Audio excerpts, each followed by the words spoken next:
I was adopted. When I was 6 years old, my pa told me to never talk to strangers. We haven't spoken since.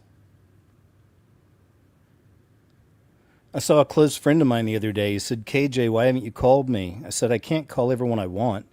My new phone has no 5 on it. He said, how long have you had it? I said, I don't know. My calendar has no 7s on it.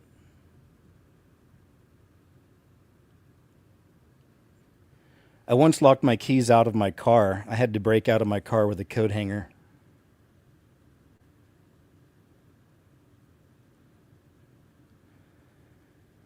My friend Jeremy is a procrastinator.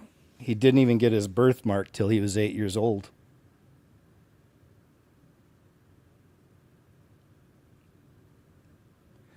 My father was a famous small claims court jester.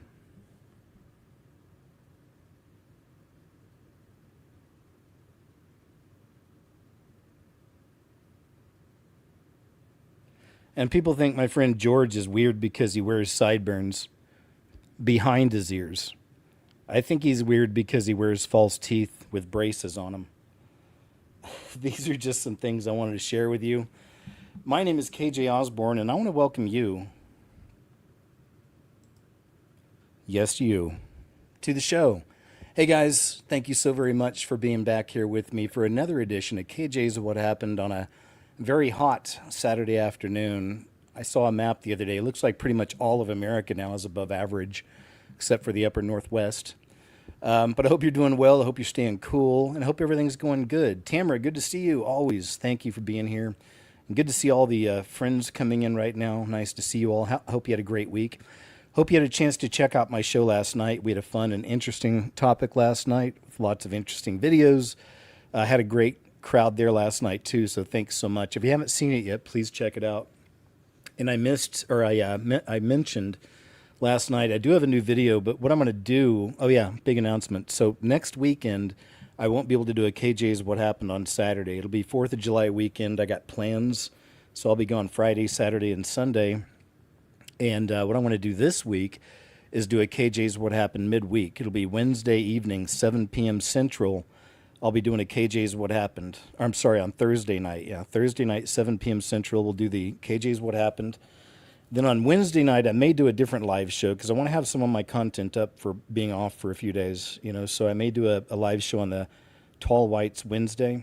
And then my new video is going to be up tomorrow evening, Sunday evening. I'm not a huge fan of posting on Sundays, but this pushes it back a little bit and gives me a little more room, and I just like to have some fresher content up for y'all. I don't want to have a huge space there, So that's the plan for now, and I look forward to getting the video out to you. So it'll be up tomorrow evening. So cool, man. I think that catches us all up. Also, I just wanted to give a shout out to somebody, a mysterious somebody who sent me an amazing book in the P.O. box. And, anybody who sends me anything to the P.O. box, I'll always write you back. But sometimes people don't send a return address or a name.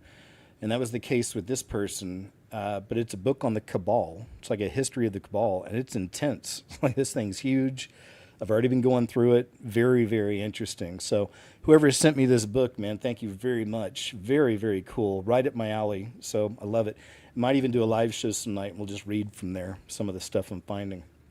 All right, so that gets us all caught up. We have a show to do, so buckle up, settle in, jump in the pool, whatever it is. Hot tub, wouldn't do a hot tub today, maybe the pool, and let's hang out. We'll do some headlines to start off. Chilling predictions from 1997 claim a crisis that will reshape America peaks in 2026.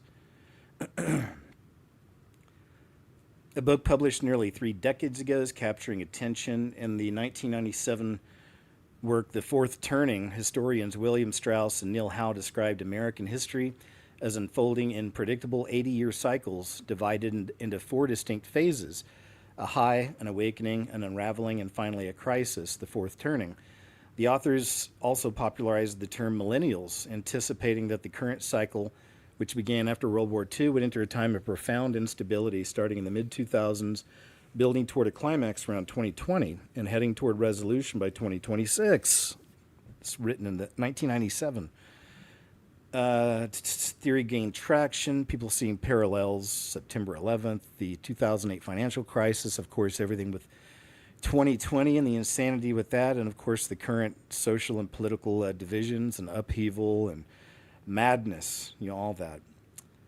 So they said in the text, if the crisis catalyst comes on schedule around the year 2005, then the climax will be due around 2020 and the resolution around 2026.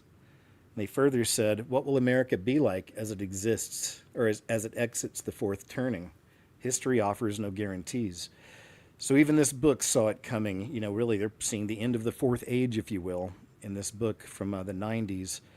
And, the jumping into that final age this world's heading into, the age of the AC, digital prison, enslavement. China's 6-G tech turns every wall and pipe into a sensor. Chinese engineers have developed an innovative metasurface system that turns everyday surfaces such as building walls and underground pipes into active components for next-generation wireless networks. You want to talk about digital enslavement, right? Or a digital grid, like Project Stargate AI is going to be the ultimate of all this, but there it is. Everything connected, right? The technology known as distributed integrated sensing and communication metasurface employs intelligent, reconfigurable surfaces to dynamically reshape wireless signal propagation. That does not look fun, right? Texas preparing to require millions of students to study Bible stories. I love it. Some people don't. Why not? Lake Powell has now reached its lowest summer level ever recorded. It's a big deal because Lake Powell, the vast Colorado River reservoir critical for powering millions of homes across the American West, has reached its lowest water level ever recorded entering the peak summer heat. And we're just getting started. So, wow. Eyes on that. Hackers just leaked facial recognition records connected to millions of Madison Square Garden visitors. It's not cool. California Democrats seek out contracts for businesses that are state certified as being owned by LMNOP individuals. So they're still pushing that. Baltimore Orioles invite a draggy queen as guest splasher. Gross. Even that term, guest splasher, in kid-friendly bird bath zone for Pride Night. Hey, come on in, kids. I'm going to be the guest splasher. Gross. Conservative Christians fearing the end times fueling a dramatic surge in doomsday bunkers. So it looks like we have people who haven't read or understood that Jesus comes for his bride, or they just don't believe it. It's a lot of people that don't believe it. They believe in Jesus and all that, but they don't believe that he comes for his bride, right? Like it says in the Bible. But it's, conservative Christians doing that? Okay, so yeah, not good. The demand for high-end underground shelters is experiencing a significant increase, with conservative Christians citing apocalyptic concerns as a major factor behind the trend. Texas-based Ron Hubbard, CEO of Atlas Survival Shelters, described the current boom as families seek protection amid rising global tensions. His company has approximately 50 shelters under construction, reflecting heightened fears of potential World War III and religious prophecies surrounding the rapture. Then why are they running from the rapture? Modern doomsday bunkers have evolved far beyond basic survival spaces. All right, I'm not going to go all deep into that, but we get it. And Ron Hubbard, what an unfortunate name for you, sir. When I was 20, I was living away from home. It's before I went to the Coast Guard. I had my own place at this point. A commercial came on for L. Ron Hubbard for Dianetics. You guys remember those commercials for Dianetics? And, I was young and dumb, and I actually ordered it. Back then you'd have to call the number. I guess they still do that. And then they send it to your house. And I read it, years ago. Didn't convert me into anything, but there was... you could extract some wisdom here and there, but that's how the best liars and lies go forth. They have to have some truth in there. Anyway, but obviously I'm not a fan. New report reveals public libraries and publishers are scrubbing faith from the American story. Public libraries, major publishers are facing accusations of systematically omitting faith from children's reading lists prepared for the nation's upcoming 250th anniversary celebrations. That's screwed up. Former HUD secretary and activist Riley Gaines, both authors with conservative publisher Brave Books, have spoken out against what they describe as a deliberate erasure of religious liberty and Christianity's foundational role in U.S. history from materials aimed at young readers. Carson's new children's picture book, Built on Faith, underscores the importance of this history as America approaches its semi-quincentennial. A new study conducted by Brave Books, titled The America 250 Faith Gap, examined more than 300 books featured on 25 recommended reading lists. Okay.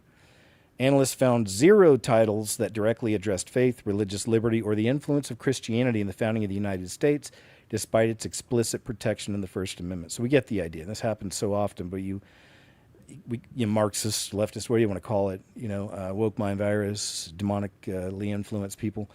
They get these positions of power and influence, man, and hacking away, fighting with the Lord. This is fighting against our Creator. It's for the America 250th, right? Like, I get it. You would think they would talk about faith, but Tesla autopilot causes vehicle to crash into a Texas home, taking the life of a 76-year-old grandmother. Wow. Not good. Those could be like little missiles, all of them if they wanted to be, or if somebody programmed it that way. Oh, this is a crazy one. U.S. fighter pilot was shot down by Iran, describes alarming jellyfish drones before crash. That's during the first UFO file drop. They had one of those in there. The UFO, they look like drones, but for some reason they look like jellyfish also. Maybe there's some videos down here. I've shown them before, and now they're back in the news. A U.S. fighter pilot who survived the downing of his aircraft over Iran has described encountering a highly coordinated swarm of Iranian drones that moved in a formation resembling a jellyfish. The incident, which occurred in early April, marked the first time a U.S. manned aircraft was shot down in Iranian airspace amid escalating tensions.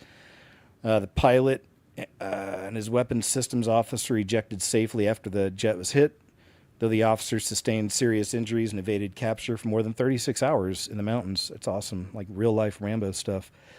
In a debriefing with intelligence officials following his rescue, the pilot detailed the unsettling sight of multiple drones operating in unison. Multiple drones interconnected and moving as one, with smaller drones below the bigger drones like legs, one source familiar with the pilot's account said. And he added, real alien, SHIT. The pilot reportedly characterized the scene as a minefield of drones hovering in the air. Intelligence analysts are examining whether this advanced swarm capability played a role in bringing down the fighter jet, as the exact circumstances of the whole thing remain under investigation. The account has raised concerns about Iran's rapidly advancing drone technology, potentially signaling a significant leap in their military capabilities. Yeah, right? And we get the idea that they're all destroyed pretty much over there. Meanwhile, we got jellyfish drones. All right. Very interesting stuff. Wait, what did this say? Oh, it says Iran forces placed a $60,000 bounty on the officer's head, forcing him to climb a 7,000-foot ridge and hide in a crevice. Oh, okay, gets more into this. What a story, though. All right, very interesting stuff, sire. Looks like we may have another duende sighting. Maybe. Is this simple illusion? Yeah, check this. Oh, wait, maybe it's something else. But I know there's a duende video up today, maybe 2. Which are the little people, creatures. A real goblin or a simple illusion? A video shared on social media has sparked an intense debate among believers, skeptics, and curious people. The recording was released by Sergio Castrillon, brother of influencer Yuya, who claimed to have captured a strange creature while he was in a wooded area. The images quickly began to go viral and accumulated thousands of views, comments, and reactions. Well, let's get to the video. Here we go. The video shows a small figure moving through the vegetation, which led to speculation that it could be a supposed goblin. Let's watch the video. Social This is whack. Let's just get to the actual footage, gents, if they're even going to show it. Yeah, I mean, we see the little thing behind the guy's leg.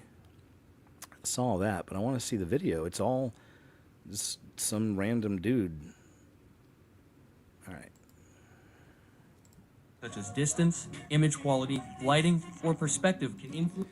All right, we'll pass. We wanted to see the whole video. It's just like AI voice, long pauses. People are trying to figure out why is. Oh, this was a good one. Rap music fatigue is spreading and nobody wants to talk about why. And I've mentioned this before. I saw the change in the industry. It was after grunge came in the 90s, early 90s. It was done. Like something switched. And then we've just been inundated with rap and hip hop now for like 25, 30 years, however long it's been. And it's insane. And it's still in everything. I mean, and it's the dumbest versions of all of it too. Like I just saw a commercial for like a housing product recently, and I don't even want to repeat it, how dumb it was. Just I didn't want to sing it, but it's just dumb stuff.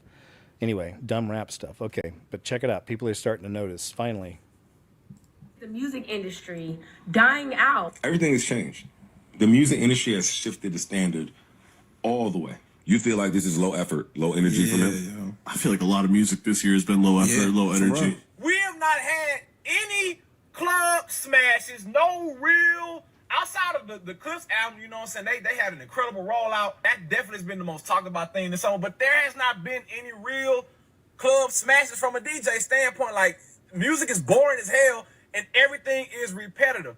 The agenda was not to get the youth more sexualized, to send niggas through the rap to prison pipeline. The agenda was the rap fatigue that we all are experiencing. Have you noticed how fast rap music disappear now?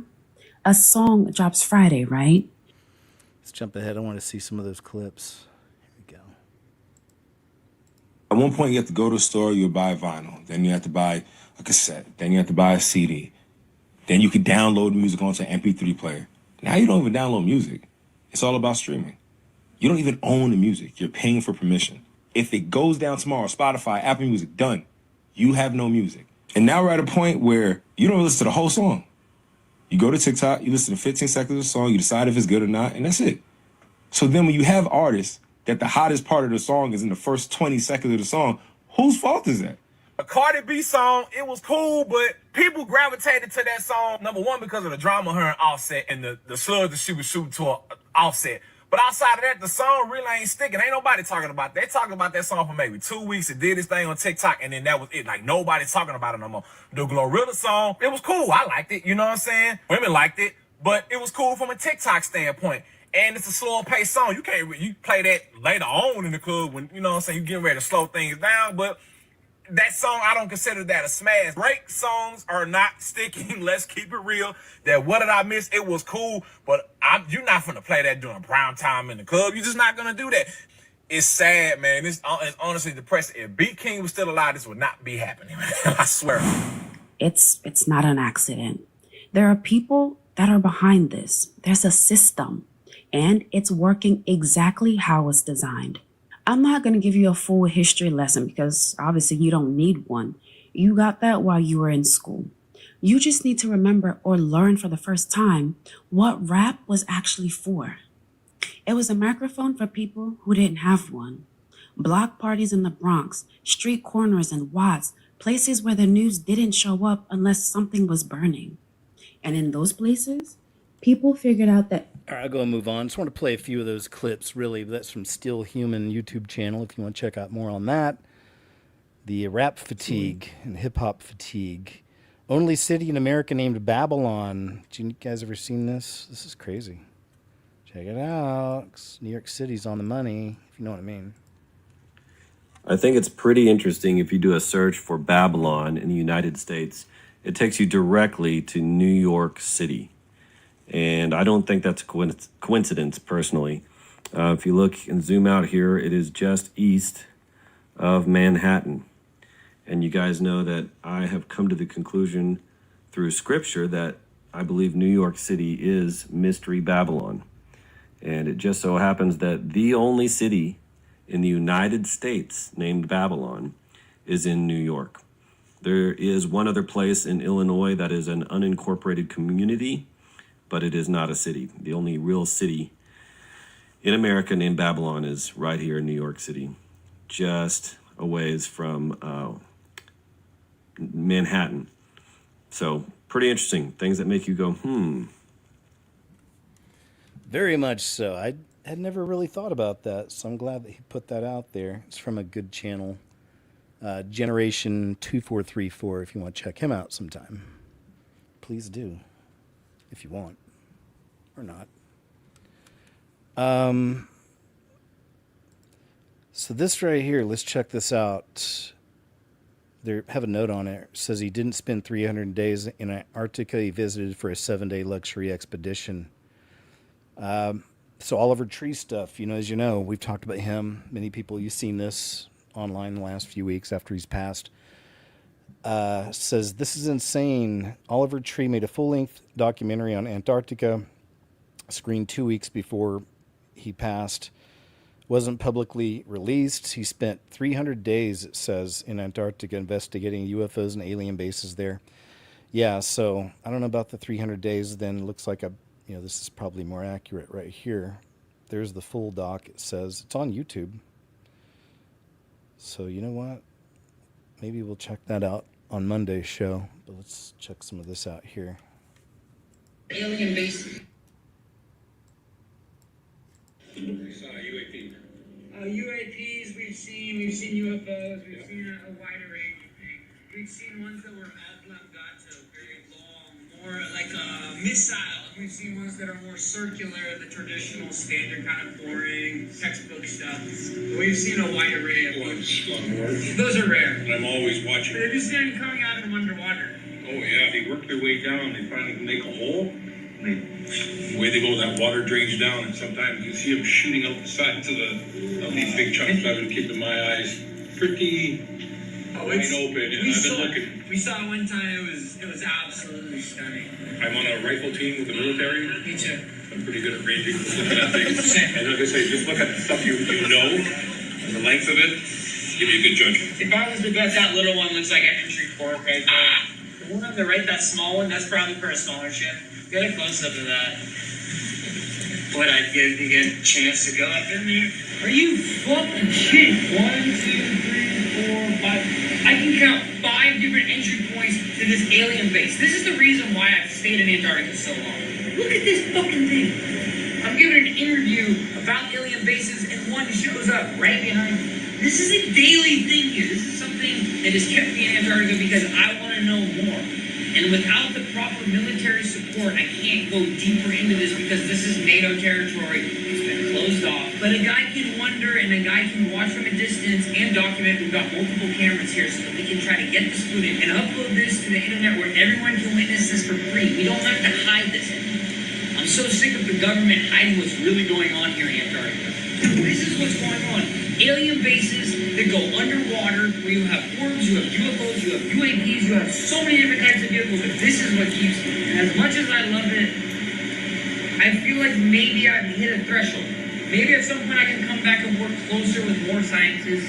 I could potentially work with the U.S. government if they will allow me to be a lead researcher so that we can figure out what's really going on here. There's a disconnect. That's the problem. It is concerning, yeah. Yeah. He thinks the world is going like this. He's just so off base. So, yeah, we're going to bring him home. Yeah. We're going to get him some help. Oliver's parents traveled over 7,000 miles to the Antarctica Peninsula in hopes of bringing him home, fearing for his well-being. I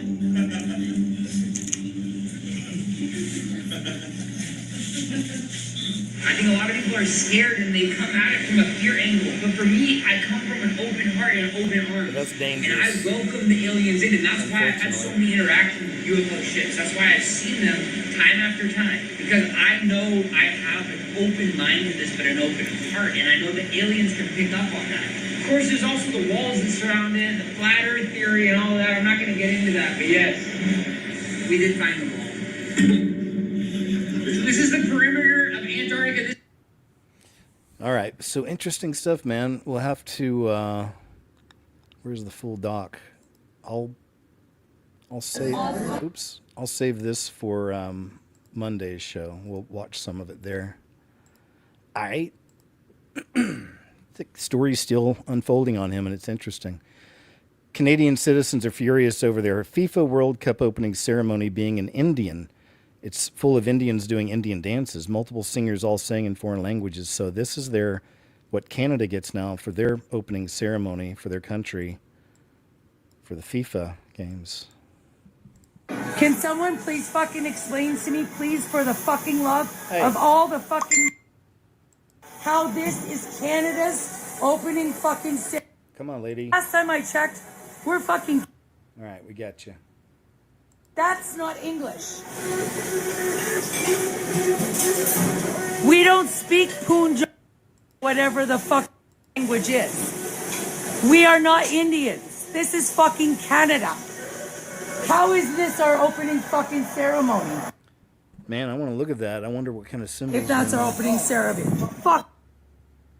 2026 FIFA opening ceremony in Canada was full of Indigenous Indian dancers, Indian Canadian Bollywood dancers. And let's just take a look here.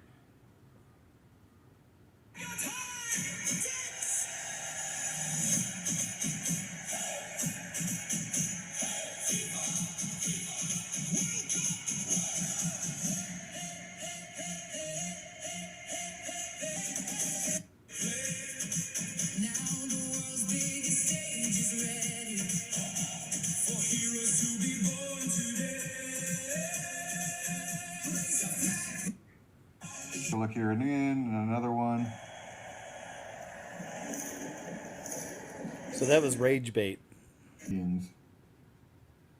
Interesting. So now I need to save that so I remind myself to go check out their opening ceremony and see what I can see. So yeah, rage baiting, I guess that lady was. Today I learned Joseph Smith became a Blue Lodge Master Mason in March. Let's check this out. This lady kind of breaks it all down here. This is how to be ordained to become a king or queen in the Mormon afterlife. First, in an LDS temple, be washed and anointed and receive a new name with new underwear. You will wear this underwear night and day for the rest of your life. After your washing and anointing, dress in white, covering everything other than your head and your hands. Enter a white room with pews and divide by gender. Learn the laws of God and dress in the robes of the holy priesthood, which are first put on the left shoulder. Next, learn the handshakes, keywords, and signs to ensure you can get past the angels who stand as sentinels and walk back into the presence of the Father. Participate in the true order of prayer. This is done by standing in a circle and repeating, "O God, hear the words of my mouth," 3 times. Stand at the veil of the temple and pass the test to show you know all the correct words and the correct handshakes. Enter through the veil. You are now ordained to be a king or queen in the Mormon afterlife. This Cool. is how to be ordained. How many of you are taking notes? Okay, remember all that. There's going to be a test. So much easier when you just accept that free gift of salvation from Jesus, isn't it? I think it is. Amazon warehouse employee says that after working them so hard, they have blisters on their feet. Instead of giving them raises, Amazon's giving them these worthless Pecky pins. And we've seen some crazy videos the last few weeks here on the show from Amazon workers. And there was other things. Remember they had like a bouncy castle or something, like a bouncy house or a basketball bouncy they set up for some of the people to play and enjoy. It's like, these people want to raise.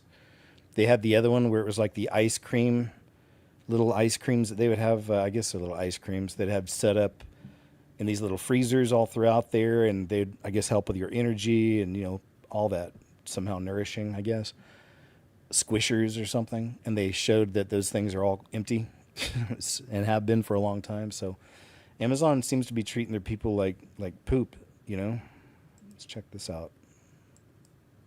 Bro, Amazon really the only company to have you work 60 hours with 6 blisters on your feet, running off 2 hours of sleep, my nigga, and give you a damn pecky for their appreciation. A damn pecky.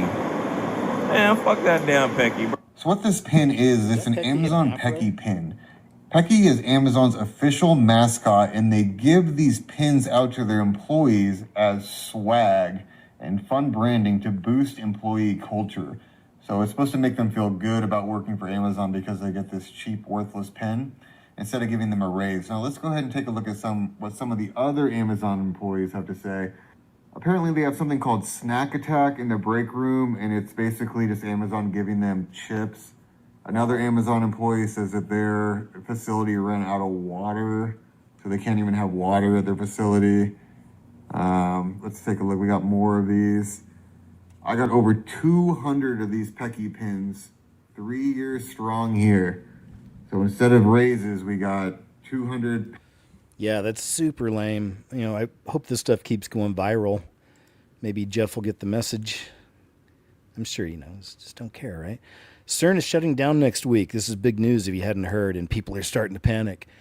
They're noticing a pattern. I'll let him explain.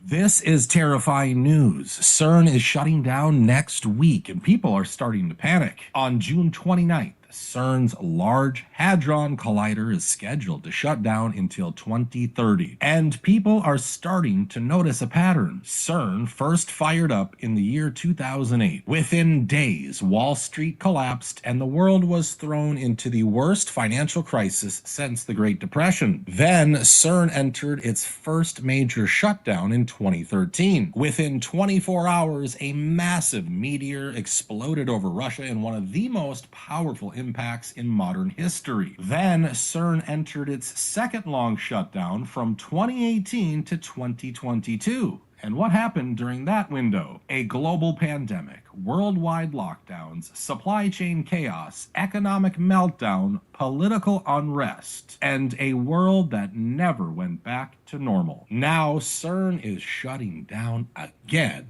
this time until 2030, as AI explodes, as wars escalate, as governments push digital IDs, as America approaches its 250th birthday, and as CERN prepares an even bigger collider for the future. Maybe it's all coincidence, but how many coincidences before it becomes a pattern? What do you think happens over the next 4 years while CERN? Well, we shall see. We shall see over the next 4 years. Maybe it shut down the first 3.5 of the trib, you know, and then cranks on midway through. Then does whatever. Whatever it's supposed to.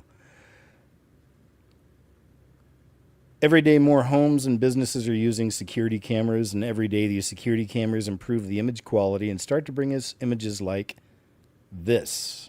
All right, this is pretty weird.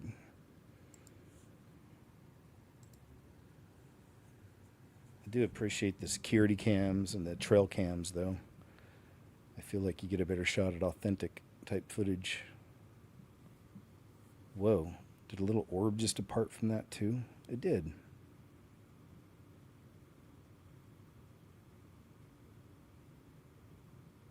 Is it a good orb or a bad orb? That's the question.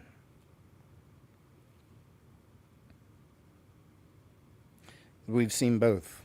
You know, seen orbs associated with followers of Christ, particularly like sisters in Christ, and then of course, the orb, like the Jersey drone orbs that turned into drones or airplanes, and they're shifters. And I think that's their traditional form is the orb.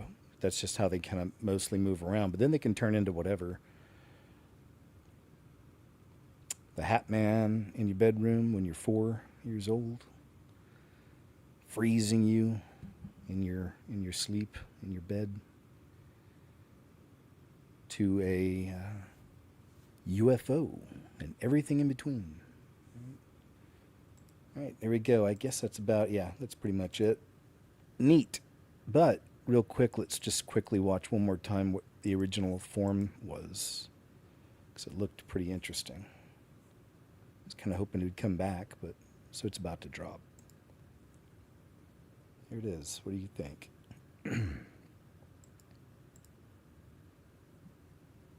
Interesting, eh? Maybe there's an argument for those being little feet there, and then those are wings spread out. Maybe.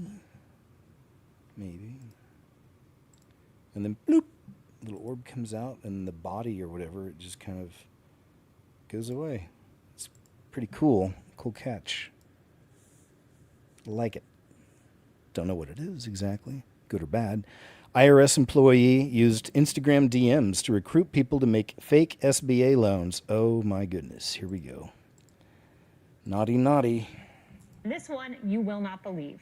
A former Small Business Administration, an IRS employee, yes, someone who worked inside the federal government. Her name is Hala Williams. She was charged in a multi-year scheme to steal over $3.5 million from 4 COVID-era relief programs. According to the indictment, while she was working for the SBA as a loan officer, Williams would recruit people into her scam by direct messaging them on Instagram, where she would urge them to submit fraudulent SBA applications. She would then share the proceeds from those loans with her accomplices after using her access at the SBA to approve the applications. Now, Saturday in America was able to get a copy of the indictment, and here is what we found. Prosecutors uncovering some of those messages that she allegedly had. Listen to these. Want to make some money? $12K. I'm approve your SBA grant. You get $15K, I just charge $3K because this is my job on the line. As soon as you submit it, I can approve it today or tomorrow. And listen to this. I'll do your mom's too. These are the messages a federal employee was sending. And after leaving the SBA, she went over to the IRS, where she is accused of doing the same thing. You cannot make this up. So the media went pretty quickly through the actual woman. It didn't really show a whole lot of images, so I've been trying to figure out... All right, I'll go move on, but how about that? That's Wall Street Apes channel on X. It's cool. He's changed the format. He always jumps into the end of these clips and talks about them. Says, watch Justin shut down Hollywood creeps with Jesus for 37 minutes straight. Whoa. Check some of this out. All right, nominated for International Breakthrough. Vote, just do it. Don't mess around. Don't tease me, Bieber. Now we can focus on Jesus, the wonderful Savior. And I really think he's the king of the world, bro. He's the king of Hollywood. Amen. He's the king of LA, bro. He's the king of my heart. Amen. Amen. Speaking of you in your underwear, let's talk about the paparazzi shot. And you are obviously in a private bungalow. Wow. I have friends, I've never seen them naked like that. You're making me blush, dude. I'm gonna pull my pants because you always do that thing where you show all my pants down, and it's really annoying. So I'm gonna, just for you.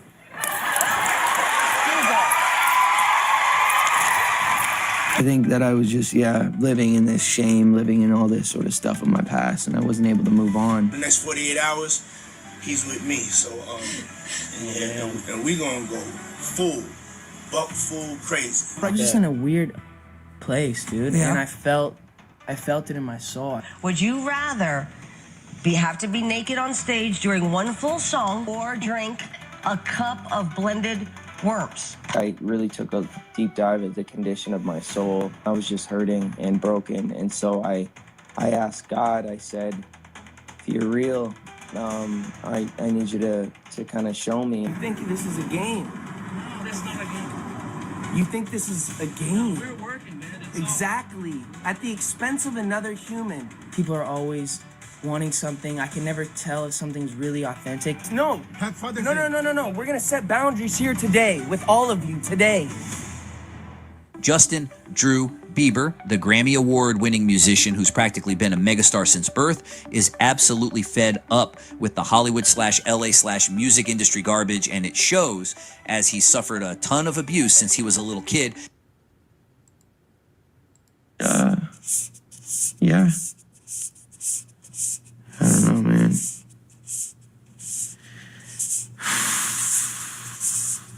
You know, hey, baby.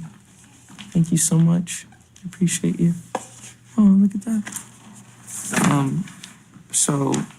The pain in this world, it's just so, it's obvious. And people are looking for hope, and they're looking for a way out, and they're looking for an escape, and they're looking for truth, and they're looking for, and I'm just, I've gotten the opportunity with my journey to just see a God who's accepts me, loves me. They call him the Savior, and I believe that to be true. All right, that's all I want to play some, but this is like over half an hour long. If you want to check it out at Make Faith Famous YouTube channel, and there's just so much in here, man. A lot of clips, but it's really beautiful. It's nice to see. I pray for him, and that is, of course, his relationship's true and strong and real, and it grows and all that stuff. Unhinged Karen melts down in school zone, all because traffic stopped for children crossing. Yeah, check this out. This lady is just not having it. It's a crazy video. Recorded by the person in front of her. I am grateful. I am grateful for this moment. Not because it's perfect, because it's mine. Someone else's urgency is not my emergency. I do not need to match anyone's energy. I don't need to defend my pace. I am exactly where I'm supposed to be, moving at the speed of my purpose. Other people's storms don't have to become my weather. I am grateful for the peace I've chosen. I am grateful I no longer need anyone's approval to feel secure. I am grateful. That's awesome. Well done, sir. Pro baseball team forfeits Pride Night game after players refuse to play along. The park made this announcement late last night, saying this decision was made with, quote, great disappointment. They say some of the players refused to wear the special Pride Night jersey, so this game is being treated as a rainout. I would ask the community for understanding. Running an organization in this way, with these difficult dynamics, having to find a solution to these complex problems without a clean solution is a difficult task, and there's no good way to get everybody everything that they want. But our primary function as Wellspan Park in York, Pennsylvania, is to welcome the community in and be the most welcoming place in York. Welcoming. And the Revolution says it will donate $10,000 to the Rainbow Rose Center, describing the contribution as a gesture of regret over the last-minute change and as a show of support for the LGBTQIA. So there you have it. So, it's a different time now, and a lot of the people aren't putting up with it now. I mean, under that so-called Biden administration, a lot of people were kind of pushed into it. A lot of organizations and whatnot were, and now some people are saying, "Niet." Says, I confess this left me intrigued. This video is going viral on the internet after the mother of this little boy filmed his shadow reflecting on the wall. Yeah, this is a weird one. I didn't see any community notes on there, but this is really weird. It makes you think. You'll see. I'll play it a couple times for you. Finley's shadow. Okay. Turn to the side. Turn to the side more. Look at me. Why? What is happening? I don't get it. Are you an alien? Yes. Finley's shadow. Okay. Turn to the side. Right there. It looks like E.T. Turn to the side more. Look at me. Big time right there. Why? What is happening? I think that's probably one of the best angles. Look at that. It's really crazy. Still, just interesting, for whatever reason. Maybe that's just the right angle and lighting for that. Happening right now, DC police have started making felony arrests after green-haired libs entered into the reflecting pool and began dumping loads of live algae into it. It's really insane, man, the hatred these people have. And, but it's also interesting in the occult way because they're destroying the reflecting pool. And you know what? Gosh darn, I need to, I got to look into something on this. Hold on. I'm not going to do it now, but I'm going to save this for later because there's just something occurred to me. Anyway, but yeah, it's right in front of Osiris's man parts, all that. So let's check some of this out. It looks like the police aren't joking around anymore, though. It's starting to get pretty serious out there. But yeah, people go out there and they rip the lining, and it's just crazy, man. It's like all this hatred for, Trump is what they say, right? But we know there's more spiritual activity happening here, and there's just a divide, man. And some people are really losing it in these days, just being turned over.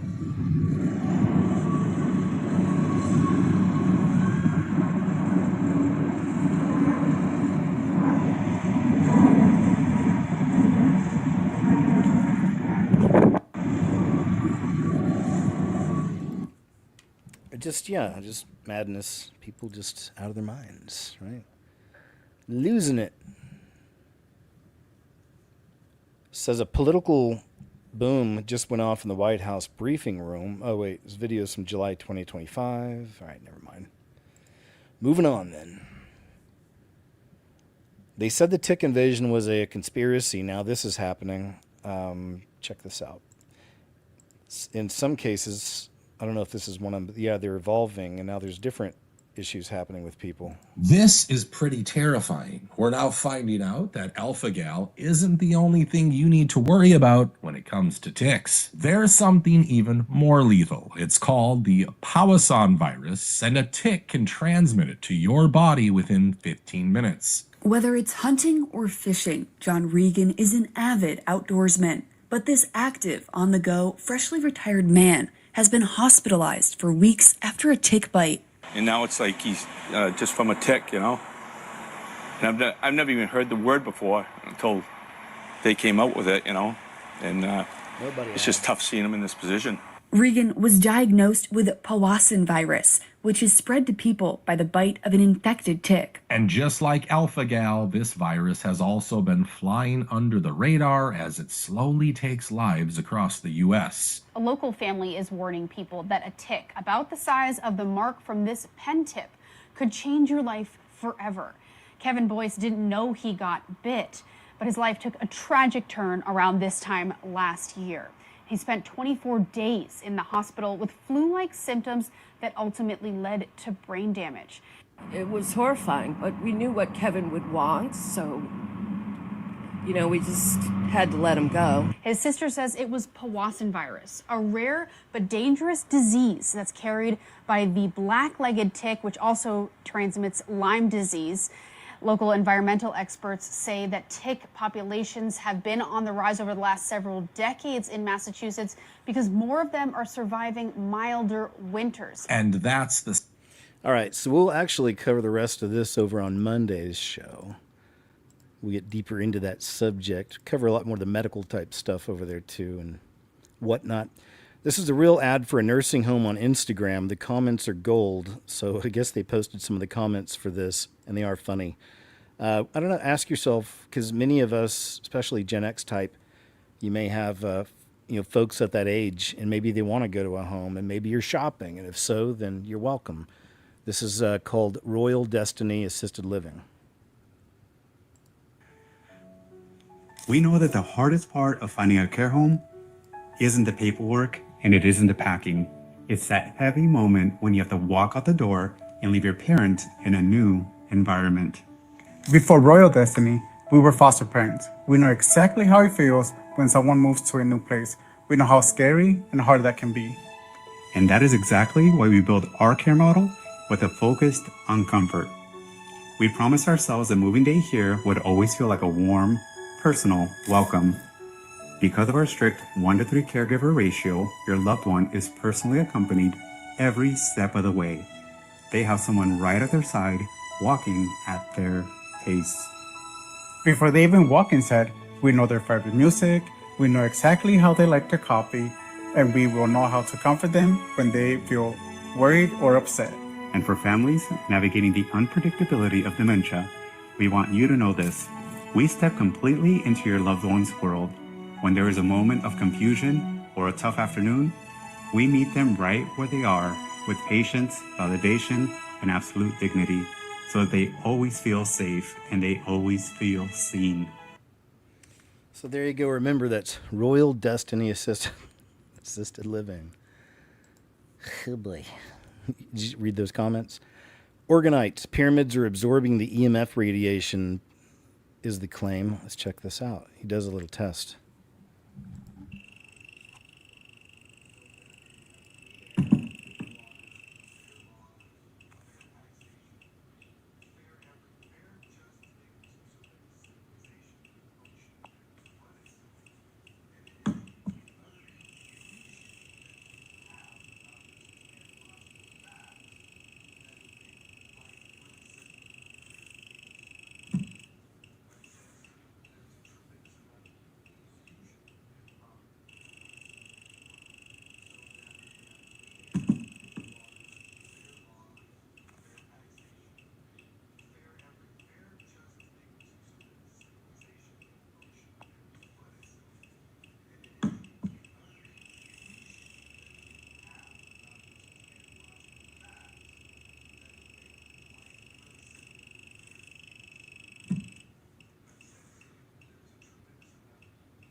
There you go. Something to think about. Something to consider, I'd say. I got these little strips you put on the side of the Wi-Fi box. I found this supposed to be preventing all that. But anyway, it says, you won't believe what I found at the end of this hike. Oh yeah, this is really, really interesting. Check this out. Overgrown entrance while out on a hike, so decided to head in and explore it. But right away, things got pretty creepy. What was that noise? Thinking it was probably just the wind, I headed inside and began to explore. I followed this long weaving tunnel that led me through a chamber filled with these huge metal doors until I reached this very long staircase leading deeper underground. This place is enormous. Heading down to the bottom, I was then met with another, even longer tunnel that eventually led me to this massive metal door. But passing through it, I was about to find something else quite creepy. Look at this place. That is crazy, all the footprints. But I continued deeper, and soon the condition of the tunnel got worse, until it branched out to lots of different rooms. But I still had no idea what this place was, so I wanted to find some clues. What's this door to? What was in here? But finally, after continuing deeper into the tunnel, I did find something I recognized. These definitely used to be the toilets. This place was massive, and the more I explored, the more creepy stuff began to happen. I'm gonna have to head back soon, because I've left my bag outside, and I've been in here for ages. Finally, I did reach the end of the tunnel and found a collection of small rooms. In this one, it actually looked like the door had been blown off. On the other side of the room, I found this tunnel that led me back outside at a different point in the forest. I still have no idea what this place could have been, but whatever it was, they really wanted to keep it secret. Man, I don't know. I've seen some people in chat saying you'd never go in there. I don't know. I guess I'd have to wait till I got there. You know, feel it out. That's the way I am. It's like I'd want to be there first and just feel it, you know, like, is this something, because I know I'd want to, I'm very curious, so, but then maybe if you get the wrong feeling, it's like, all right, I trust that a lot of the time, you know. President Trump confirms U.S. Park Police have arrested multiple reflecting pool vandals. Wow. Says United States Park Police have arrested multiple individuals for vandalizing our nation's magnificent reflecting pool. Who would do such a thing? These are very serious crimes having to do with the destruction of national monuments. Years in jail. Work will begin immediately on its repair. That was from the 20th, actually, so about a week ago. And we've seen some vids where they're getting arrested, so we get it. If you are a single prophet or prophetic type, you need to be aware of the fact that Jezebel wants to marry you and get her hooks into you. Jezebel is aware of the fact that prophets and prophetic people deeply desire intimacy and connection. So she comes in strong with the love bombing. You know, he or she who has that Jezebel spirit, because it's genderless. It's a genderless spirit, right? So they will come in with the love bombing. They'll act like they see you. They act like, man, you know, I'm really connecting with the anointing on your life. Like I'm supporting your ministry and whatnot. They try to really act like they're going to be beside you to support the work that God called you to do. You know, a lot of them do that at least. And so what Jezebel wants to do essentially is latch onto your anointing so she can drain that anointing from you. And so you have to be very careful who you get into covenant with. You cannot allow your desire for intimacy to blind you or to cause you to ignore your discernment.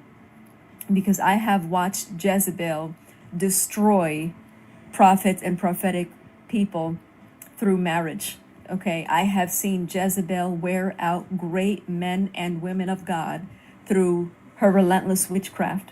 Okay, after they married this individual who had a Jezebel spirit, this highly anointed man or woman of God would have gone through years of mental and emotional torment, weariness, fatigue, exhaustion, emotional abuse, mental abuse, sometimes physical abuse.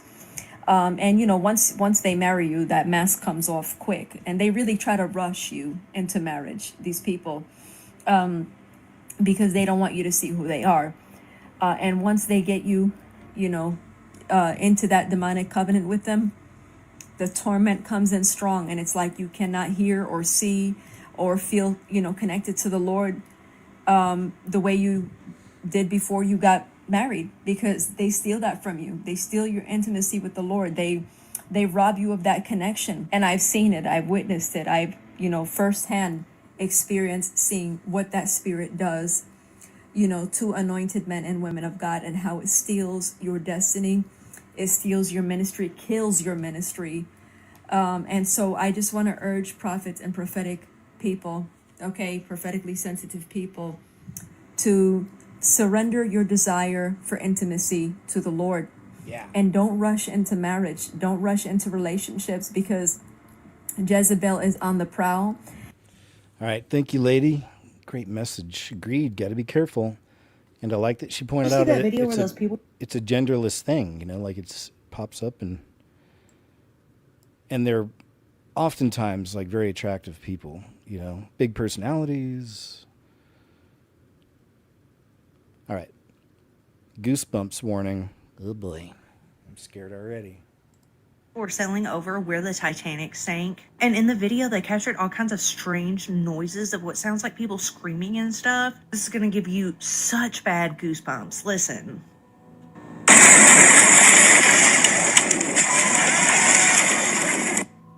So in the first one you can actually hear people screaming help and hey, like a lot of people. This is the second time they sailed over it. This is the second time they heard it, so they recorded it. Listen.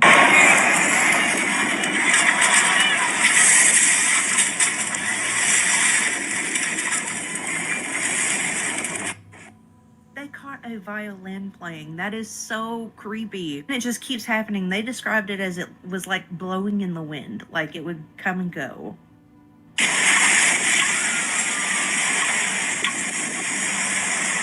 Now, I have heard before that water is like a record, that it will record things. It keeps a memory. All right. I wasn't able to find the original. I didn't look too hard, but because I wanted to hear the whole thing. But you could hear something in there. I heard the music and I heard the screams. Oliver Tree.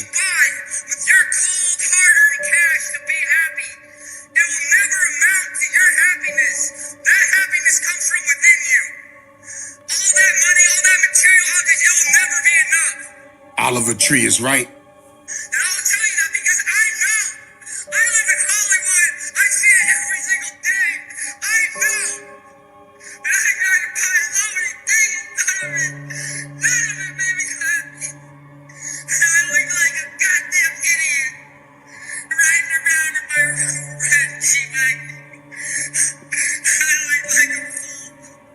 Rest in peace, Oliver Tree.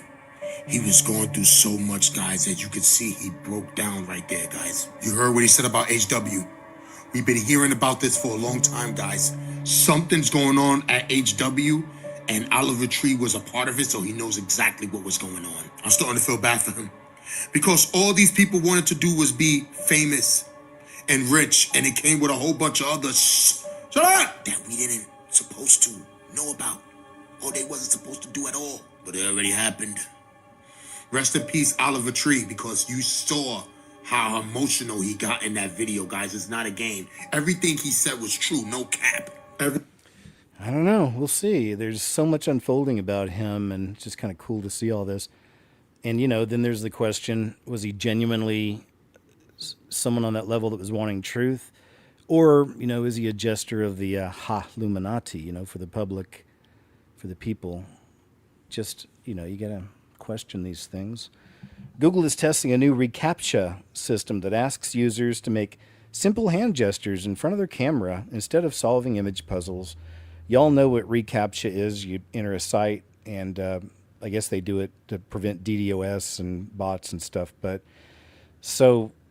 And they bring you up this little thing with a bunch of squares, and it's a picture of, maybe a car or a bunch of different pictures of bikes and sometimes not. And you got to find the bikes and say, okay, right? Well, in the new beast system coming, the final one, there'll be no more need for that. No. Everything's going to be connected, right? Everybody will be connected.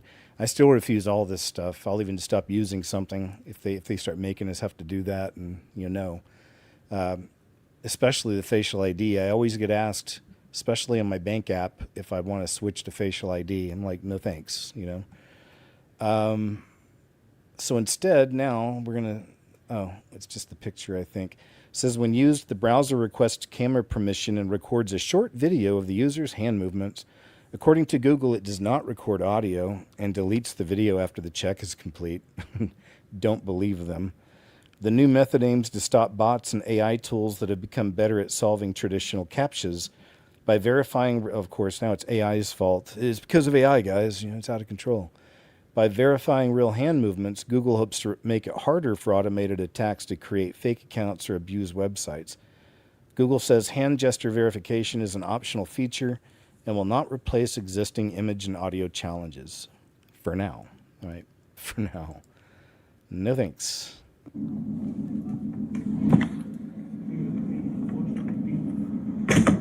Somebody's trying to break in to her home.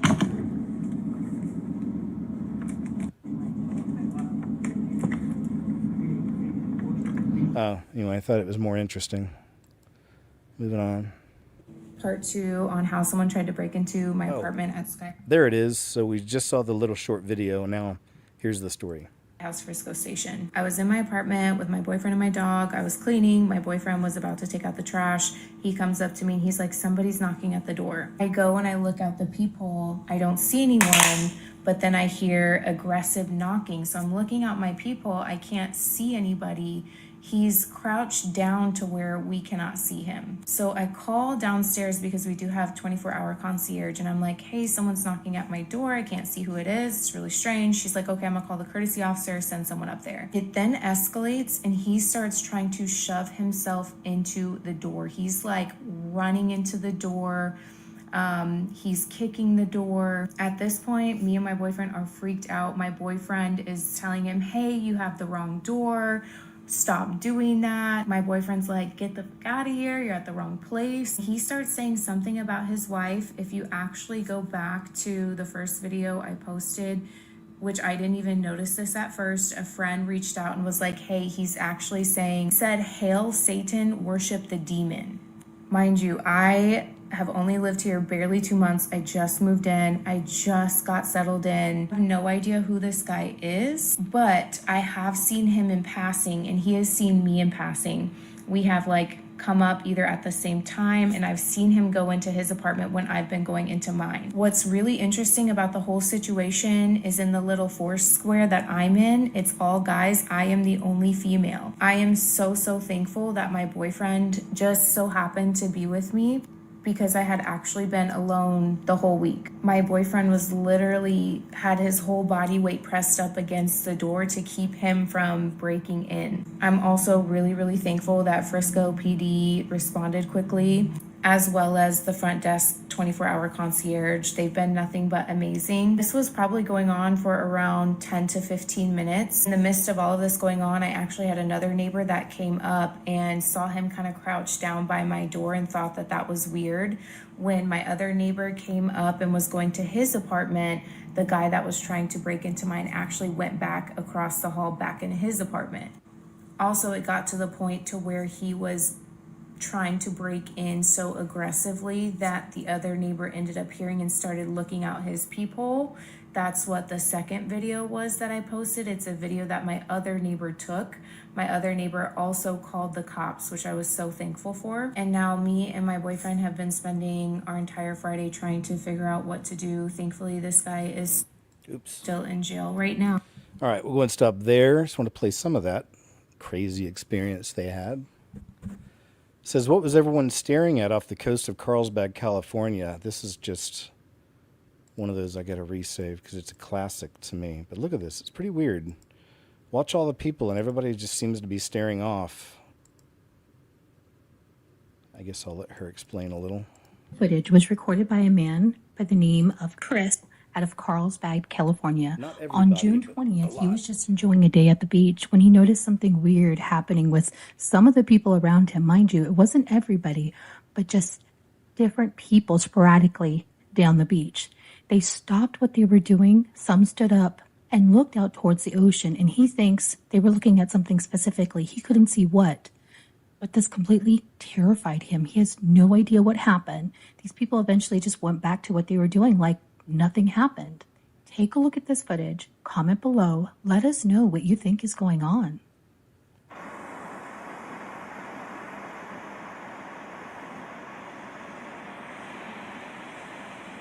I wonder if it has anything to do with the poison they put in people long ago. You know?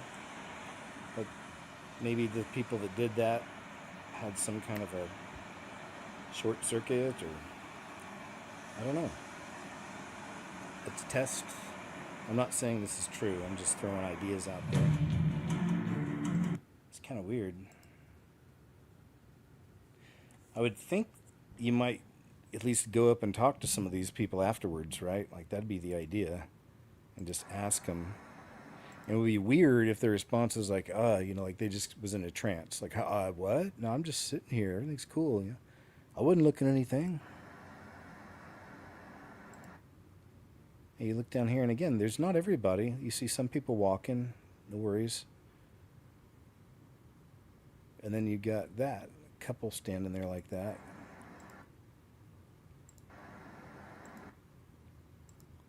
Then we go over here. There's some of them over here doing the same thing. But not everybody, you know. Interesting, man. But right, I would go up. I wonder if anybody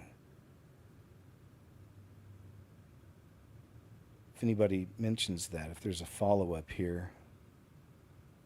All right, guess not. Weird though, right? Not sure what it means. Crumble cookie. Have you guys ever had a crumble cookie? I never have personally, but I've seen videos on them. Crumble cookie employee says they are instructed to not talk about how much sugar is in their new 148 grams of sugar drinks. Oh my goodness. Man, that's dangerous. Dangerous. Hi everyone, I'm a Crumble employee, and we've started to have customers come in every day or multiple times a day for these new dirty sodas that have 148 grams of sugar in them. Now, I'm not a doctor, but I think that drinking anything with 148 grams of sugar daily or multiple times a day especially probably isn't the best for your health. But I'm not allowed to say that. One time I said to one of the customers, like, there's 148 grams of sugar, and then I got in trouble because I'm not really supposed to point that out. And then they were like, well, normally I drink 10 cans of Coke a day, so isn't that the same thing? And I said, well, yeah. And I said, so you're replacing your Coke with the dirty sodas? And they're like, no, I just drink the 10 cans of Coke, and then I also get the dirty soda. I've even had some of them ask for extra sugar in their drinks, so like a couple extra pumps of the sugar syrup that we use, which again, I think is an interesting choice, but people can order what they want, I guess, and I just have to make it. Oh, and they'll also usually get a box of 6 cookies to go with their drink. Okay, you heard what this crumble... Wow. Can you believe it? So I don't know. Again, I never had one. And I tend to stay away from super sugary things myself. James Franco, here's another one. So he's still out here acting goofy, having to do with the alien, right? So, could this all be a part of the coming really fake disclosure, so to speak? It'll be real for the world, but we know it's going to be a big deception. But it seems like it's feeding into some of that, maybe. I don't know. Okay. I think a lot of people put news on here now, and that's what this is. This isn't news, man. You're doing a bit. I'm not doing a bit. Okay? Maybe you guys, use it for one thing. I'm using it for something. This is a character, like when you play Tommy, you're just like stuck in this character now, this alien guy, you're the alien. I'm not doing a character, I'm James. You're James. This is James in my house. These are my friends. What's the problem then? How's the sobriety? The sobriety? Solid. Smoking a little weed again? No? James? Alright, look, everyone thinks I'm a stoner. Pineapple Express, got it, okay. I haven't smoked weed since high school, okay? I know. I'm good. I'm good.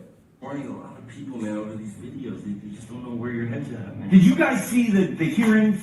You see the hearings? The real dudes, the military dudes saying, I saw a flying object. Was it on Reddit? Or some forum? No, it was the Senate. I didn't see it. It was on New York Times. It was CNN. Real. That's what this is. So why are you even CNN real. Is that your whole thing? I didn't choose this. He chose me. It chose me. I didn't choose this. Has there just not been enough attention? I mean, come on, bro. I don't want attention. I don't want attention. You didn't. I don't. Not for me. I've tasted that. I've tasted that. Sit down. I've tasted the spotlight. I don't want that. It's not for me. I'm sacrificing myself. I'm using myself to get the message out there. This is not for me. I don't care about that. I know what it's like at the mountaintop. It's meaningless to me. That's meaningless to me. James, are you in a psychosis? And then that, like the funny, just the silly editing, but yeah, but like I said, on a deeper level, I think it's obviously, to me, it's feeding into what's coming because they are bringing in the aliens soon. Says Grok, tell us more about Dustin Nolan quitting. In what way did he think news had become sanitized? Okay, I think I've got this clip coming up. Dustin Nolan, Emmy-winning morning anchor. Last day. He said local news owes viewers, and I'll play the clip in a second. He called it a public service, signed off, good day, but basically he was chastising fake news, is what it was. He was against, not giving people the full truth, right? Not being real, but that's the snooze for you. Well done. Check it out. Well, I'll try to get through this. Well, before we go this morning, I have an announcement. Today is my last day here at KWQC TV6. I have chosen to step away from the news industry. Before I say goodbye, I just want to say I hope every one of you that's allowed me to be a part of your mornings know just how important that I have taken this job. How much it means to me that you've trusted me these past few years to bring you the news in the morning. I promise you I've given you everything I have. I've never tried to be perfect or what many think a newsman is supposed to be, but I have always done my best to be transparent, bring you the facts, and I've always been myself. I've loved being able to provide a public service to this place we all call home, the Quad Cities. When it comes to this job, all I've ever wanted to do is report on the issues that really matter. I've always believed that we, as a local news station, owe you, the viewers, the best that we can do, because without you, none of us would be able to do this job. I also believe that we, as a local news station, have to be more than trends or sanitized news because it makes people feel uncomfortable. That's why the facts matter, and that's why we do what we do here. We have to take people out of their bubbles and comfort zones and make them think about the world we all live in. And this is a bittersweet goodbye. Yes, I'm looking forward to my next chapter in life, but it's not easy to say goodbye. The hardest part of this job for me is the realization that I won't be working with Jenna anymore because she isn't just the greatest co-anchor on the news desk, but she is the greatest co-anchor in life as well. And if you don't have Jenna in your life, I suggest you find one because she makes dreams come true in every way another human can. And to the great and talented people here at TV6, like Kevin Phelps, Mike Ortiz, Ryan, our morning producer, Kaylee and Madison are morning directors, and people like Deanna as well, and others that, all the other wonderful people here that I've worked with here at TV6. I just want to say thank you for being great professionals and, more importantly, great people. There will be no more TV tomorrows for me. So for everyone who's allowed me to be a part of their morning, I really do thank you. Good day and goodbye. There you go. Just want to share that with you and see what you think, your thoughts. I wanted to say real quick here, where'd that go? Gosh darn it. There it is. Break out the algorithm. Thank you for the floaters, for the floaties. I appreciate it. Thank you all for those floaties. Those are fun. I appreciate it. Man, we got a few videos taken down today, it looks like, from X.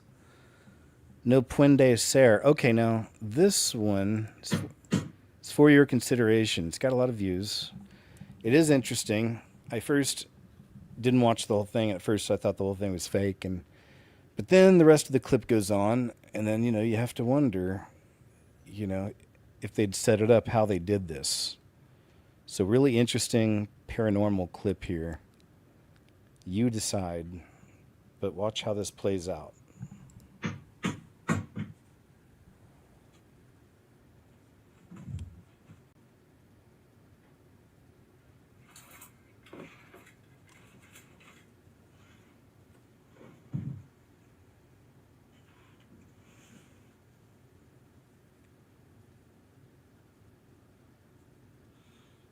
Days.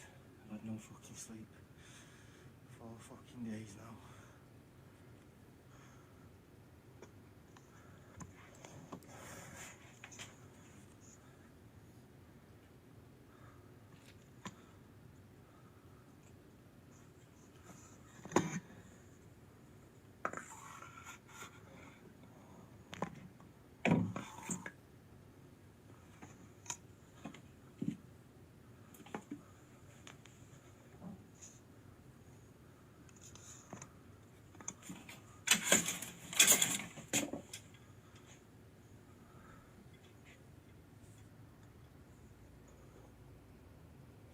So, yeah, I'm glad he went to the side and showed that, because that's what I was concerned about. Just watch the beginning again quickly. It was right there. It just happened.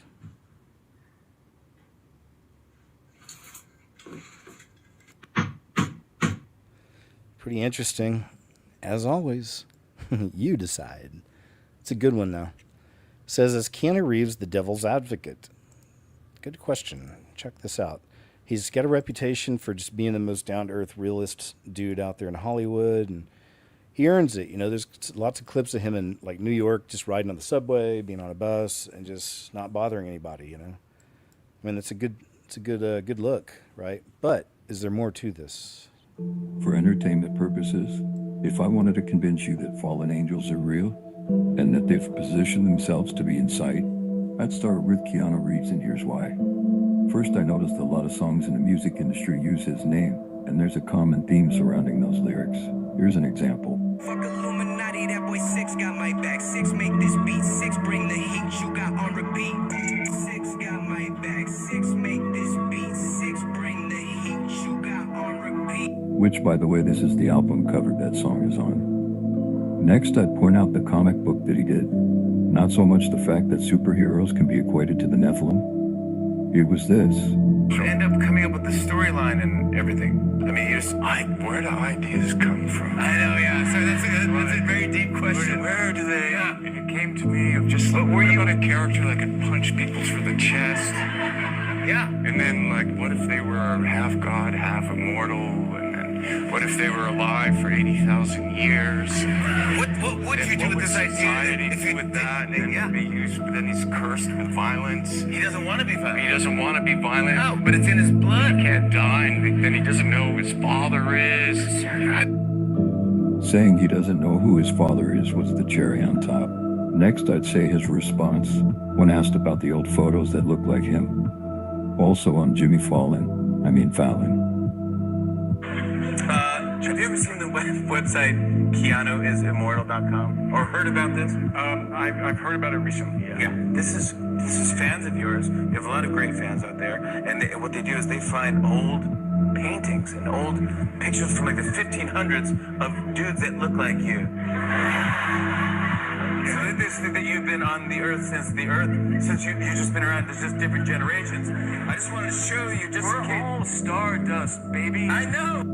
Not only does that answer denounce God, but stars symbolically represent the divine beings who rebelled against God. Yep.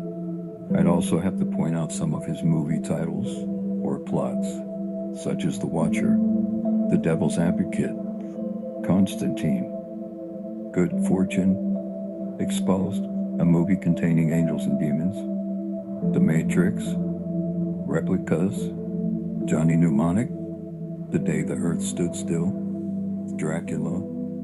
There's more, but I also want to point out that Reeve means overseer, and the Anunnaki are often equated to the Nephilim, crowned nicest man in Hollywood. Even Satan masquerades as an angel of light. Worth noting, all this influence comes out of a city called Los Angeles, which means the angels, aka City of Angels, and they call them stars. Again with the stars. Man, that's a great breakdown, I'd say. Good one. A lot of the stuff I'd never seen on Keanu personally, but as always, you decide. And, of course, for entertainment purposes only. We got one here from James on YouTube, Jaymez. People are freaking out over this, and it's actually crazier than you think. All right, let's check some of these out here. Oh, wait. Is this all Oliver Tree stuff? It is. I think we're covered on Oliver Tree because I've already showed some of the clips that's in that video, so we're good. James Franco is 713, out of touch, I'm out of time. Is he trying to forecast a date now? Oh, yeah, by the way, isn't it interesting that just this past week, I guess it was supposed to be on Wednesday or Thursday, that, quote, Psychic had a dream that part of the team from one of the FIFA games was going to get lifted off. 70 people were going to get abducted by UFOs, right? So we've seen that through the years, a lot of these dates people have put on things and nothing ever happens, right? Usually for just events like that or whatever.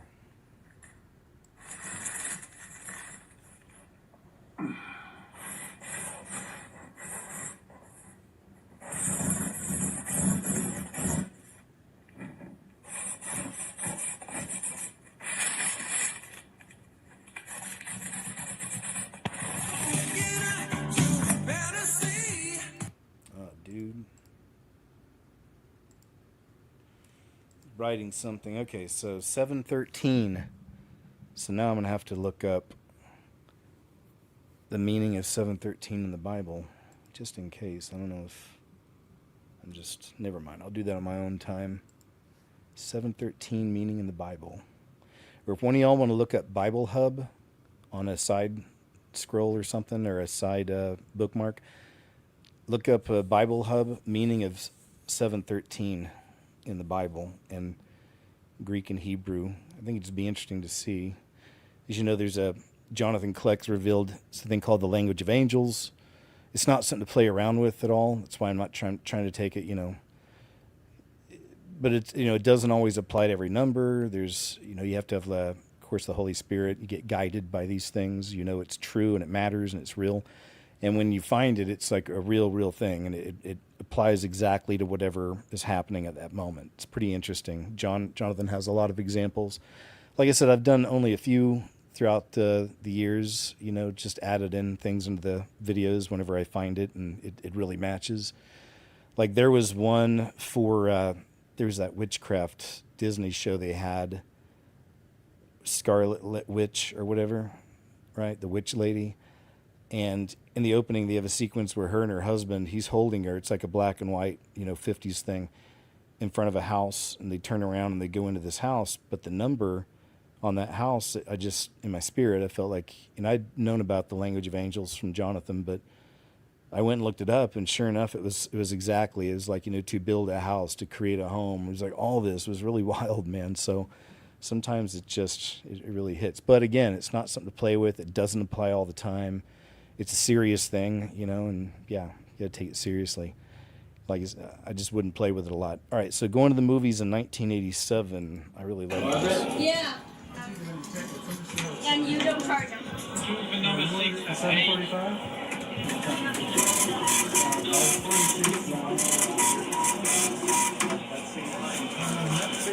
And that's theater number 6.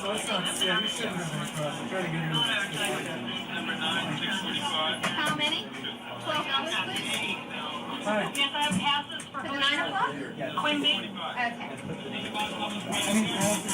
And then it's 13, 14, 15, 5, 20. That's theater number 9. Thank you. Can I have my phone number right now? What's the name? Quimby, Q-U-I-M-B-Y. Columbia. And we have 2 pages of that. Okay.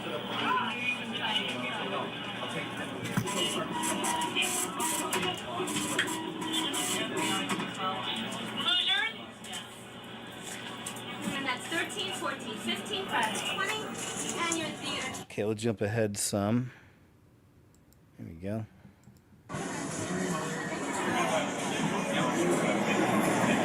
Regular popcorn is right here. What's product size? Quiet, Down or up? Down. That's right here. Small, yeah.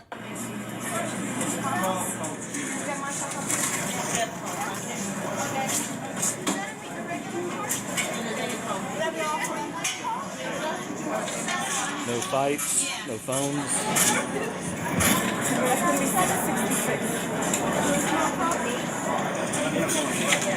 I don't know.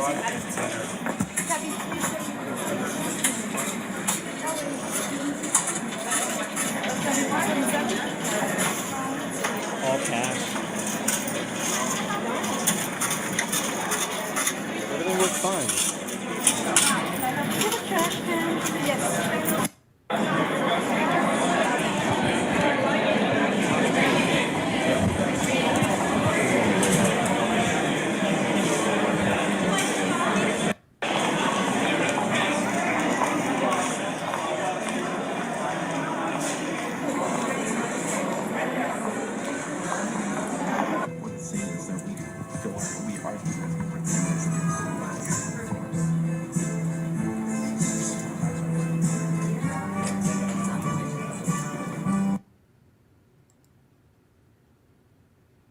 Cool. I love these old school videos, man. Takes you back. Some of you it takes back.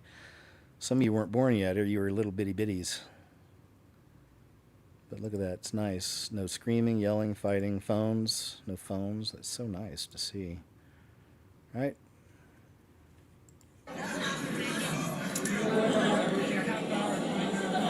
Sold out.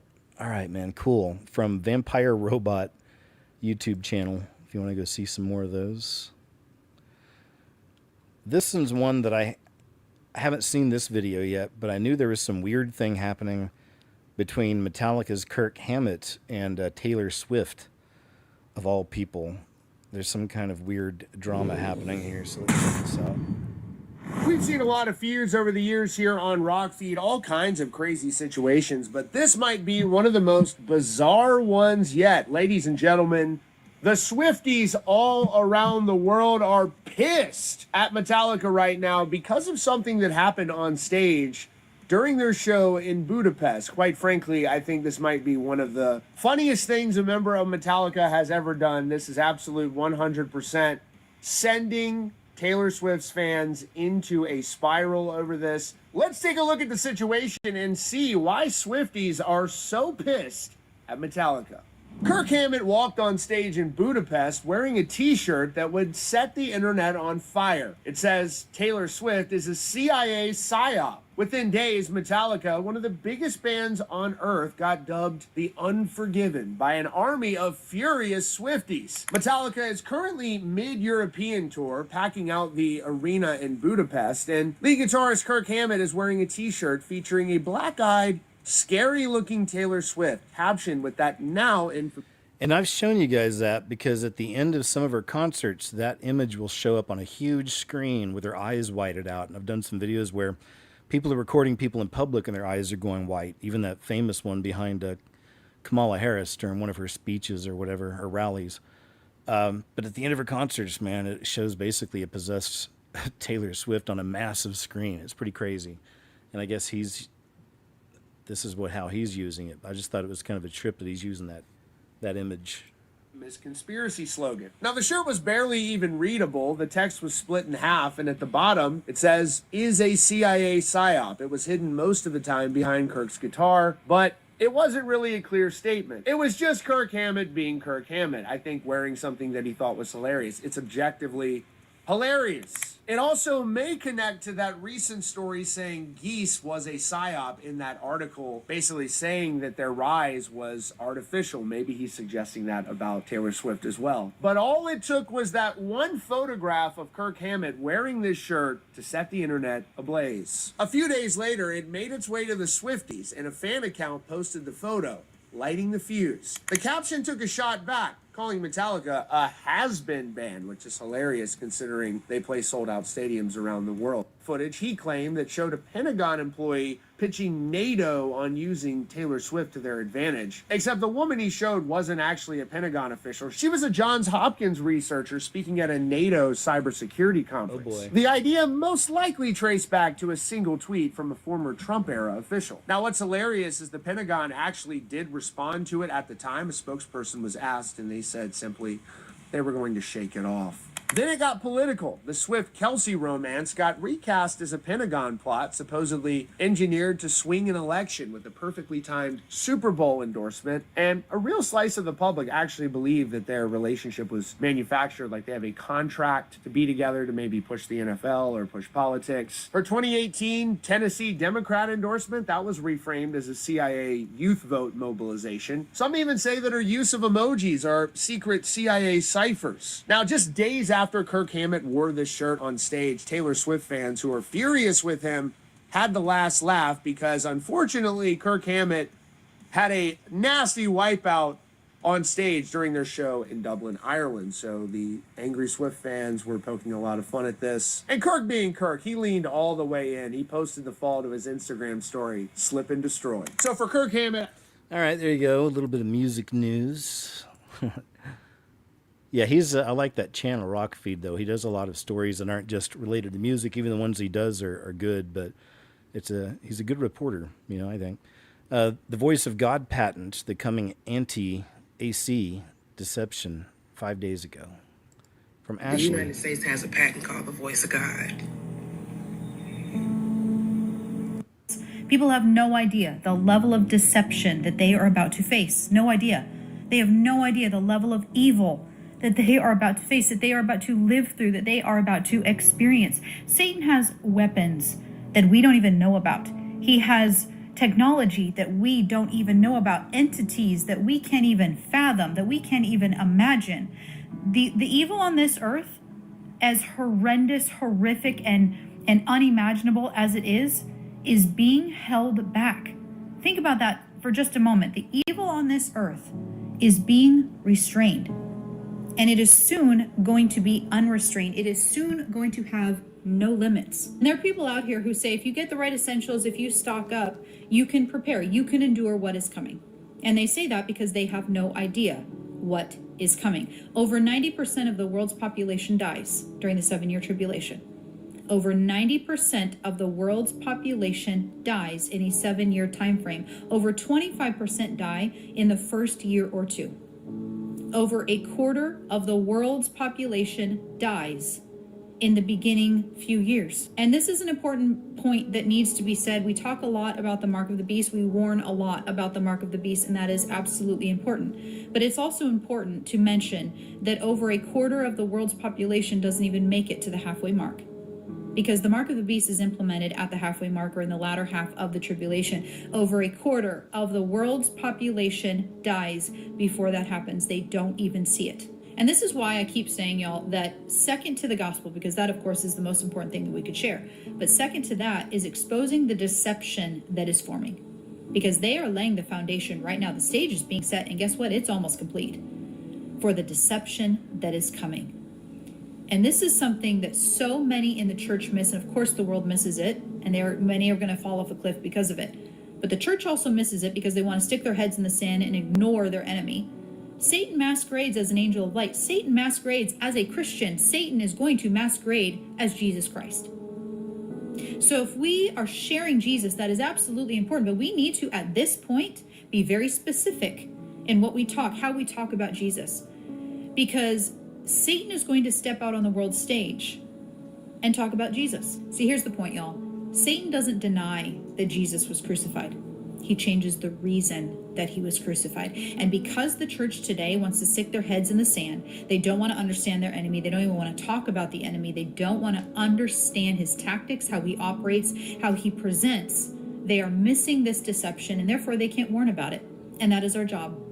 That is our job as followers of Christ, to warn, not only to not be deceived ourselves, but to also warn about the deception that is coming. We are called to not be asleep like the world is, to be awake and sober, to be paying attention to what is happening. And it is also a command from our Lord to understand our enemy, to understand how he moves and how he operates so that we're not deceived. Satan masquerades as a Christian. Satan masquerades as an angel of light. And very soon, Satan is going to masquerade as Jesus Christ. And when the world collectively all hear what they think is the voice of God, how are they going to discern that? How are they going to discern that that is not the truth? The most deceptive period of time in history, in the history of mankind, is coming. All right, thanks, Ashley. Great message. And I agree. I'm with you on this one.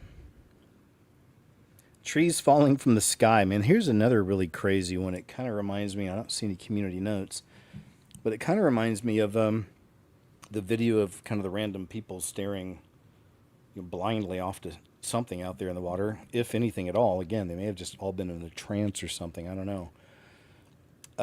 It's the optics. It's interesting to look at, but same with this. And I wonder what the cause is, but there's actually people filmed, this is in Manchester in the UK. They are filming trees just falling from the sky. It looks like randomly. There goes one. Another one.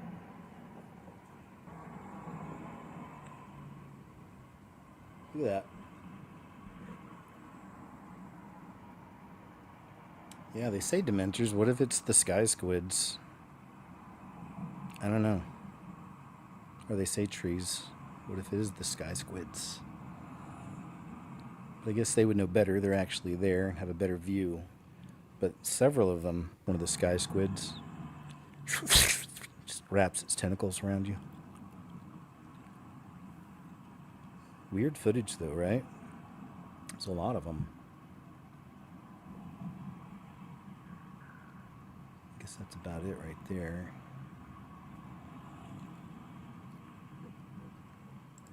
So what do you think? Your thoughts? What could that be? What could those be? All right, interesting. Darn, I should have resaved that.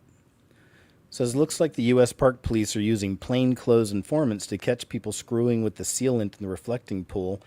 This woman has just been detained after being caught. Just people losing their minds, man. Isn't that crazy? And you wonder why, there's so many people, it seems, right, going after Trump's life or whatever, but it just seems commonplace. It's like there's no more debate or talking about things, but again, no surprise. It's the times we're in, man. People are showing their true colors, for better or worse.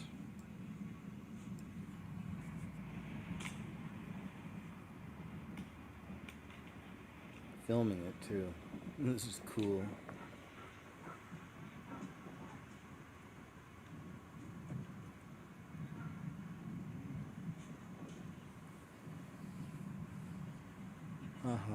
Got caught. See you later, Toots. It sounds like they're gonna get serious about this, like they're really putting these people away. It's a national monument. I mean, it's the law. Shouldn't be doing that, defacing the monuments. We know what they really are, I know, but still. See you later, Toots. No, please, it was an accident. Whoa. hopefully she actually got arrested. All right, there we go. They're taking it serious. People are going cuckoo, cuckoo. The Nextdoor app is truly a different world. Any of you have the Nextdoor app? I've never even used it, or I don't think heard of it until I first watched this, but maybe I should look into it. I don't know. Check this out. Ellen in Little Rock, Arkansas is demanding answers today, and frankly, I don't blame her. Ellen is on Nextdoor today on the Nextdoor website or app, and Ellen says the following. She says, "Hi, neighbors. I wanted to call everyone's attention to this. Ellen, just was shopping in the grocery store, and I was at the deli, and Ellen noticed," she goes on to recount, that she noticed a teenager at the deli buying Black Forest ham, 1 pound of Black Forest ham at the deli in the grocery store. And according to Ellen, what kind of a teenager needs that much ham? And she's right. Something doesn't add up, Ellen, and thank you very much for bringing this to our attention. I wish I could reassure you, Ellen, and say this is probably nothing. It's just, it's probably nothing. But no, there's no way that we're just going to brush it off like that, Ellen. This kid, this teenager, this guy's probably up to some kind of sinister activities buying ham like that. First it's ham, then who knows what. I have a confession to make, Ellen. I was also in the store, and I may have seen the same teenager you saw. If it's the same person, if it's the same kid, I think he walked to the mustard section after buying the ham.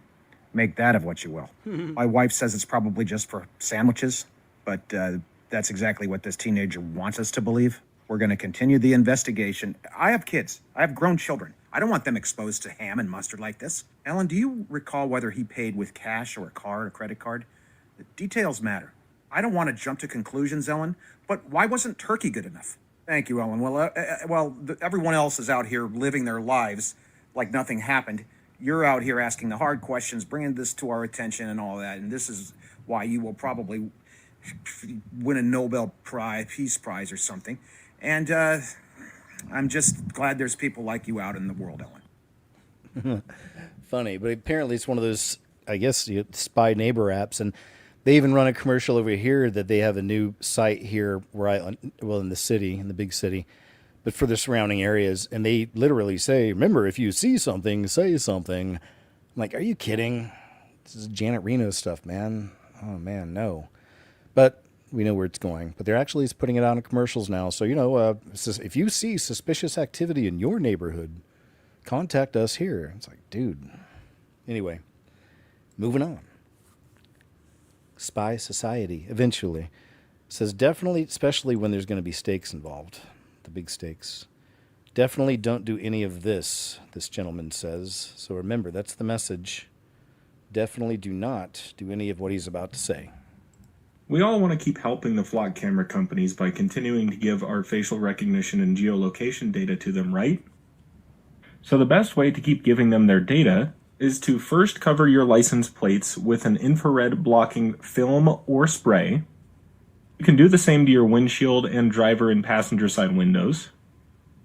And then cover your license plates in what is called an adversarial AI sticker or decal.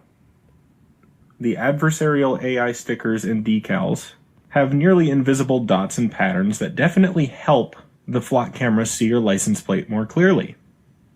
And the best part about all of this is it's nearly invisible to the naked human eye, so you are not impeding law enforcement if you get pulled over.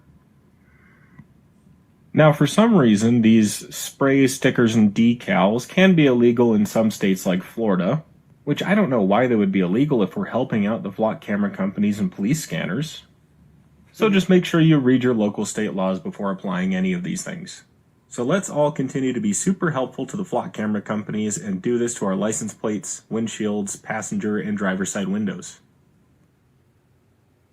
Good stuff. There you go. Remember, do not, do any of that. So, great public service announcement, my friend. And here's more. Look at this. Now there's literally pro-algae protesters harassing National Guard troops who are protecting the reflecting pool from vandals.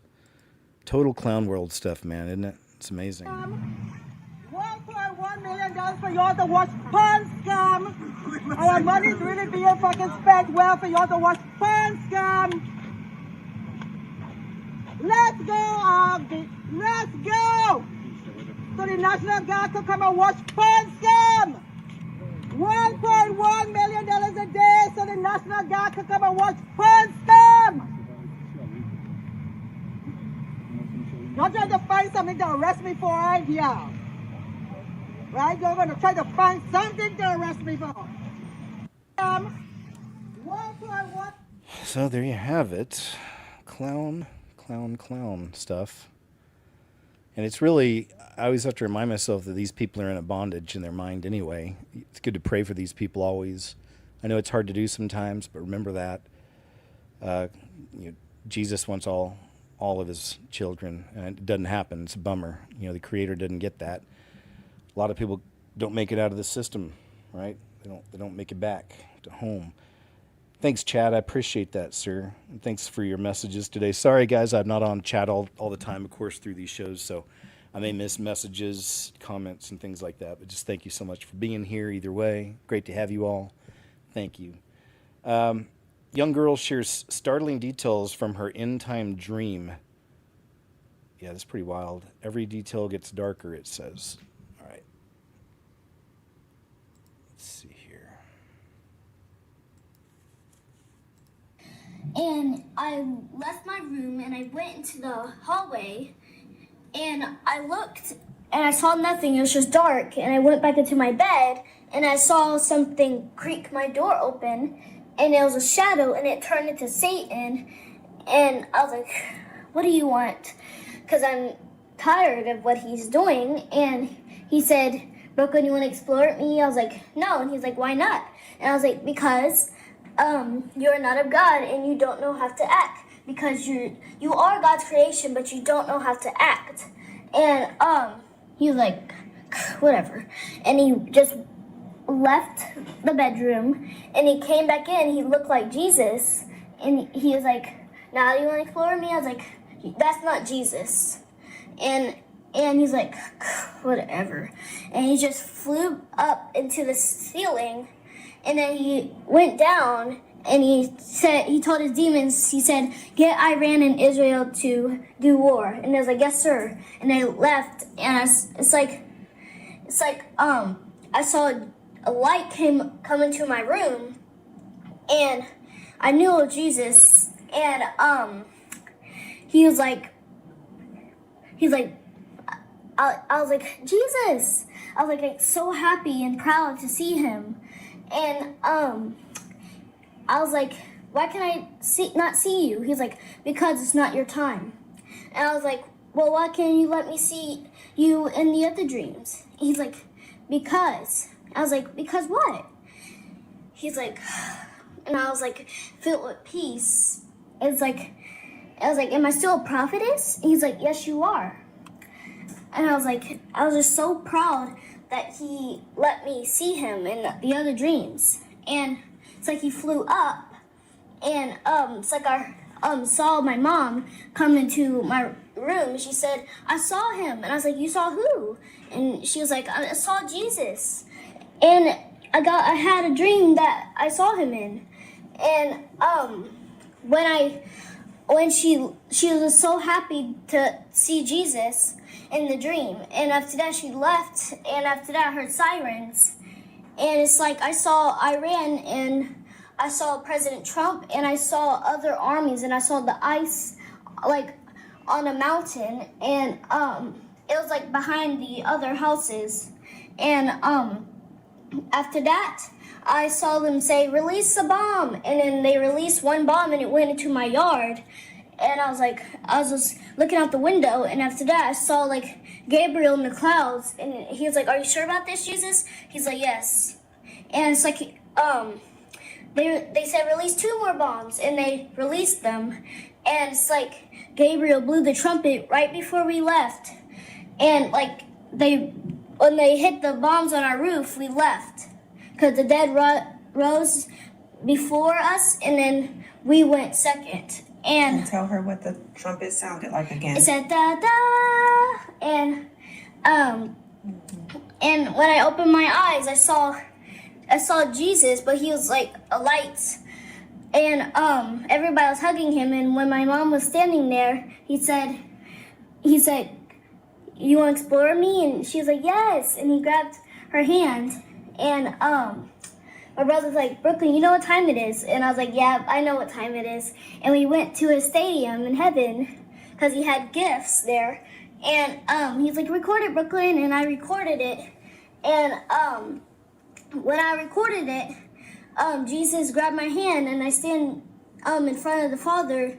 He's like, Brooklyn, the time has come. And I was like, the time has come for what? He's like, that people have to repent because my son is coming. And I was like, oh my gosh. And after that, he put his hands over my eyes, and after that, I woke up.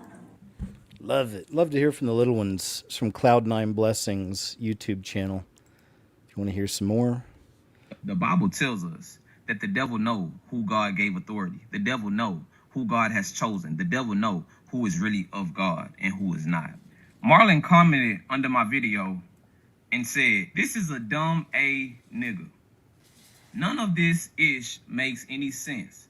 First of all, Scary Movie is not called Scary Movie 6. It's just Scary Movie. I'm sorry, I think for a little background. So apparently he had dissed, I guess, the new Scary Movie 6. I don't know if any of y'all know about that whole series. I don't watch. The stuff's too gross to me. It's way too sexual and over the top stuff, but that's just me. You know, I got my sensitivities. But either way, he made fun of it or something, and now this is Marlon Wayans from the movie, one of the creators of it, going back on him.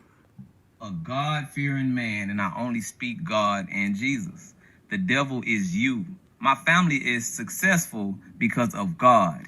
Anyone that listens to you is a half of a hater. You get to the top by hard working, dedication, and God.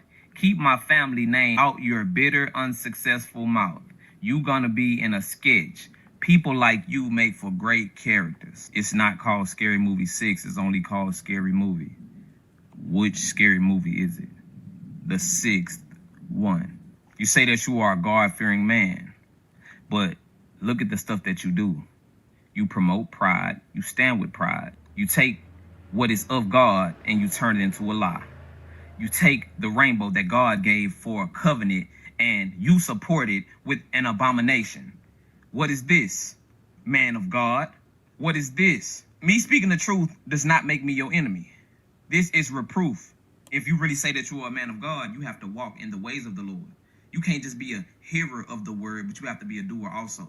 Not everyone that says, Lord, Lord, will enter into the kingdom of heaven. Man's ways may seem right to him. What you are doing is nothing of God, but leading people to destruction. You are letting the devil use you.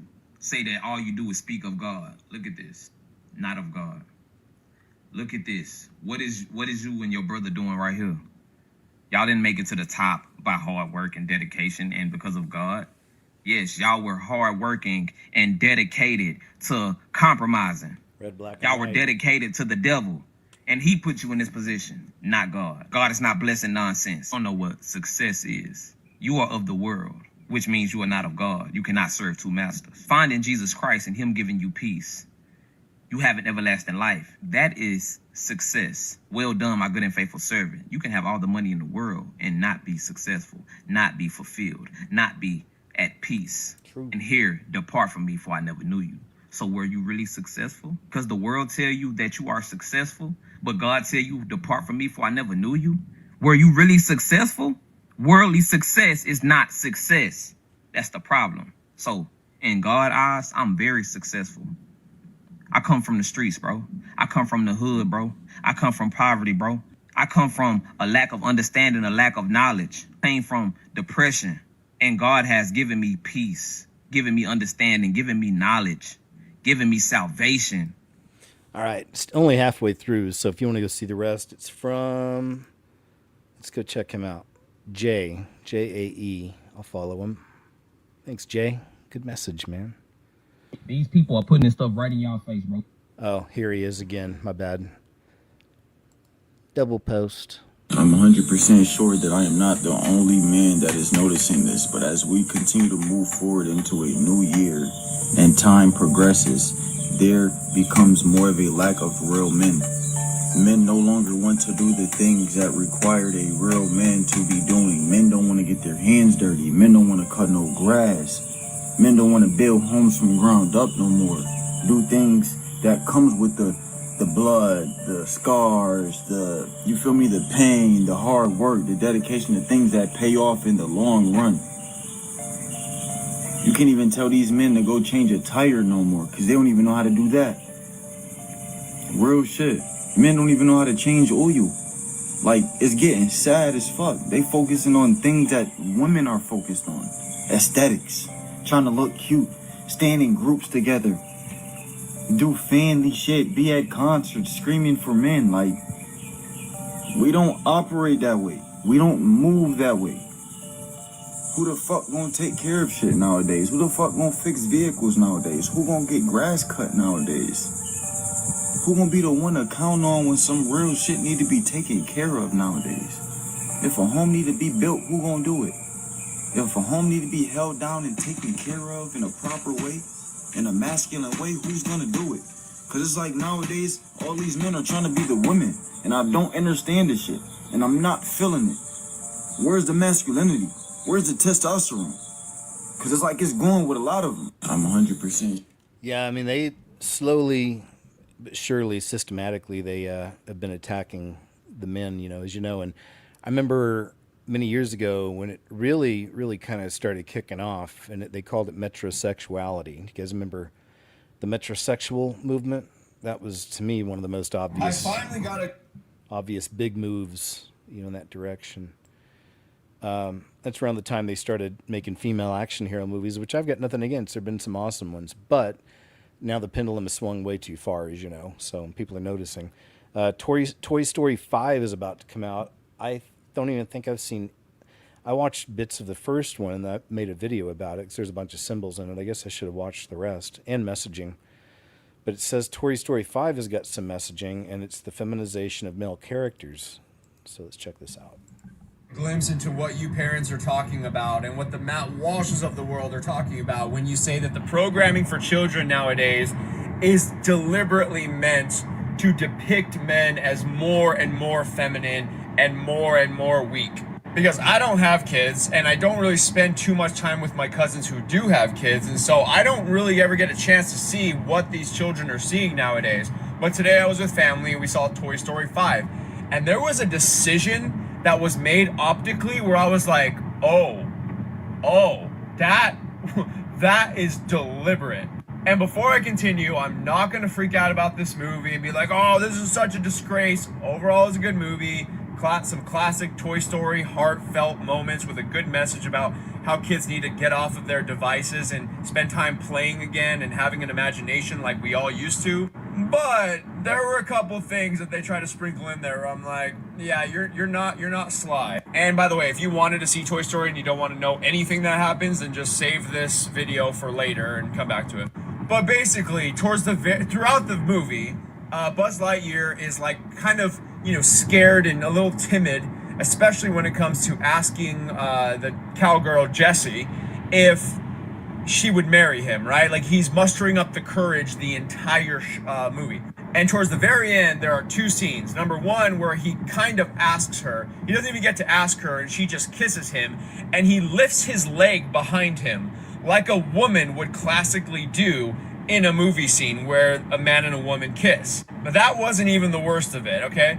Because then at the very end, when there is a wedding scene between them, Jessie is at the altar waiting for Buzz to walk down the aisle, be escorted down the aisle.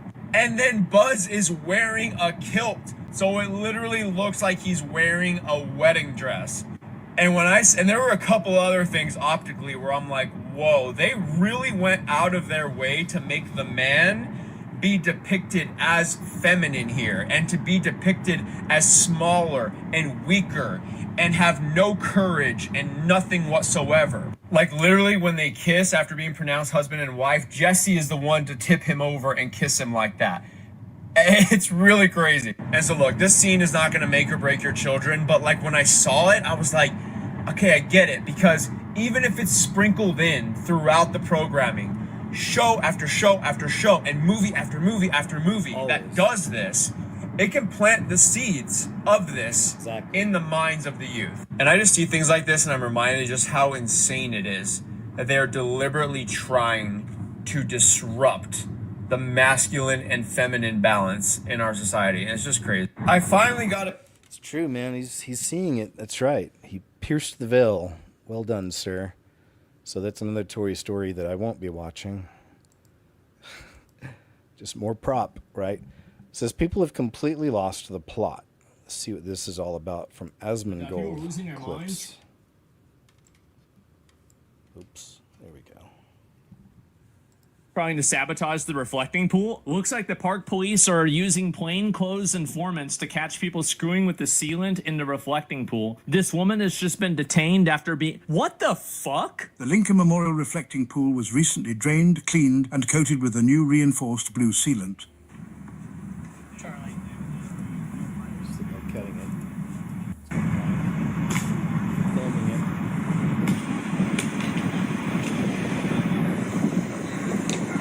What the hell? So they're trying to destroy the sealant, then take photos of the sealant being broken to make Donald Trump look bad? You know, we were just talking about the 72 lashes? So what's going on? That's crazy. Is that when they put up a fence? We don't need to put up a fence. We need to put the people that we need to put up a fence for in jail. I don't want to live around a fence. I don't want to live in a minimum security prison. And the way that you do that is putting stupid bitches like this in jail. Yeah, bro, she got mogged by Linus Tech Tips. U.S. Park Police, multiple reflecting pool vandals? Are these the people putting algae in the pool? 8647. Really? How do you do this? They're trying to stop them from cleaning the water? What the fuck is wrong with them? Police believe he was ripping pieces off the blue sealant at the bottom. This is another one. Wait, there's another one? He attempted to grab a hose out of an NHS employee's hand as they were vacuuming the algae. Ripping sealant? What the fuck? This is another person.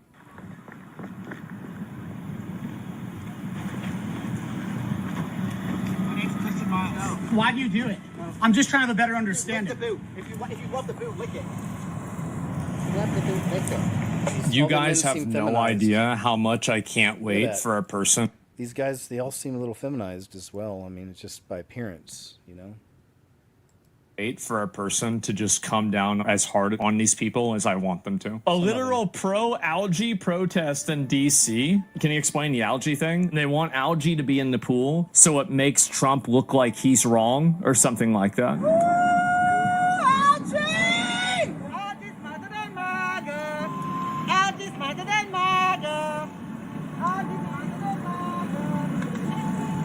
Team.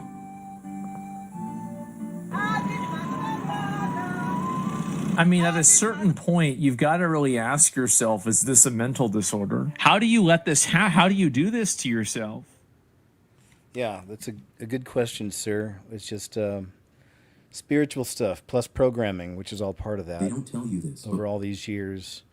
I don't remember if we've seen this one before or not. If you see these signs, you're dangerously anointed by God. These are always cool to check out. I don't know if we have. I feel like we have. Anyway, I'll move on for now from this one. I just had a feeling that I shared it last week. Amazon founder Jeff Bezos stated that humans' excessive water consumption limits the potential of artificial intelligence. Oh boy. The potential. Billionaire Jeff Bezos is dissatisfied with the excessive number of people on Earth who use a lot of water, which, in his opinion, is more needed by AI. Yeah, dangerous. It's a dangerous dude. To the average person, just minding their own business. Check out what this gentleman has to say. Quite the testimony here. It's a short one, but check it out. When I was jumping fences off my ass on ecstasy and having sex in public parks, no one said anything. When I was a witch and had sex with a ghost, nobody said anything. No one said boo, except the ghost. When I was picking up drugs, getting in the wrong dealer's cars, endangering my life, nobody said anything. But when I say that I am following Jesus and trying to live my life differently and that I find that being gay tends to be a waste of time, it's concerning behavior. Right. Got it. There you go, man. nice to see he's breaking out, I think. Pray for him, definitely. Matthew Errett just warned that elite families are working behind the scenes to create a reset. You don't This whole say. thing. You think it's a multi-generational magic trick That's that's the hypothesis I've been operating on, is that it's a multi-generational magic trick. being conducted by who? Being conducted by Rockefeller types? Yeah, I guess so. I mean, I think that there's a Rosicrucian element, a Hermetic Rosicrucian element underpinning this ritual as far as a more neo-Gnostic movement that is that has been working behind the scenes to create the foundations for a reset of global culture, global religions at the end of a millennium, maybe 2033. That A will reset of global religions. Yeah, reset of global mass psychological reset, sparked maybe with some trauma, some shock therapy to the mass zeitgeist. Maybe through an induced cataclysm or something like that. And then coming out of the fire, this phoenixing kind of cleansing of the species would be hopefully in there, I think, the minds of a lot of these shaman wannabes, the foundations for a new set of revamped religious beliefs that might center a little bit more on extraterrestrial gods that might have a variety of flavors to them, depending on whether you want it to masquerade as for one of the Christian cults or one of the Muslim or one of the whatever, Hindu, whatever. I think, but they want people to think of Muhammad or Jesus or Moses or any number of their, Buddhist doctrines as being something that comes from alien gods, alien creators from either another dimension or maybe this one, but usually I think another dimension or whatever would be the. So they want to make it seem like all religions sprouted out of this stuff. Yeah, that the real gods are the aliens, and the real demons. Like an alien perennialism type thing. Yeah, I guess so. Yeah, that the angels and the demons, like Aleister Crowley had once said, that in the future people will be speaking of aliens and demons, but they won't call them that anymore. And I think that what he understood to be what he expects people to call them will be, just aliens. Aliens. Interesting. Yeah, I think, and it's a nice way to account for why bad things happen. Why is there political injustice? Why is there evil in this world? It's the shape-shifting, lizards from whatever that just want us to be sad and suck our fear energy to keep them going. And why is there global warming in their minds? That's one thing David Icke had said back in the 90s. He was making the thesis that global warming is part of the plot by the lizards to create a more habitable, lizard-friendly world that they could then occupy over time. To be true, it's just my hypothesis. Right.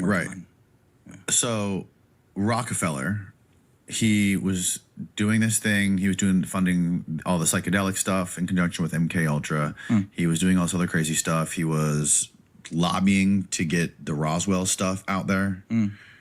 And then in the 90s, he was getting together people like Stephen Greer and Linda Moulton Howe and all these UFO Bigelow and Robert Bigelow. Yeah. And so you think that Rockefeller, explain to me what you think Rockefeller, like what was his ultimate goal, do you think, with this? I mean, I don't think it's a purely Rockefeller designed operation. I just think that he was a But what were his motives? Well, I think his particular motives is in harmony with what his clan, what his family has been devoted to since, John D. Rockefeller, the original sort of, rail and oil magnate, rose to power as part of the U.S. establishment, which is a devotion to a certain class and a certain system that is ancient in character, that has provided them the privilege to rise in standing with a certain dynastic guarantee, a certain limited dynasty provided to them to. All right, we're going to move on. But yeah, there you go. Sounds like he kind of knows, kind of understands what's going on here. Very suspicious. The man passed a few days ago in a crash helicopter. Bernie Madoff still. Oh, yeah, this is really interesting. Here's something that I had to share because it's another really wild Oliver Tree clip. Listen to this one. Do you guys remember the Bernie Madoff scandal from long ago?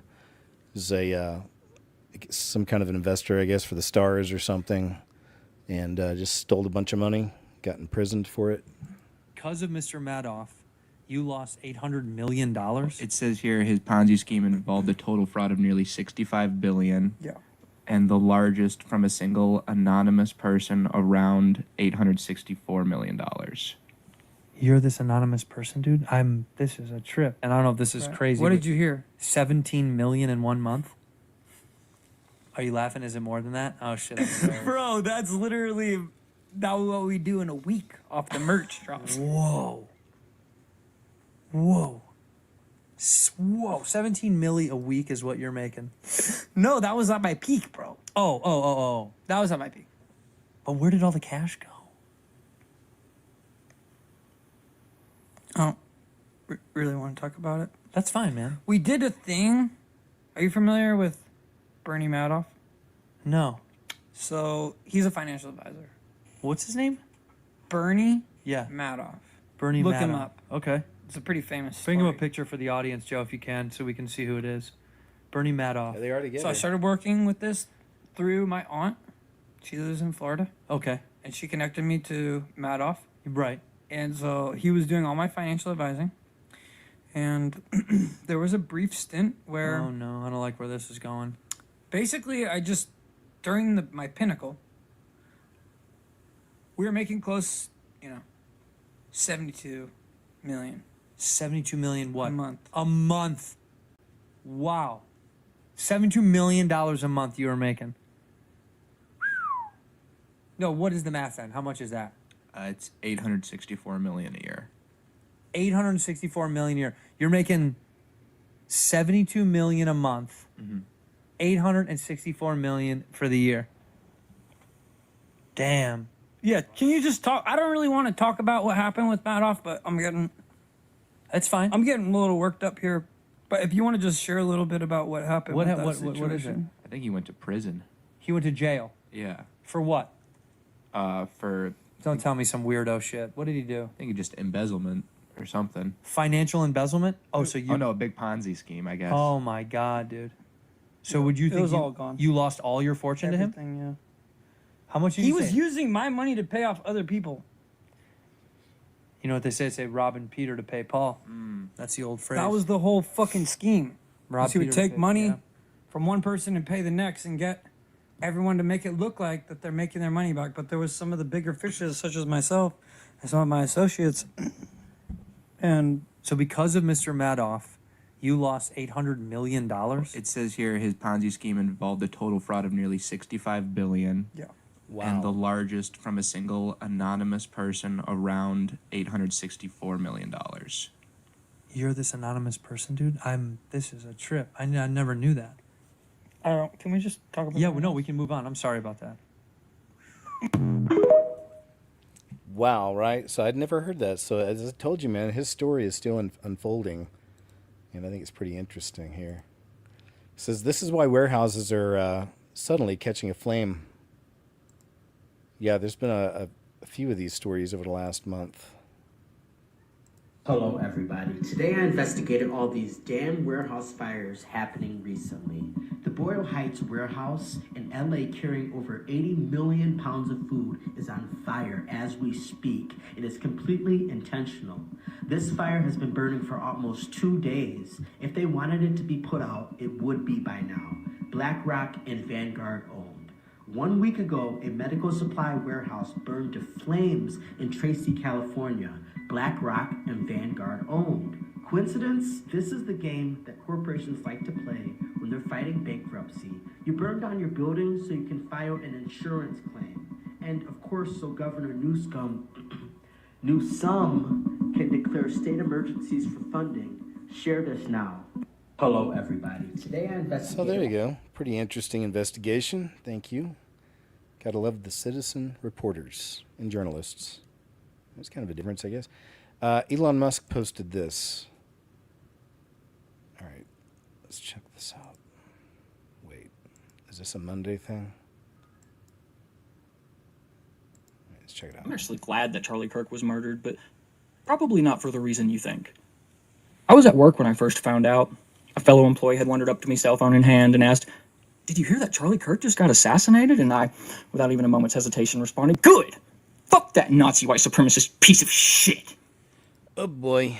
Yeah, I think this is going to be more of a Monday thing. My opinion. I like to keep some of this stuff on the other shows. So check out the uncensored shows. Go to Rumble, look for KJOZBORNE, and you can watch them. Gal wears a MAGA shirt to doctor's appointment, and left woman can't handle it. Yeah, there's a lot of these. People that just get so triggered just by these objects. It's interesting. Bye, honey. Bye. I'm gonna bye. No, you're not. No, you need to stop harassing me. I'm at a doctor's appointment. I don't need your harassment. You need to go away. You need to go away. You need to not block my door. I just want you to think about what you're wearing. Go away. Get off my back. Leave me alone, freak. Stop. Stop. I'm at a doctor's office. Stop. She don't have a sticker on her car. Trump stickers might. No, you don't know. You don't know. You need to stop harassing me. Now you're harassing my mom. You need to stop. I'm sorry. Please stop. That's all right. I'm very sorry about that. My apologies. You need to stop. No. I'm at a doctor's appointment. You need to just stop. You need to stop. You need to go. Honey, you need to go. You need to go. Yes, you need to go. You need to go. You're harassing me right now. You're coming back at me.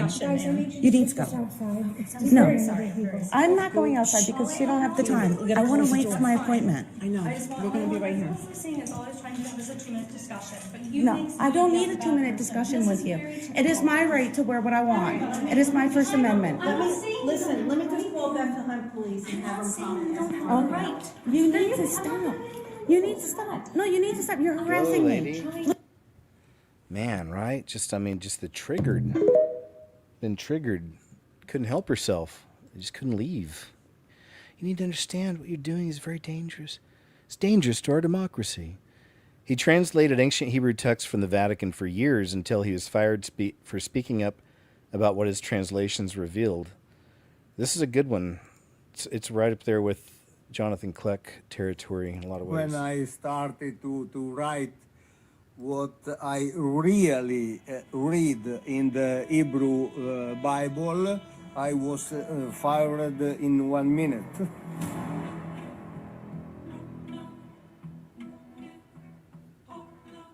Let us make man in our image. Man has become like one of us. Let us go down. Multiple divine figures in the Bible. Different name of gods in the Bible. If Elohim are not God, the Bible is entirely another book.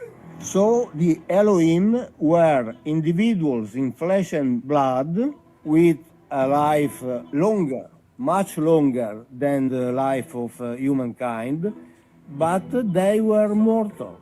And the Elohim group of individuals, a higher civilization with higher knowledges and higher technology, higher powers, those are all flying objects that are clearly and precisely described technologically in the Bible.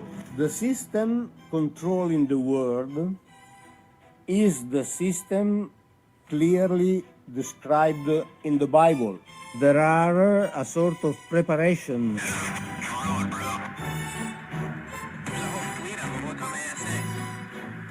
If it was disclosed that the Bible translation is not correct and there are many beings and this is more of a historical book and these interpretations of God may actually be other beings from other worlds, do you think that would destroy these religions, or do you think they would adapt? I think. Well, again, that's Jonathan goes much deeper, but that's right up there with his territory, specifically about the Elohim creating man in their image, right? It's a whole other story, so you can check Jonathan out. He's better at explaining these things, but very interesting to see that. And of course, he got fired, like, immediately. Texas neighborhood on lockdown after truck spills 24 million bees. Man, this is pretty scary. Have you guys seen this one? Yeah, it just kind of shows them, but look at this one. I think it's next. I think. Yeah. Here they are, and, he's... Let me see what the backup is on this. Anything else? I mean, he survives, it seems, but this is a police officer being viciously attacked by some of those bees. That's why I say it's super dangerous. All those bees, man, it's going to be some out there protecting, a lot of them.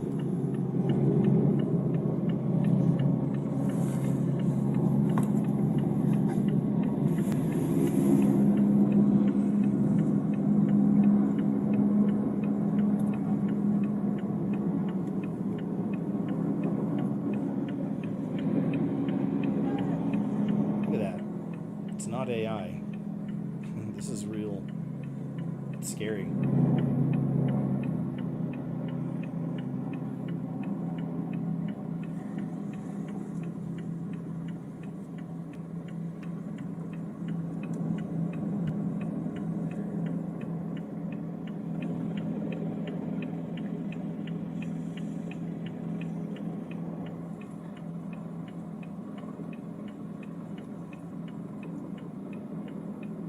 Get out of the car, there's thousands of bees.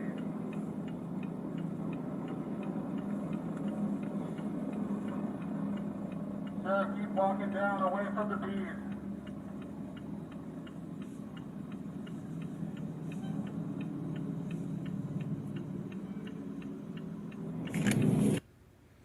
Wow, there you go. So, yep. Maybe throw some prayers out there for that gentleman. He's going to be in bad shape. Got stung once. I was very little. It was right under one of my eyes.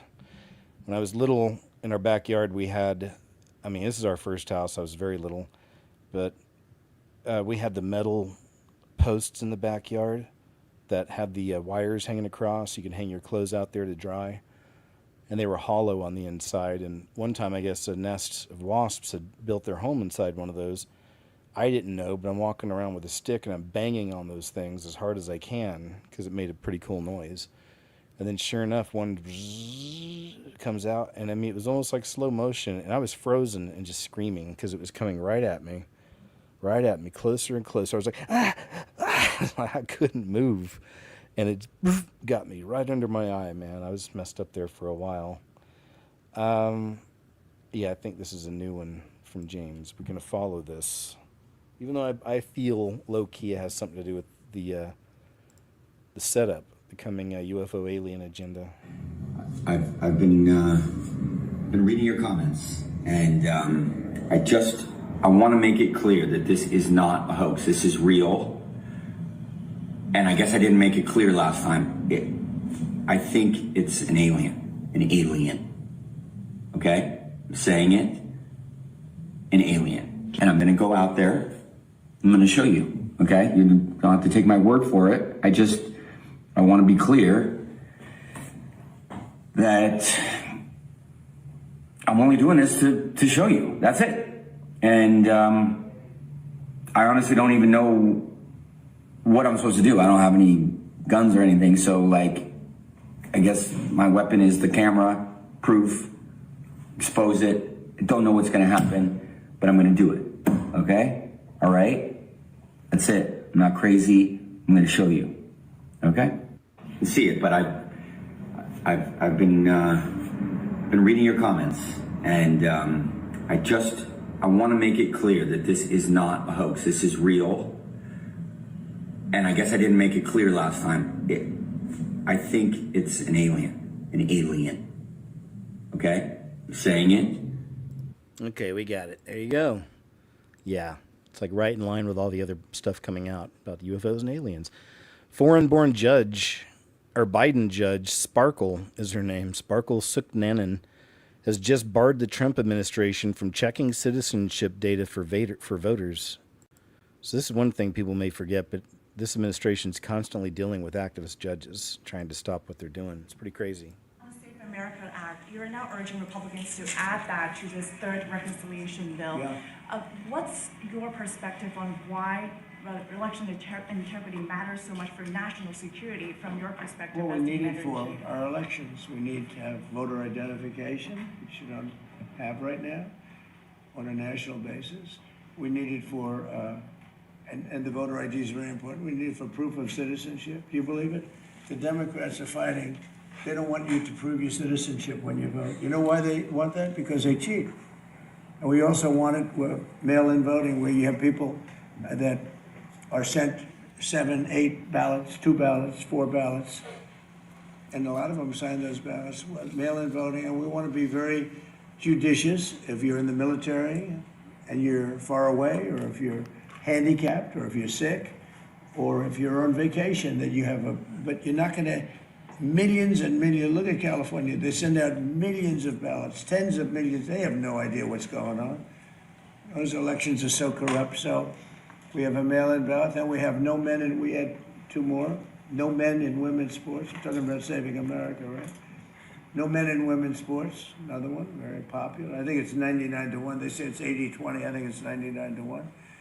And we have no mutilization of your children for transgender purposes. So let's see, transgender mutilization of your children. Does that sound good with you guys, generally speaking? You're not into transgender mutilization. All right, we're going to move on. But yeah, that's like every week I'm finding stories on that some judge blocked something they're trying to do. They pulled his name off of an airport like a couple weeks ago. They had Trump's name on an airport. It had been up there for a while, and then some judge made him bring it down. It's pretty crazy. 3 Days of Darkness theory. You decide. So my mother reached out to me and my siblings, and she felt like she had the urge, like God was telling her to warn us about the 3 days of darkness. And some of you might have heard of it, but I had never heard of it. And she sent me a few videos with Father Chris, and he is a very well-known priest amongst Catholics on social media. So he went ahead and put it in description, and I'm just going to go ahead and share that.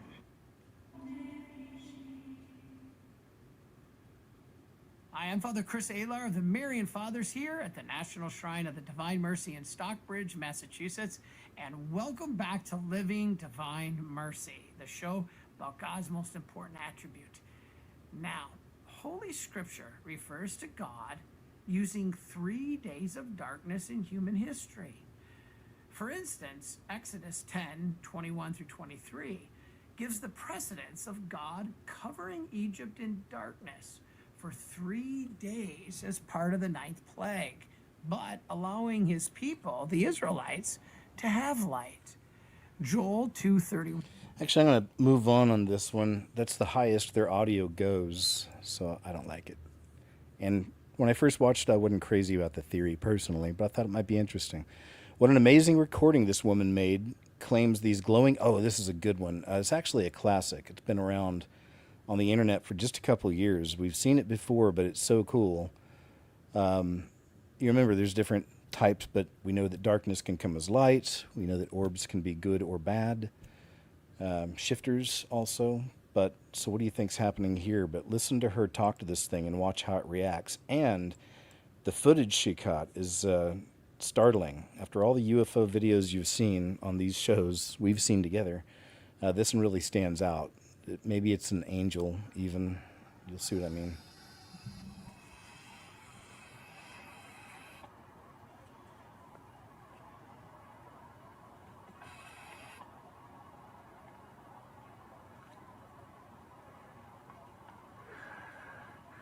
See if I can zoom in more. I know I can, but my fingers don't work. Sorry, guys. Sorry, guys. Here we go. Let's see if we can zoom in. Look at that. Like energy waves. It's really cool capture. Look at that, man. Is that what angels really look like? Some? Well, they all have different appearances, right?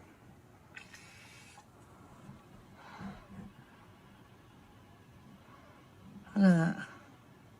Watch when she starts talking to it. It's crazy. Can you talk to me? Can you hear me?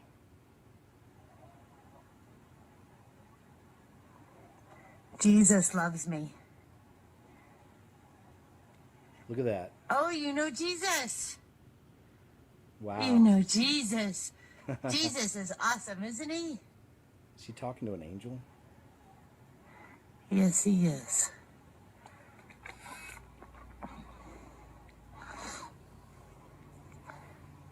God is good. God is good. God is good. It's really moving.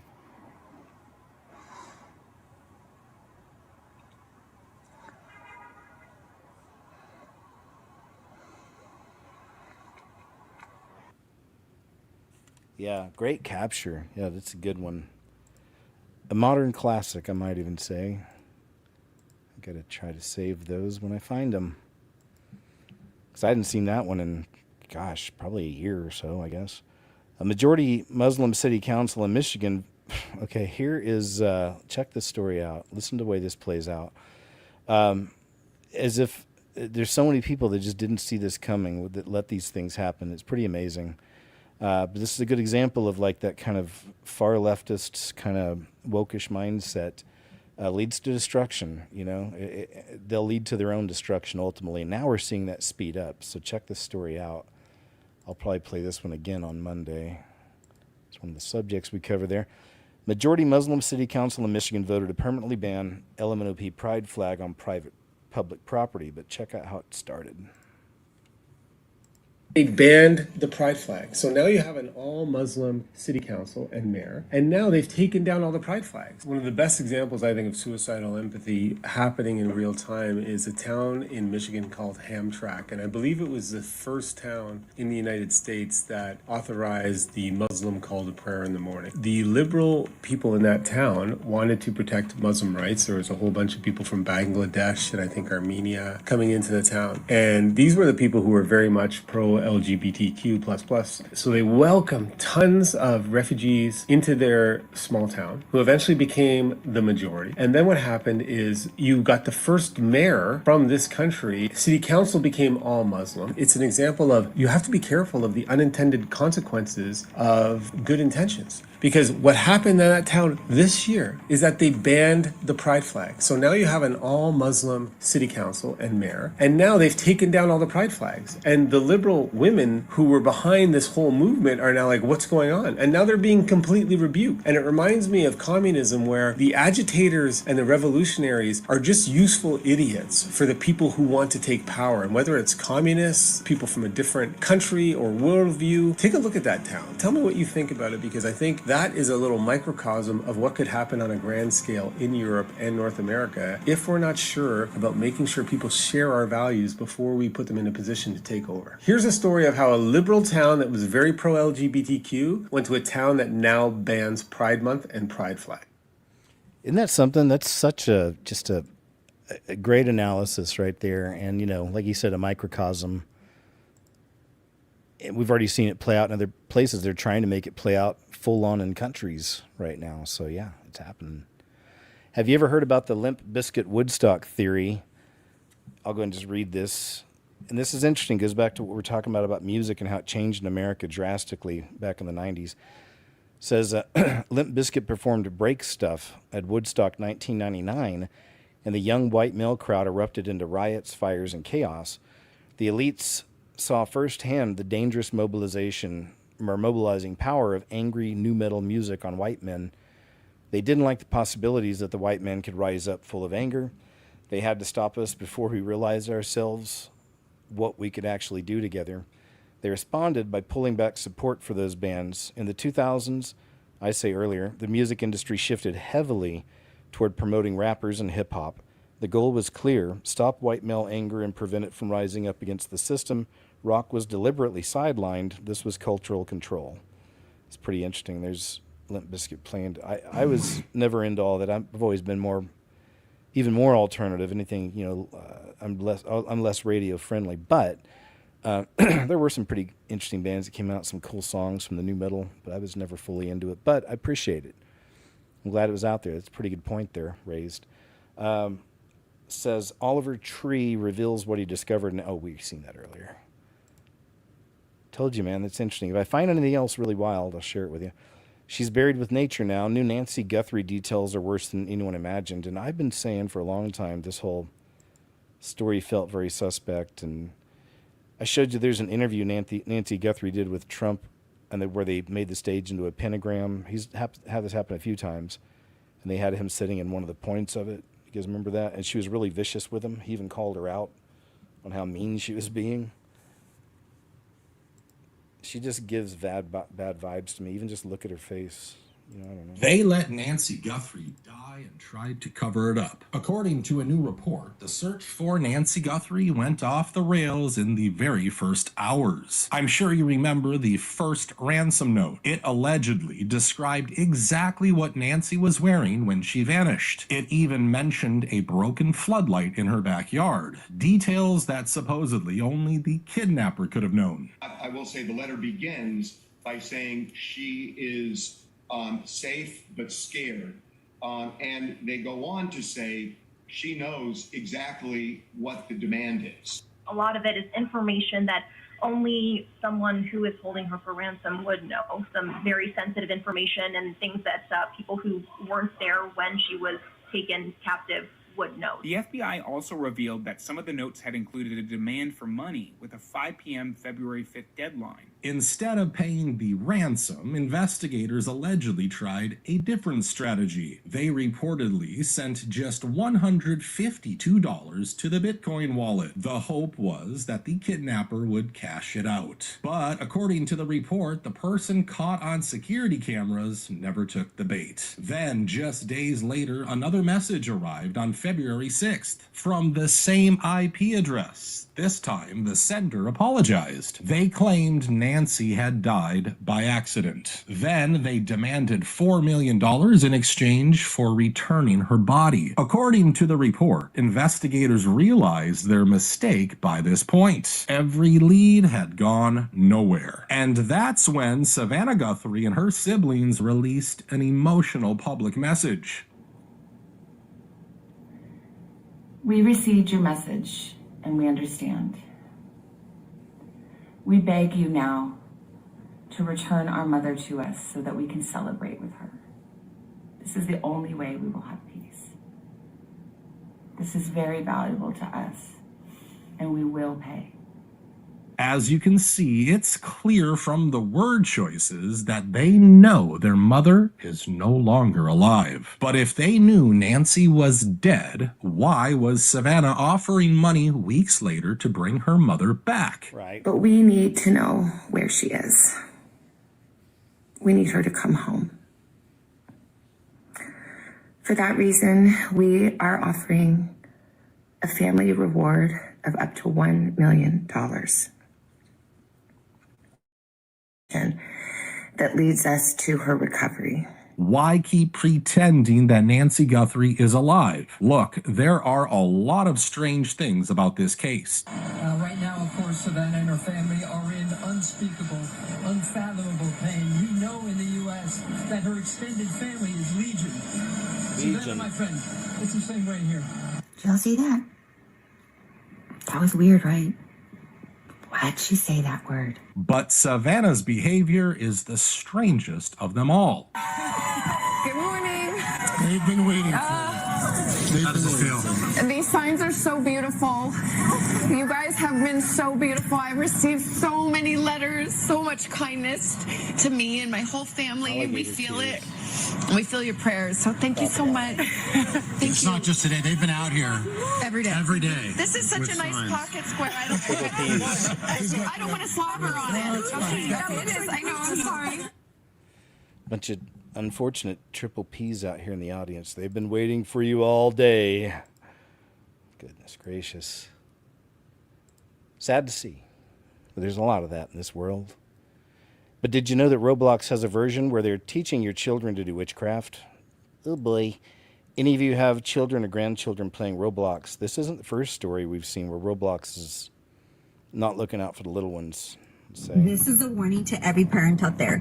If your kids are playing Roblox, Satan is after your children. There's a version in this game called Demonology, where they teach your kids how to cast spells and how to practice witchcraft. This game gets so dark and demonic that kids have no idea that this is not harmless fun, but it actually opens the door for the kids to be demonized, conditioning the kids to be okay with practicing witchcraft and casting spells. They want to get them so young. If you're a parent, watch exactly what your kids are playing on Roblox, because no weapon formed against our children will prosper. Protect our children at all costs. Cover them in prayer in Jesus' name. If you believe this, subscribers, follow for more, and share this warning with the... All right, we will. We just did. So thanks. And you're welcome. Yellowstone creator Taylor Sheridan, some of y'all may know him. He's produced a lot of TV shows. Perfectly encapsulates how the left's refusal to accept Donald Trump as president is actively eroding the rule of law. This is interesting. I never heard any interviews from this guy, but I respect him for being such a great writer, man, writing so much. This my degree is in screenwriting, so I like to see that. But I haven't heard a lot from him. And it's so dangerous what we're seeing. You can like Trump or not like Trump. It doesn't. People are going to like presidents and dislike presidents.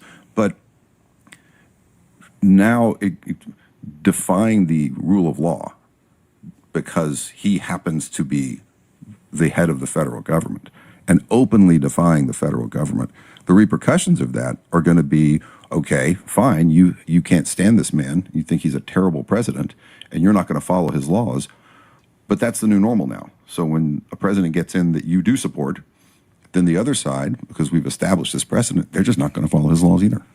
Right. And now we've eroded the rule of law. And yeah. And then what happens? And it's so dangerous. So there you go, Taylor Sheridan, ladies and gentlemen, made Yellowstone, and that's the main one I know about. I am a skeptic of yours, Russell. I appreciate. So here's one that some people probably relate to, because there's some people that still question Russell Brand's faith, and I try not to ever get into that. I pray for the people, and you just trust in them, and just try to, like I said, pray for them, that it's real and they're connected to Jesus and all that stuff, right? And not pass judgment on them, because everyone has a different walk and represents in different ways. But here's somebody, I guess this was a left-type podcaster guy. I don't remember his name, but I got that from the comments, going after Russell Brand on his faith, seeing if it's true or not. You having me on the show, but like your conversion to Christianity, your conversion to sort of this MAGA adjacent questioning institution stuff feels a little convenient to me at times, and I want to understand it better. Like, I want to try to give you the benefit of the doubt, but obviously, like, there's credible accusations. You sort of referred to them before. I saw you talk about them with Piers Morgan. I saw you talk about them with Megyn Kelly. I know that you deny them, but they're credible. There's investigations. There's trials that are going on. There's stuff happening here in the States too. It feels to me like, from sitting from the outside of it, and you know your heart better than I do. Okay, your relationship with God is between you and God. You know the truth. I don't. I'm not gonna pretend like I do, but it feels to me performative. And you see that all throughout this MAGA ecosystem. Do you understand my skepticism in this? I'm not trying to make a personal attack at you. I just have come into this stuff with a healthy dose of skepticism. Do you see why? I understand what the word skepticism means. I understand what the word cynicism means. I understand what hubris looks like. And I, in a sense, in a way, Mike, I'm at a point where sort of abstract pontification and kind of grandstanding and listing stuff and the skepticism and cynicism, if it's applied to individuals, and you've certainly applied it to me, then you should look to your own Christianity, to the teachings of Christ, to the teachings of St. Paul. He has a lot to say about hypocrisy. He has a lot to say about followers of Christ, and that even if people are casting out demons in his name and they're insincere, still the work's getting done. Now, the tragedy for me is what's accessible to you and I in Scripture is a profound truth of a revolution that's kind of already taken place, that requires, as he says so many times, only faith, only a mustard seed of faith. Only a mustard seed of faith is all that's required of us to be participants in his kingdom. My assumption is that you're coming on here because you'll think like, oh, at least people, like you can like righteously claim I'm reaching an audience that I wouldn't otherwise reach, and maybe to grant you a glimpse at my own skepticism, it seems when I see you refer to notes that you're looking at your own clips and you're looking at your own. If I may, I'm taking notes about the things that you say, Russell. Just writing them down. I appreciate that. Or the screen. If you're going to accuse me of something, I want to be super clear about what I'm doing. I have a notepad right here. It is very, and you have a laptop open as well. And it's also significant and important to ensure with all accusations to remember one of the primary terms for the fallen one, the accuser, the doubter, the enemy. And he engages with all of us similarly. None of us can turn up haughty and supercilious, Mike, and deal with one another. No one gets to talk down to someone on the basis of assumption. No one gets to declare sort of like somewhat piously, and if I may say pharisaically, like I'm somewhat skeptical. You're just a guy who's going to die. I'm a guy that's going to die. You've got your beliefs, I've got mine. You've got some stuff you like saying, some stuff you like doing, some tricks that have worked for you up to now, a few pounds lost, a few dollars gained. And if we're not participating in the kingdom, my friend, we're participating in the empire. If like the sum total of this for you is a few, Instagram followers and a few dollars more for Kamala Harris, I'd say that we've both significantly been robbed and shortchanged.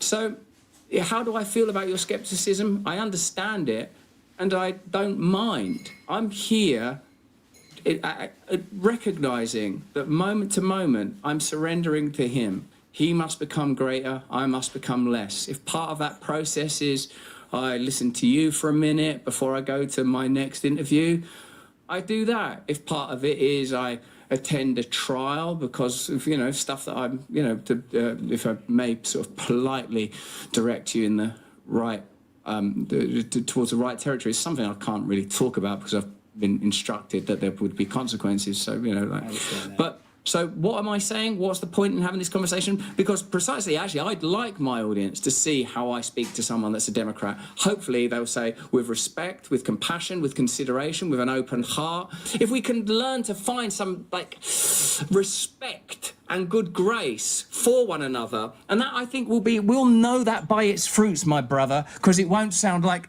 I got a healthy skepticism. It won't sound like that. It won't sound like performance. I ain't performing. I've earned a lot of money in my life for performing, a lot of money.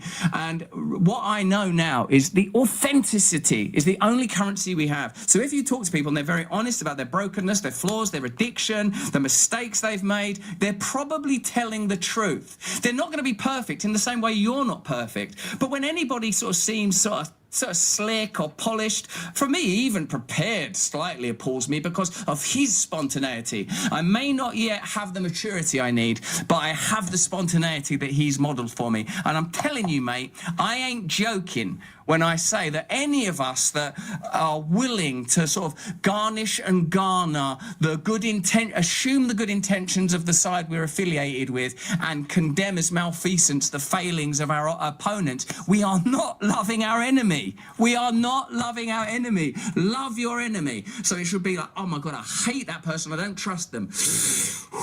I've got to love them. I'm going to love them. My book is... There you go. So, as always, you decide. But I want to play the full clip. I like the passion. It's interesting. I think it was really well said. Do y'all not see how Satan has y'all favorite rappers wrapped around his fingers? Stay with me because we're going to talk about it. Some of y'all know every lyric to an album but have not opened your Bible in months.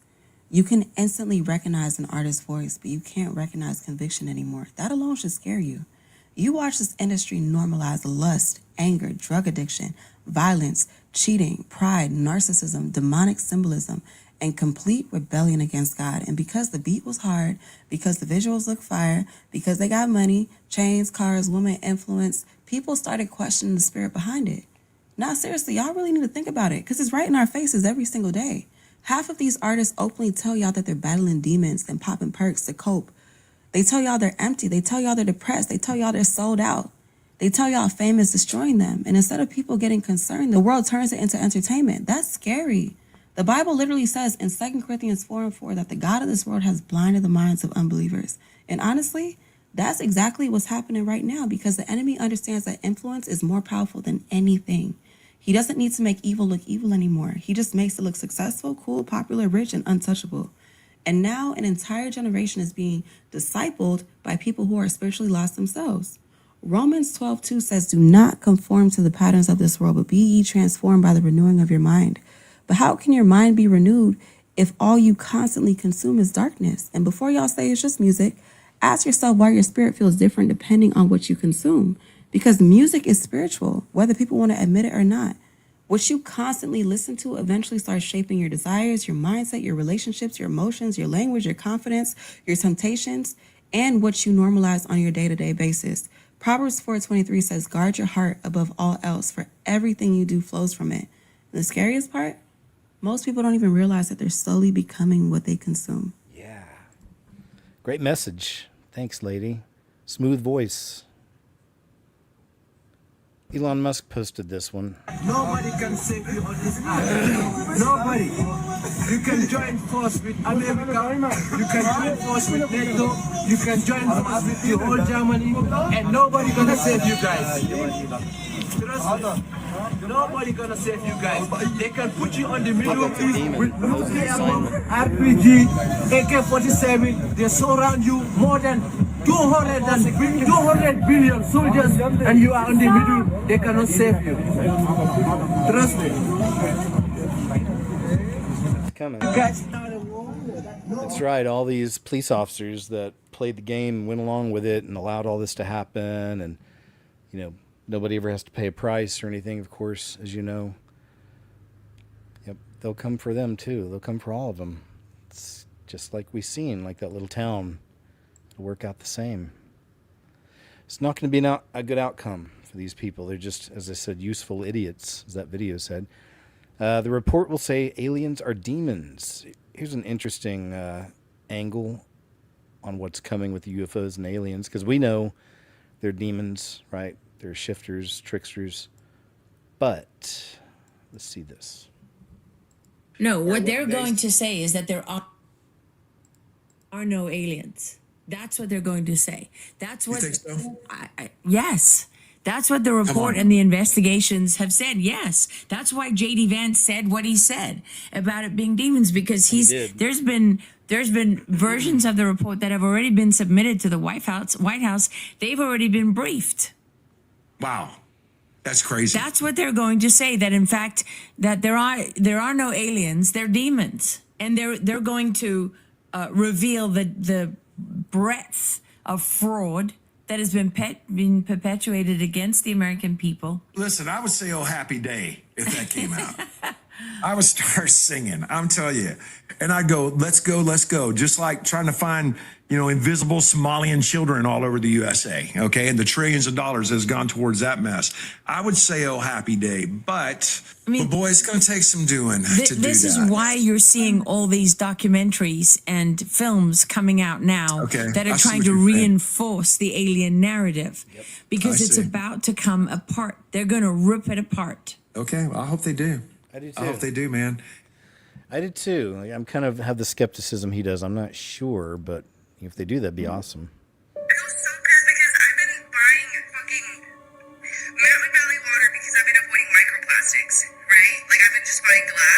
Here we go. I punctured it and I saw in the water this plastic thing start floating.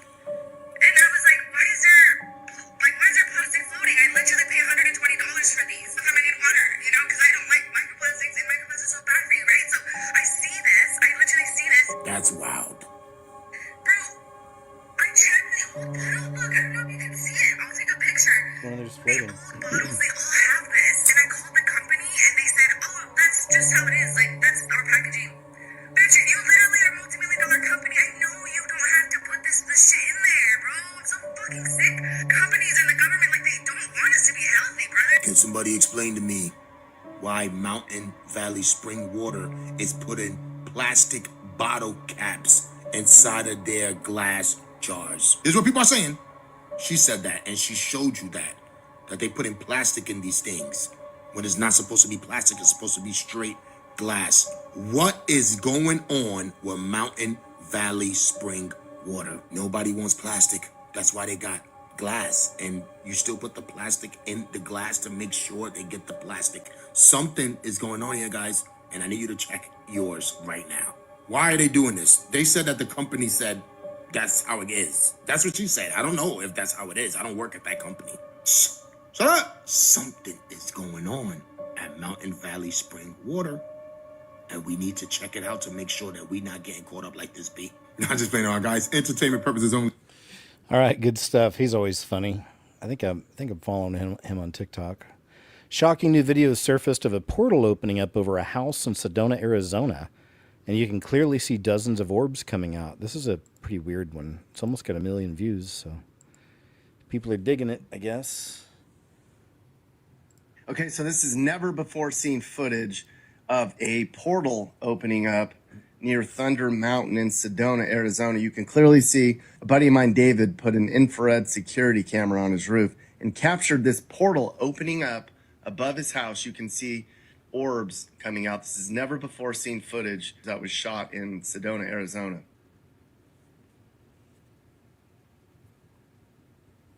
It's wild looking. Orbs, there they go. Right?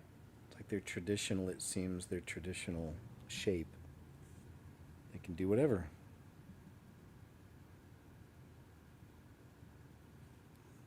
It's cool footage. Still totally, I mean, not totally. It's still kind of hard to understand what we're looking at. I guess it's just that, like that formed up in the sky, I'm assuming. And then out come the orbs.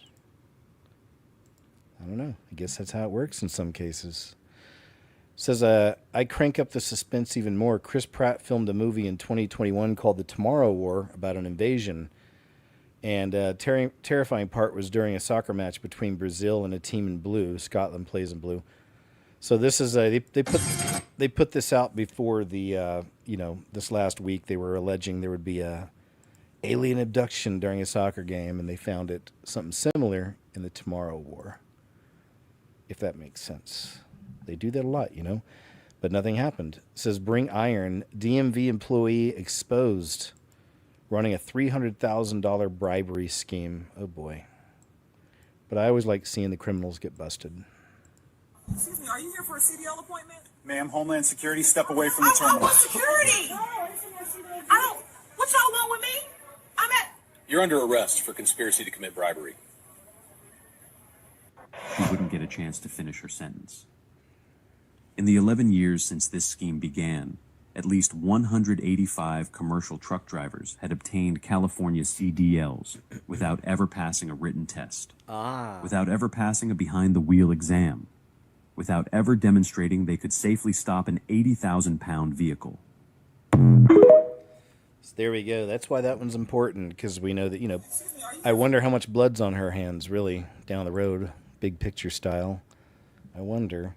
Psychic said it again. Oh, yeah, this is that psychic lady again. I'm telling you, I had a dream, had a vision. They're going to come. A man goes in for a colonoscopy, and he happened to leave his phone recorder running because he wanted to record post-op instructions from the doctor. What he captured wasn't very nice. They were talking trash about him. Oh, boy. From the anesthesiologist started as soon as her patient went under. Listen as she speaks directly to the sedated man who was undergoing a colonoscopy. After 5 minutes of talking to you, pre-op, I wanted to punch you in the face and man you up a little bit. The patient was using his smartphone to record his doctor's instructions about post-op care, but he forgot to turn it off. So when he was sedated, the phone continued recording. Imagine his shock when he woke up and heard what the anesthesiologist was saying about him. Dr. Tiffany Ingham actually calls the patient a big wimp and suggests he's gay. Why? Because he attended the University of Mary Washington in Virginia. It used to be an all-female school until 1972.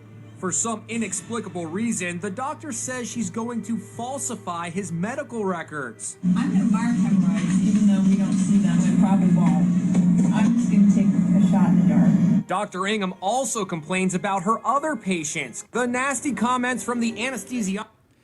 There we go, though. I love it, though, when these people get caught. That's nice. Well done, sir. Couple headlines. Jail for good work. UK lawyer sentenced to 2 years for cleaning river. Actually, I'll read a little. What began as a volunteer effort to revive a choked and stagnant stretch of river in East London has left its organizer facing a criminal investigation and the possibility of jail, according to a report by The Guardian. Paul Paulusland, a UK lawyer and environmental campaigner, led a 10-day community cleanup on Alders Brook, a tributary of the river Roding and Barking, in late February. Working alongside the river, volunteers removed around 200 bags of litter, silt, weeds, and branches from a 250-meter stretch of the brook. The cleanup reportedly had an effect, with locals saying that the fish, dragonflies, herons, and red beds returned to the revived section within days.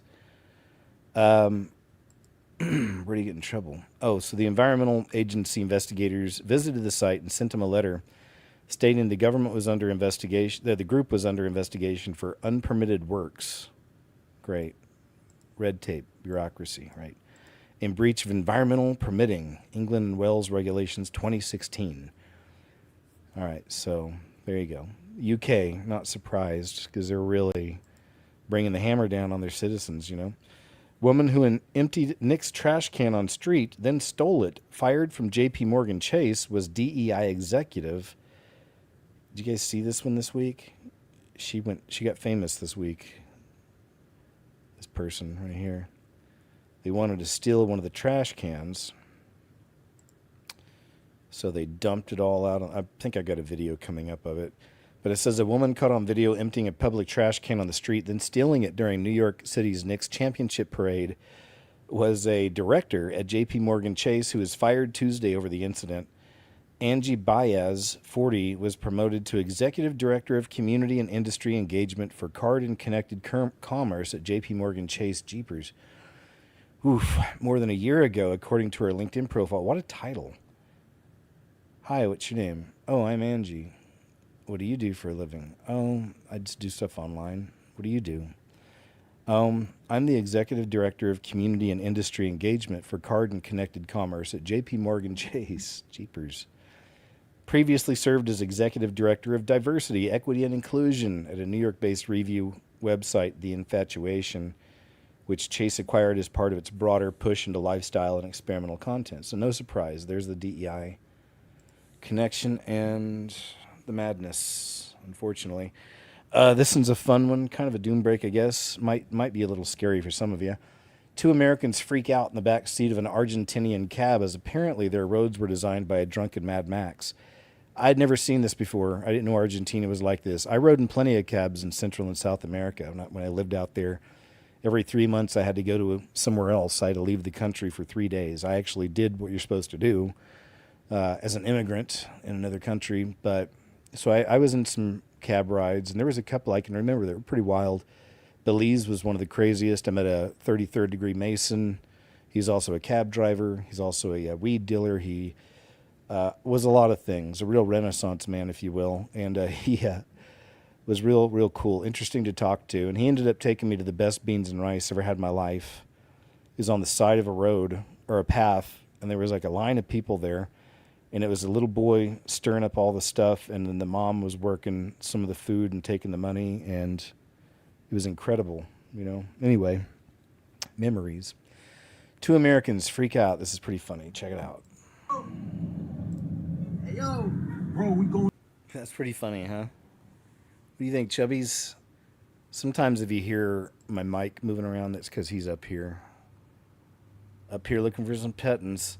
He just got off his cat tower, and I promise I'll do the cat tower before the 4th of July, before I leave. I'll put that up for the members. Shout out to the members. Thank you. Subscribe Star fam, of course. Tamara, thank you. And thanks to all of you. Got over 1,000 amazing, awesome, cool, interesting people chilling and hanging out. Still got a fun show to go. Still, I call it fun. Still got plenty to go into. So thanks for being here, man. Game changer for road warriors. I can't play the music, but look at this. Because, as you know, the last good 5 to 10 years, it's become really popular to live off grid or to live in your car or to live in your van, especially as things happening with the economy. More and more young people are even getting into this, and older people. It's all over the place. But as people are doing this, now you have this from Toyota, which seems like a decent price, I guess, for this. $50,000 Toyota Hiace van. And it comes with its own built-in toilet and a wicked interior. But yeah, check this out. So 50 grand for this. I think seems like a good price for what you're getting.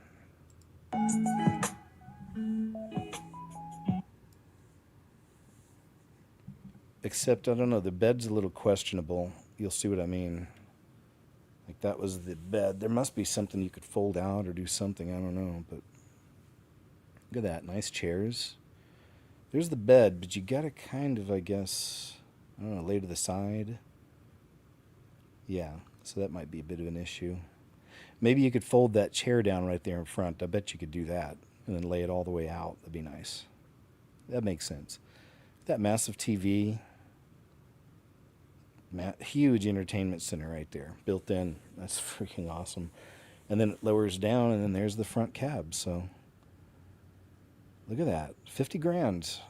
I'm not buying one anytime soon, but I'm just saying, Toyota for the price. That's pretty wild, huh? $50,000. If you get an extra 50 grand laying around, maybe you check this out. Popular Christianity is not biblical from 2 days ago. Ashley Hayes. Let's check. Let me remind everybody that popular Christianity is not biblical, and biblical Christianity is not popular. See, we live in a world that has remade Jesus into this soft, smiling, hippie-like, almost mascot that never offends, never confronts, never challenges, and accepts every lifestyle. A Jesus that says, live your truth. He's not threatening. He accepts you exactly how you are, exactly how you want to live. No call to repentance, no demand to be holy, no dying to flesh. He's all inclusive. He's a feel-good Jesus, and unfortunately, that is the Jesus that most churches preach today. They just preach positivity. They preach these feel-good messages where you never get your toes stepped on. And unfortunately, that's not the true Messiah. That's not the true Jesus. Real Jesus stormed the temple. The real Jesus flipped tables. The real Jesus called people out of love. He looked the Pharisees dead in the eye.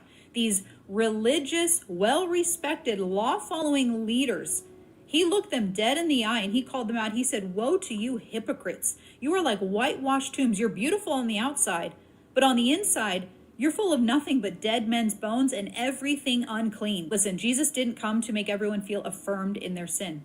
He came to expose it. He came to confront it. He came to call people out of it, out of love. Love is telling somebody that they are walking off a cliff. Let me say that again. Love is telling somebody that they are walking off a cliff. It does not matter how much it stings. It does not matter how much it hurts their feelings. It does not matter how much it steps on their toes. When we love somebody enough, we tell them they are walking off a cliff. Matthew 10:34, Jesus says, do not think that I have come to bring peace to this earth. I have not come to bring peace, but a sword. That means a sword of division.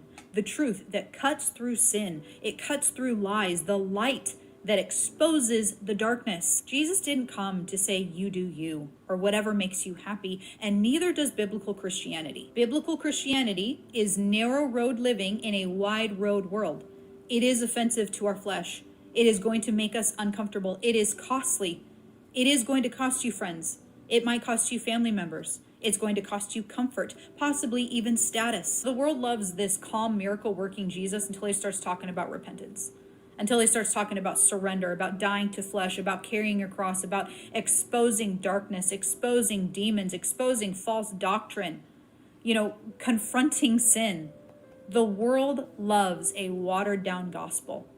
And that's unfortunately what most churches, most Christians spew these days. It's just rainbows and butterflies. It's feel-good words. It's positivity. It's just watered-down nonsense, and it's not biblical. The true gospel promises a cross to carry. So, church, we need to do better. We need to rise up. We need to stop appeasing the world. Stop walking with the world. Stop justifying sin. Stop letting things fly to appease man's emotions, to appease the world, to appease your emotions, to appease your mood, to appease your friends. We need to stop softening the gospel to appease the world. And yes. All right, great message, Ashley. If you can check the rest out at her channel, Ashley Hayes YouTube. Thanks, lady. Oh. So there's this. This one's super weird, and I've got it set aside because I need to look more into all this. Very, very strange. Let me see if I found the original here. So the lady was, yeah. Have a vid. No, that's different, I believe.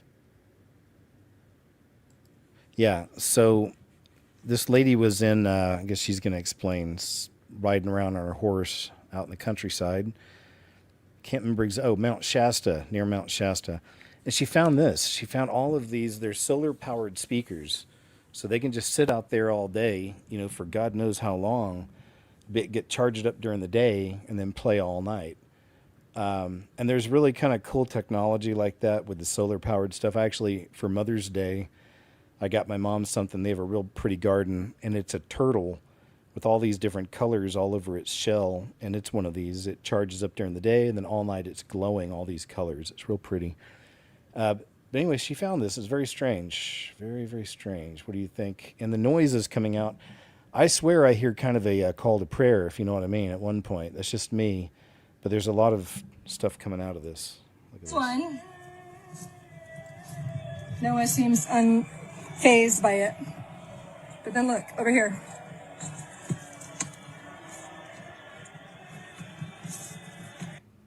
Oh. So there's this one. Noah seems unfazed by it. But then look, over here.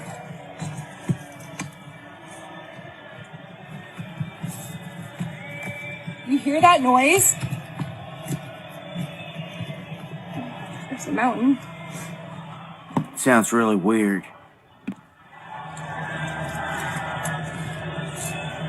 Oh, stop. Go back. Get your foot. You're going to step on it.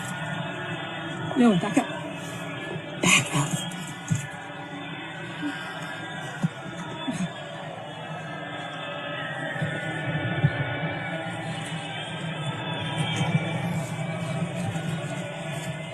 It's like not even music. It's just some weird noise. Chanting almost. Another 100 of them out there. Can I zoom in? No, I can't zoom. Whoa. Didn't mean to do that. Look, there's the moon. Whoa. Anyways, back to this. There's a bunch of them out there. But it's like this Lemurian beacon system. I have no idea. Insane. Back up, buddy. You don't want to step on them. As much as I think they're creepy, I still don't want to hurt them. Somebody explain this.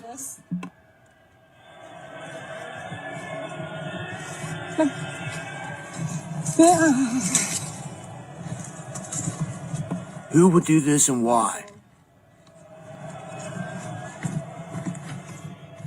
Thoughts? People suffering in hell. I guess they're solar powered. This one actually makes sense. The other ones are just white noise.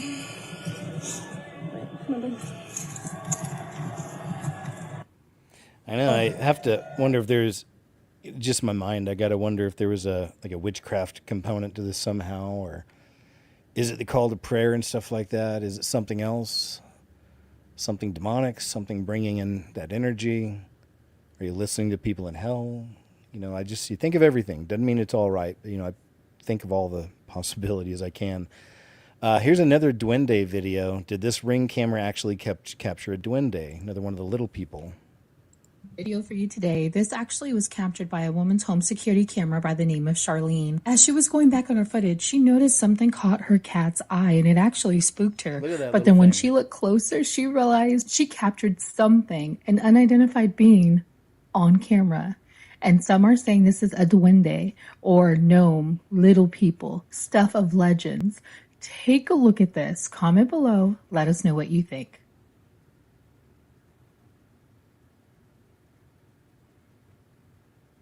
Look at that little guy or girl.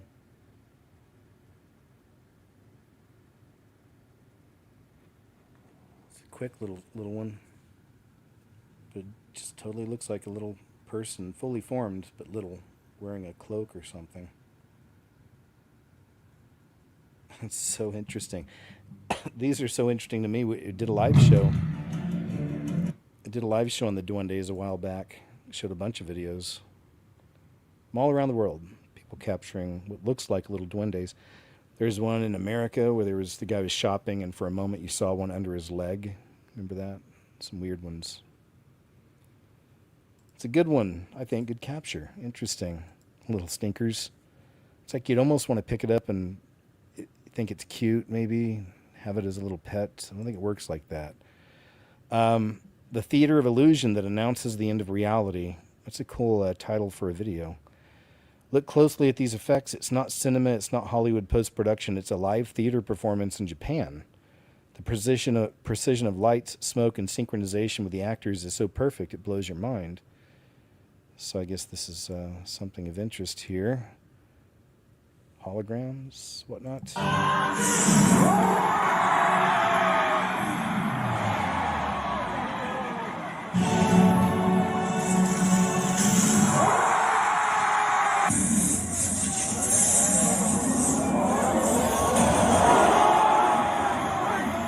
All-seeing eye with a swirl.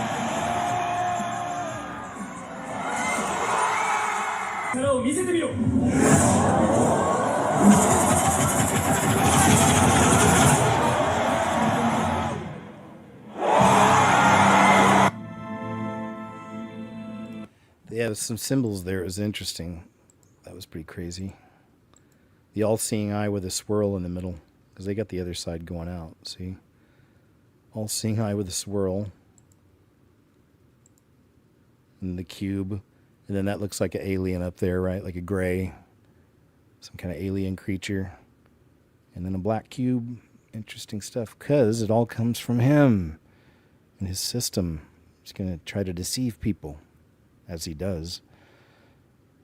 CERN's shutting down. We already caught that a little bit. And it is weird that it's opening up around midway, it would seem, if things work out soon. We'll see. Of all the videos I've seen of the earthquake, Venezuela, this was the most wild. It looks like a horror movie. Yeah, if you didn't know, multiple quakes this past week. We'll cover more of that later. But check this out. This is some footage from a recent one. I guess just a few days ago, I think. Venezuela, of all places, America just pretty much took over out there. So some people are questioning if maybe these are the results of somebody pushing some buttons, if you know what I'm saying, whether America or another country.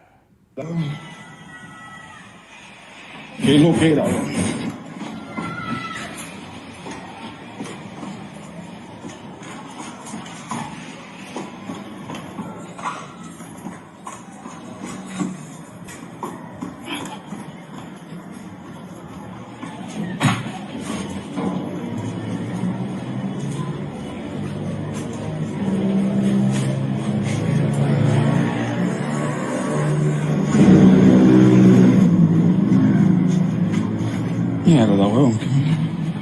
Qué locura esta mierda, weón. Acabó con el edificio.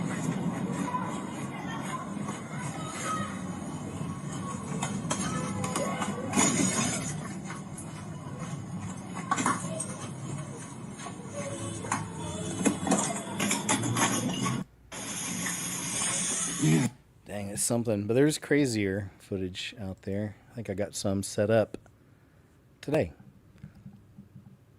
This is a good one. I've covered this one too, but check this out about the movie Prometheus. There was a lot in Prometheus. Prometheus runs so much deeper than anyone can possibly imagine. So the engineers come from the sky. They seed life on Earth and then return. And then at some point, they decide that humanity needs to be erased. Now, before I continue, I highly recommend you to read the book of Enoch and come right back to this video. You just finished the book of Enoch. Good. Proud of you. So, in the book, as you all should have just read, a group called the Watchers descend to Earth. And in Mesopotamia myth, they're linked to what they called the Anunnaki. What's up, Joe Rogan? Sky gods who interact with humanity. The Watchers do three things. They descend, they give forbidden knowledge, and they corrupt creation. They teach humans metallurgy, warfare, cosmetics, magic, knowledge before humanity is spiritually ready. Sound familiar? In Prometheus, the engineers give us DNA. They give us the spark of life. But they also create this black liquid that this dude's about to drink. It's a substance that mutates, destroys, and creates monsters. Black goo. Creation and corruption come from the same source. In Enoch, the Watchers create the Nephilim, hybrid giants born from heaven and earth. These beings destabilize the world, and judgment follows. And in Prometheus, human contact with the engineered DNA creates the Deacon, a hybrid proto-xenomorph lineage. Again, heaven and humanity equals destabilized creation. The key idea, my fellow viewers, is this. They're not gods. They're powerful beings inside the whole of creation. Some might say just like the Watchers in the book of Enoch. They descend, they interfere, and they leave chaos behind. It's true, man. Yeah, the goo is a big part of that one. And then they made another one after that where they showed the goo, and David, the robot, was the bad guy unleashing the goo on the people. It says they've sent me this video. Oh, this is the airport during, this is during the quake. Check it out.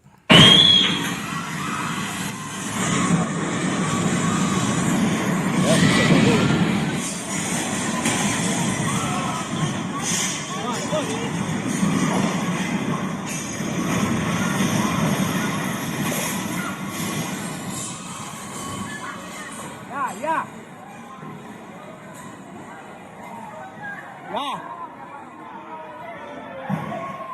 Ya, por. Afuera que tenemos. No salgan allá. Hermano, no, afuera más peligroso, hermano. Por allá. Señores, al puerta 4. Por allá.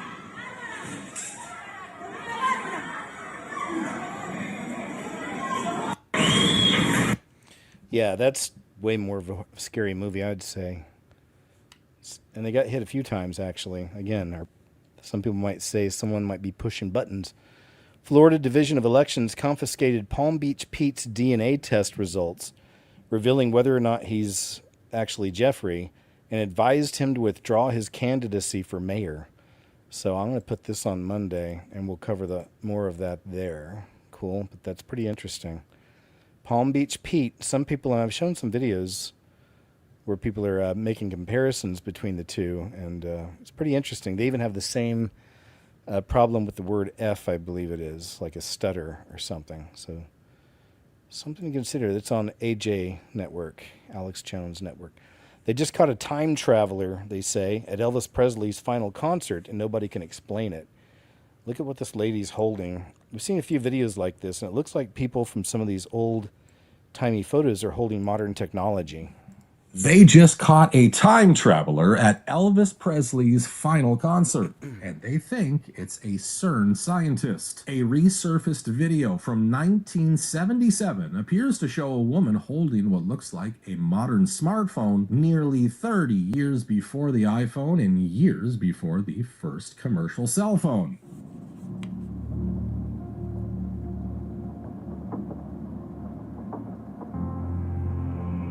Look at that. But this isn't the first time. Conspiracy theorists have also pointed to a man who appeared to be talking on a cell phone during World War II. We've even seen a spectator at a 1995 Mike Tyson fight who seemed to be recording with what looked like a smartphone. Told him your greatest asset can become your greatest weakness.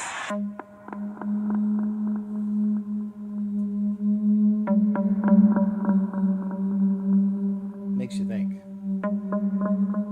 Skeptics say they're just old cameras or other period devices, but here's the twist. Some physicists say traveling to the past isn't mathematically impossible. And then there's CERN, an organization often blamed for messing with timelines.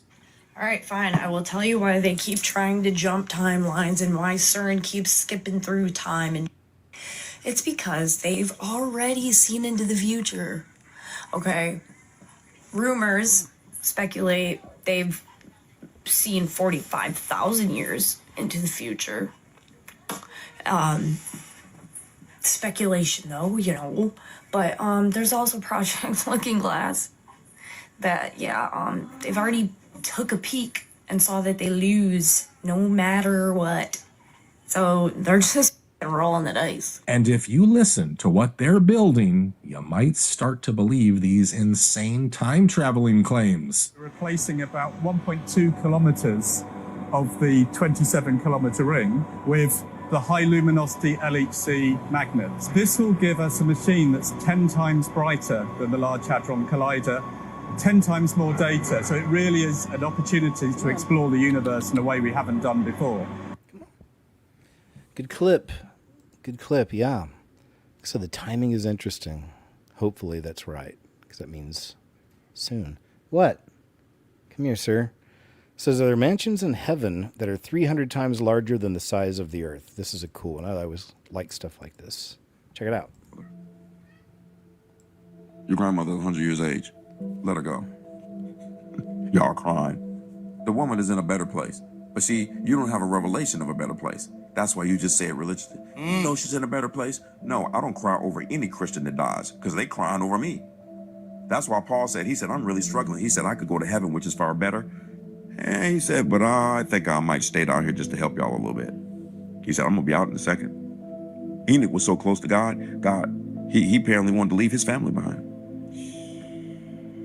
They'll be all right. She can get another man.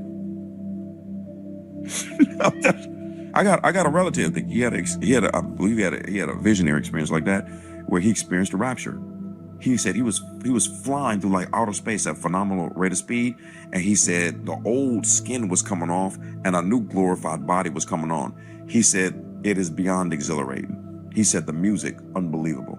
He said he got to the gates of heaven, and the Lord said, you've been faithful. I'll let you have this experience to show you the future, but you must go back because there's work to be done. And even though he had a wife and kids, he begged God not to send him back. That's why most people don't get a vision of heaven, because if you see it, you try to go to the funeral home and jump in the casket. I'm dead serious. Remember what Paul said? Paul said, when I got caught up there, he said, I don't even know if I was in my body or not. He said, what I will tell you is I heard things it's not even possible to repeat. The man never mentioned what he saw. He said, I can't tell you what I heard. A man and a woman in the Bible, an angel did something for them. And he said, what's your name so that we can remember you? When the angel said, he said, what you asked my name for is too wonderful for you to understand. What? That place is so crazy that words are too beautiful for you to understand. The name of an angel is too. Can you imagine asking the angel his name and he's still talking 10 minutes later? Eyes haven't seen, ears haven't heard. Now that it's entered into an intellect what God has in store for those that love him, not go to church. Oh. What? Come here. The Holy Spirit taught me years ago. He said, use Ephesians 3:20. God can do exceedingly abundantly above all you ask or think according to the power that works in you. He said, if you want to know what heaven is like, he said, whatever you think and think up, we're laughing. I told you about the lady that was caught up to heaven. She said, a young Korean girl, she said, Holy Spirit told her to draw it down the scale. She said she saw mansions in heaven that were 300 times larger than planet Earth. When we say, God is big, you ain't got no revelation of big. Just think about that just for a second. I mean, there's some movie stars, some sports figure. They have a mansion that you would be intimidated to drive past it, let alone go in it. You know, it might be 30,000, 40,000 square foot house. You know what I'm saying? Got an illustrious driveway with a fountain, marble floors, basketball court, swimming pool on the inside of the house, and you're like, that's crazy. Yeah, that is a trash can in the alley, because that was built and architected by a man who operates at 10% of his brain power. So if a man can build something like that, what can God build in heaven? Oh my goodness. Watch this. Love it. God's mansion is so big that all of our mansions fit in his house, not in heaven. That's why Jesus said, in my Father's house are many mansions. The same way that your kids all have a bedroom in your house. So, Isn't that nice? I love that. It's really cool to think about. And it's true. The Bible tells us that. He's preparing a place for us. Here's another little flashback for us. Working the checkout at Barnes & Noble in 1997. Super cool. Oh, she went somewhere else in here.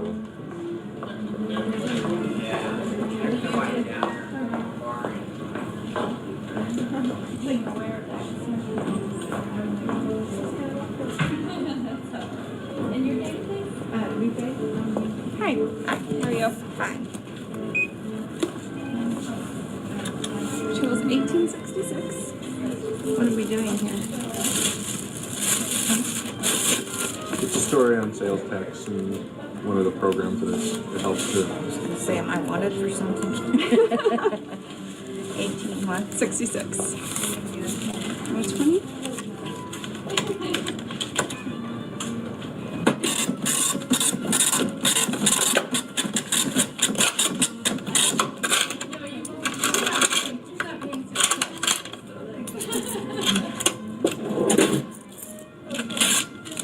There's 19 and 20. Thank you. Thank you. I think that's about it.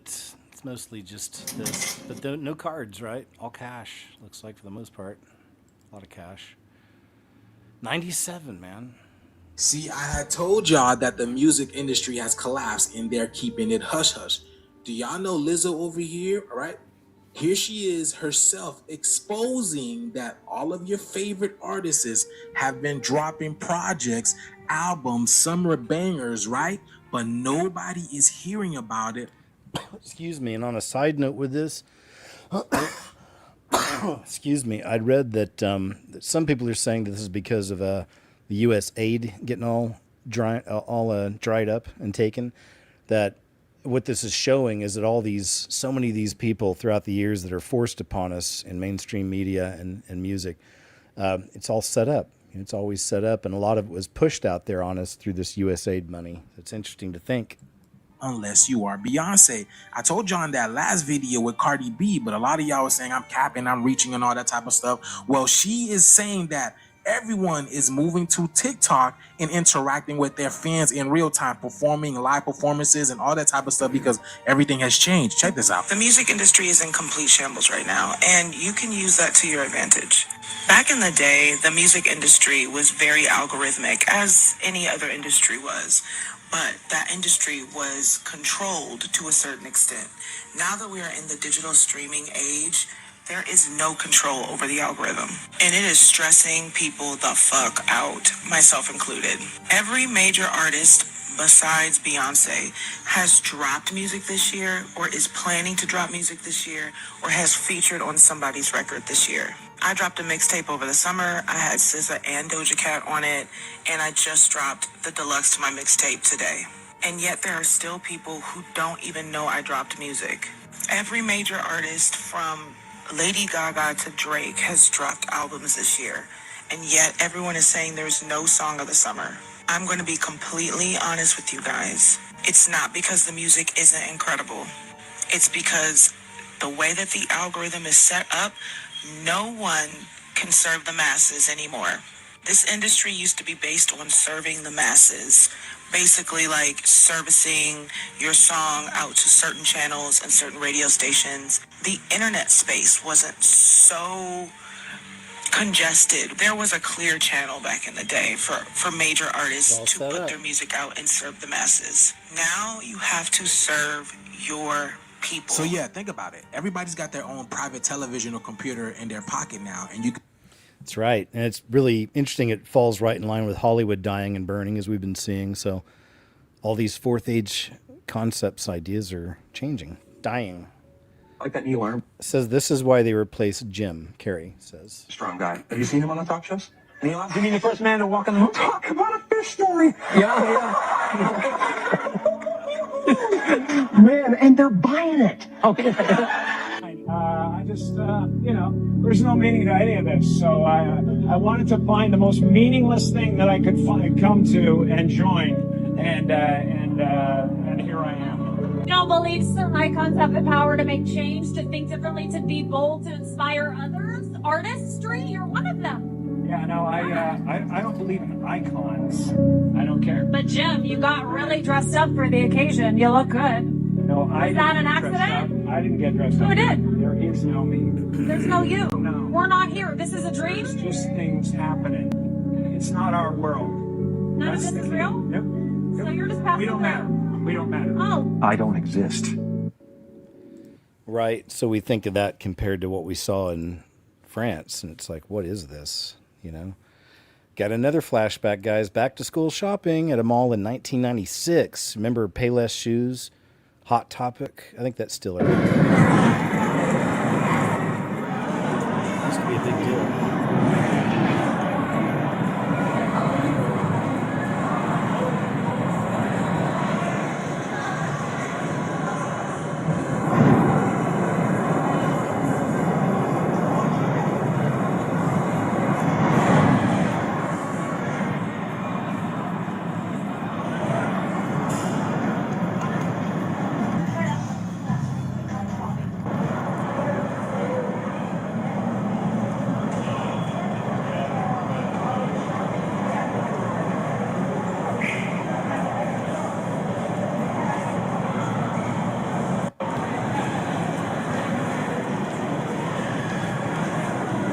That's what she's dressing me. I was just saying, you know. Do they even got black here? You gonna buy those? She is for her homecoming. So it isn't affecting us. Just put your skin up here. 8.5, right on left. Yeah.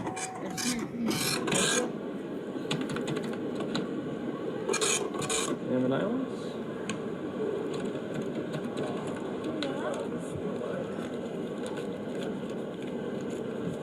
Taking a picture of my money right here.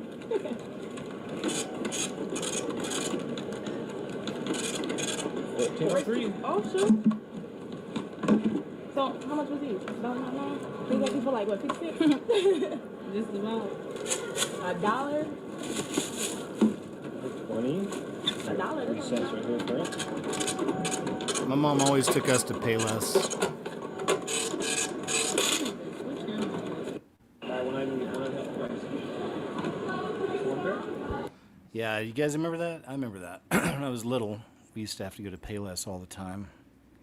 I'm very glad the New York Post came out with this piece, especially about the Mamdani election. People keep asking, how do these DSA members keep getting elected? These are some of the most radical people. Where are the New Yorkers?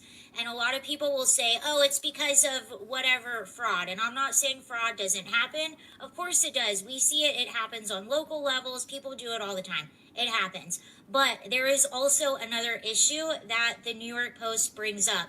How just 7% of voters, mostly young and newer to New York City, got Mamdani, New York City's first socialist, in the office. So I was specifically looking at the numbers of this election. So let's break down the numbers. And I'm saying this because apathy is also a huge thing that needs to be talked about. And the more we just blanket everything on fraud, the more we create apathy and people. It's true. Yep. That's a tough one because the left side has always been really good at getting their I have people an together. interesting video. Man, this is a cool one. I always love. We even did a video on beings being caught in the clouds. Here's a new one. And as always, you decide, is this real or something else? But we have seen videos of legit things walking around up in the clouds. It's been crazy. There was a guy watching the news, didn't even recognize it at first, and on the news report you could see the 4 beings up there in the clouds. All right, so just check this out. For you today, but it's going to be one that you're going to have to decide for yourself if this is real or AI. This comes from an individual who's at a stop sign when they noticed something in the clouds above them, what appeared to be unidentified beings walking up there, and they caught it on camera. But we have to ask, is it real or not? With so many weird things going on around us, people catching them on video, it really makes you wonder. But take a look at this footage, comment below, and let us know what you think. Okay, tips.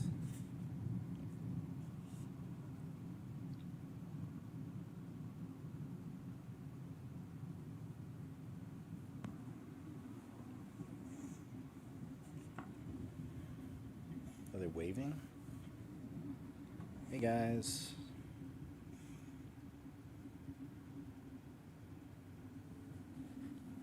Don't know. It's hard to say with that one, isn't it? Pretty cool though. Interesting looking.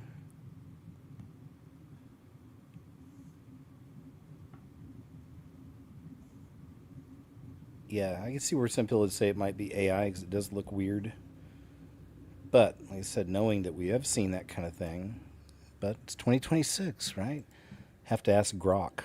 People found in the Jeffrey Epstein files the predictions for every NBA Finals up to 2026. No. Yeah. If this is true, this is the NBA champions from 2019 to 2026. Okay. So obviously 2019 was Raptors, 2020 Lakers. Yeah. It goes Bucks, Warriors, Nuggets, Celtics. Last year was OKC. Okay. Who is it again this year? 2026. This year, Jeffrey 2026. According to the Jeffrey Epstein files, the winner of the NBA Finals will be the New York Knicks. No way. No, if that comes true. Bing bong. Have you seen the meme? It's like if New York Knicks have, and then implode the whole thing. People that I don't know. Would you believe in that? I don't watch any of that, so maybe you got an idea. But can y'all tell me on TikTok? Because I don't understand what it means. I'll have to look it up.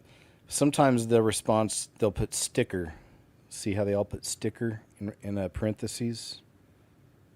Another one, sticker. Sticker, sticker, sticker. I don't know what that means. So if y'all know what that means on TikTok, please let me know. I don't get it. We've seen the Franco stuff. Mysterious 2003 recording that was never resolved. Investigators assured the video had not been edited, and the people present there said that there was no one running ahead of them. Do you think they're among us? And when the coach, what you're looking for, it's going to happen pretty quick, but something runs across the screen, and throughout the video you find out that the children didn't see anything. They didn't know anything was there. There it is. So it's this thing runs across the screen, but this thing wasn't ever really there. And it's from an old recording, as you can see. Something else there in plain sight. A child runs across the street. A child no one saw. Not then. Not in that moment. The coach froze the frame. This guy has He played it again and again. Guy has one of those voices for those old grindhouse kind of movies, trailers. He called the light, shadows. There it is. Illusions. Look at that. You can see it running from across the road. There. Watch. The footage was sent to an expert. Someone there it is. Trained to spot tricks of light, right shadows, through them. edits, illusions. Weird. Can't make out a full face. Illusions. There you go. Weird. Creepy. It's cool to see the old ones, the old footage. Before all the AI. Oh, this has been a really big deal this whole week. The Citizen Vigilante movie from Yui Boll. He's the director.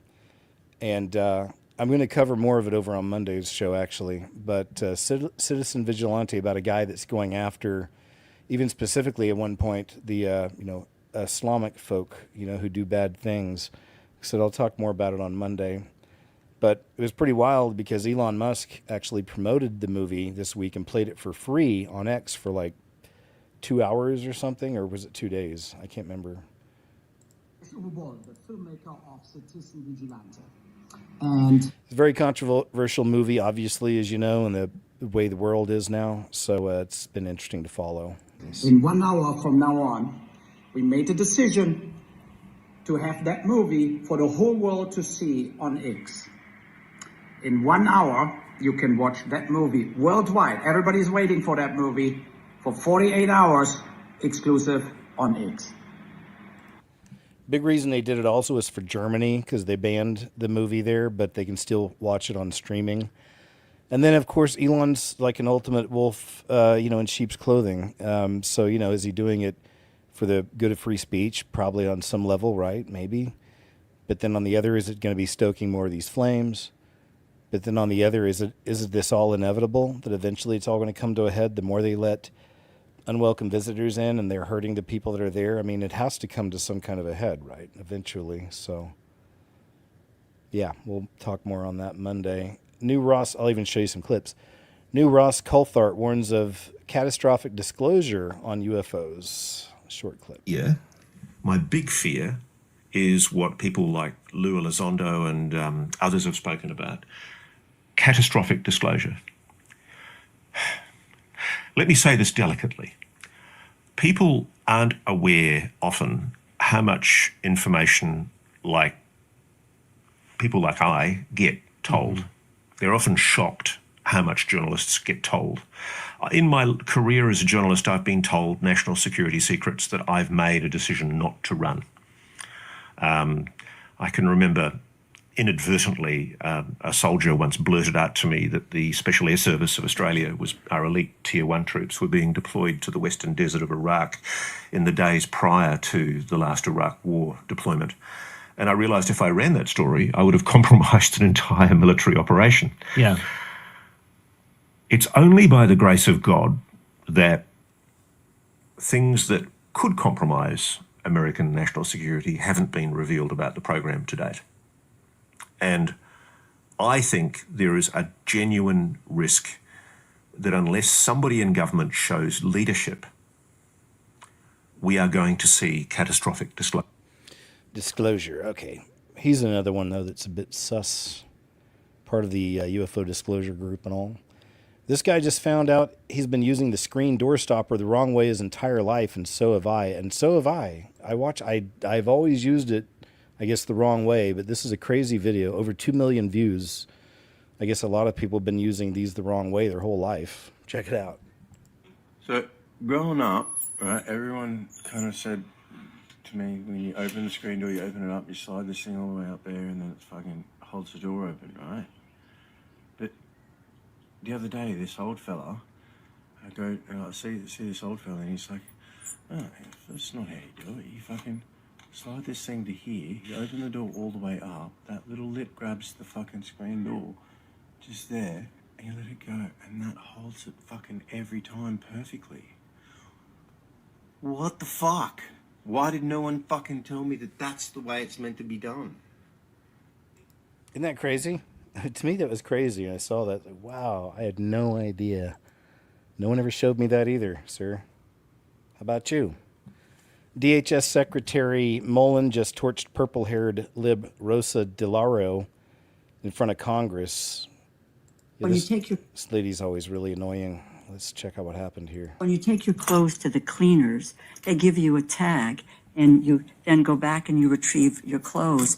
When you get luggage, you go and get your luggage is returned. Well, I wish the Biden administration would have done that. Let me just say this to you, sir. Again, it is my time. 3,900 children were separated from their families. 450,000 kids were lost during the Biden administration. Mr. Secretary, You didn't say a word Mr. about it. Secretary, do not interrupt. Don't you point your finger at me. Don't I be a will hypocrite. point my finger Don't you be at a hypocrite you. then. Then you be as threats. You 3,900 should be kids. as upset about the 450,000 kids that were lost. and You didn't say a word about it. For 4 years, you never said a word. Mr. Secretary. Could you put him in his place for Don't yell at You me. should I'm be the put in good- your place.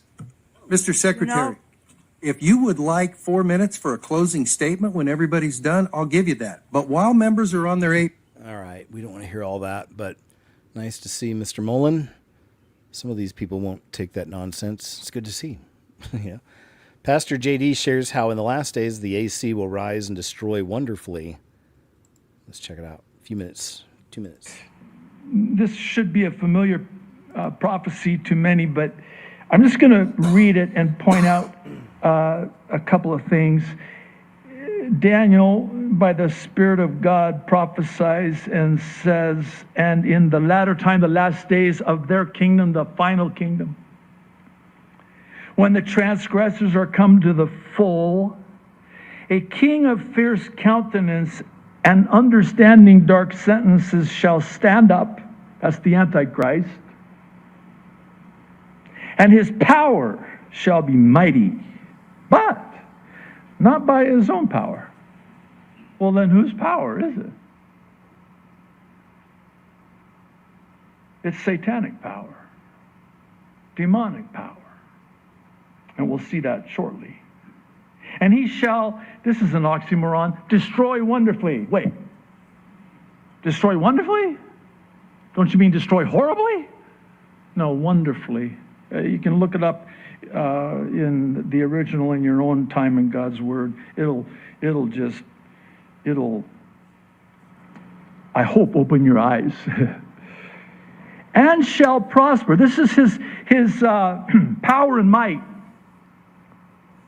in his wonderful destruction. His successful campaign of deception, distraction, and destruction. And he shall prosper and practice and shall destroy the mighty and the holy people, speaking of Israel. And it's verse 25 that is breathtaking. And through his policy, foreign policy, peace policy, national policy, also he shall cause craft, deceit, to prosper, succeed in his hand, and he shall magnify himself in his heart, and here it is, by peace shall destroy many. That's right. Seeing a lot of peace agreements these days. I wonder if one of these will be the one. Supposed to be watching Damascus too, right? Weird passengers in car. Oh yeah, this is a strange one. I got a theory on what it might be, and I found this out when I lived in Los Angeles for a few years out there, many years ago, driving on the interstates out there. But there's people who will put dummies inside their cars so they can drive in the fast lane. You know what I mean? There's like the extra lane on some of these highways. LA has them. I can't remember what they're called exactly, but anyway, if you have like a few people in the car, you can jump on the expressway, I guess, what they're called. So some people out there would put dummies in their cars so they could do that. But is this the case with this one? So are we dealing with that, or are we dealing with a psychopath? You decide. Nothing seems out of the ordinary until you slow the footage down.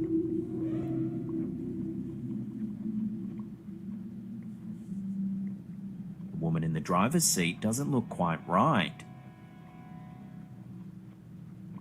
One of her eyes appears unnaturally large, bulging in a way that immediately sets off alarm bells. But that's not the strangest part. As the camera continues past the vehicle, the back seat comes into view. Why does it have a black eye? The passengers sitting behind the driver don't appear to be real people at all. Instead, they look like crude, makeshift mannequins. The entire encounter lasts only a fraction of a second, yet it's long enough to leave viewers questioning what they've just seen. There you go. So yeah, it could be the rideshare thing. Lane, express lane. Let's check out what this young lady has to say. My name's Ella Fry. I'm 17. I do long jump, I play volleyball, and I go to school in Richmond, Wisconsin. When my school let a biological male into the girls' restroom without telling the parents, I went to the school board with my name attached in my own town. I got bullied for it, harassed online, and some of the teachers even encouraged the harassment in the students. I'm still here because here's what I know. The net in women's volleyball is set nearly a foot lower with a reason. A biological male could hit a volleyball across that net with force that could seriously injure a girl. In track, all it takes is 3 biological males entering the women's category, and not a single girl will stand on the podium. I didn't speak up because it was easy. I spoke up because somebody had to. The Supreme Court is about to answer the question that every girl in America is asking, and we're ready. My name's Ella Fry. I'm 17. I do long jump, I play volleyball, and I go to school in Richmond, Wisconsin. And my school let a biological male into the girls' restroom without telling the parents. Okay, just played over. Thanks, lady. Prayed for her strength, protection, all that. They need it. They need a voice like that. The young ones coming out and saying no. I love to see it. This will blow your mind. At least it blew my mind when I first saw it. It says, according to official history, no superior civilization has existed before our time, and this wall was formed over a period, well, 1 million years ago. I don't believe that, but looks like it's pretty old. But check this wall out. Look at this footage they found. I guess there's no audio here.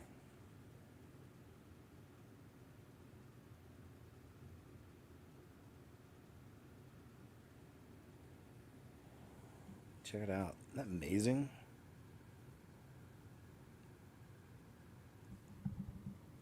I mean, do you really believe that could just be a natural formation? Look at that shot.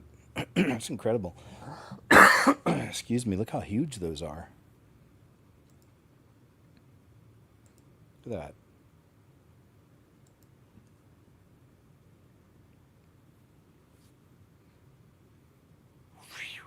Man, look, that is crazy. That's a long fall. The boat's coming through. Hey, thank you. Let me see. Thanks, Brandy B. Appreciate you guys sending the flow states and the animations. Appreciate it. It's a nice shot, too. Look at that. Obviously a drone. But look how that was made. I mean, there's a walkway in between the two. Look at that.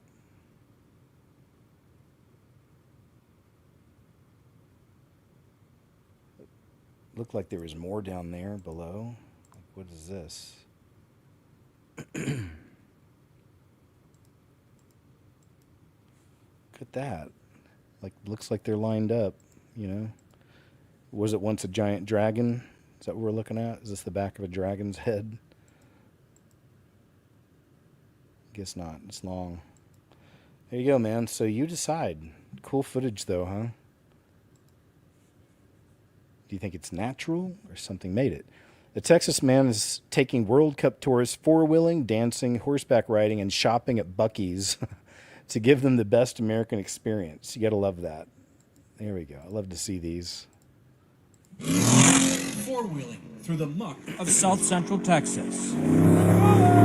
Drew Haas invited two couples from Poland and France to his 30-acre spread for a 2-day taste of Texas. I want to show them my Texas and get them to experience that because I wanted to open the world up to my home. My soul's been lit on fire. Your soul's been lit on fire? Been lit on fire just seeing all these people enjoy themselves here. Let's do some cowboy stuff. David Mazur and Martina Bijinska live in Silesia, southwestern Poland. And you're going to go out, and then you're going to grab my hand right here. Just Haas taught them to dance the two-step. I would say it's all new to us. My dad grew up watching like John Wayne westerns. You just want to see it for yourself. I was a bit skeptical about it, but then I just feel like, yes, I can do this all day. Haas also took them to Buc-ee's. This one has 98 pumps and aisles of Americana. Think about it. They were smitten by a mega gas station. This is the America that I want to live in. This is the America that I know it can be. Turns out America is her own best ambassador. We really love this lifestyle. We enjoy every second of it. We just want to like soak it in.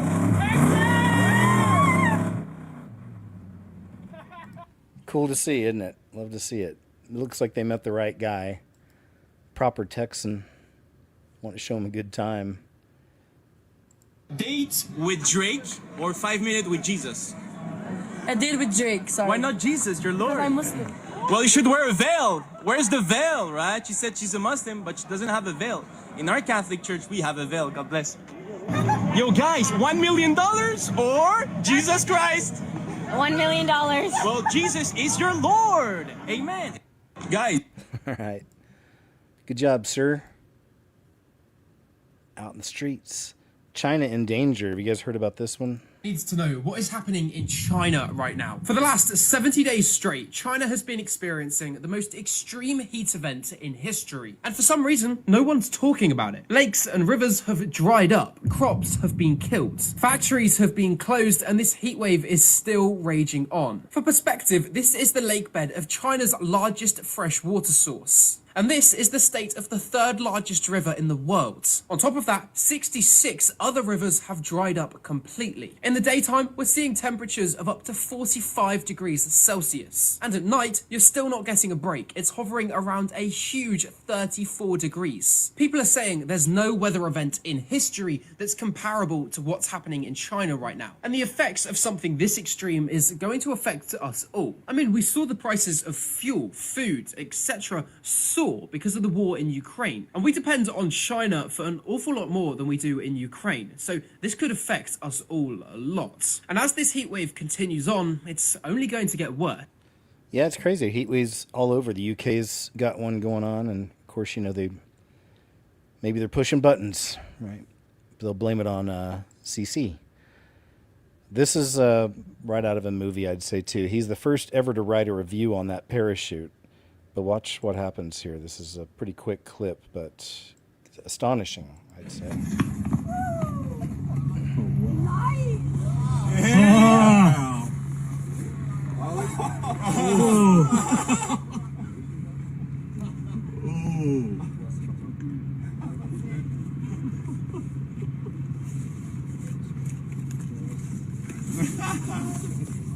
So maybe like me, when you first watched this, I didn't know this guy was going to make it.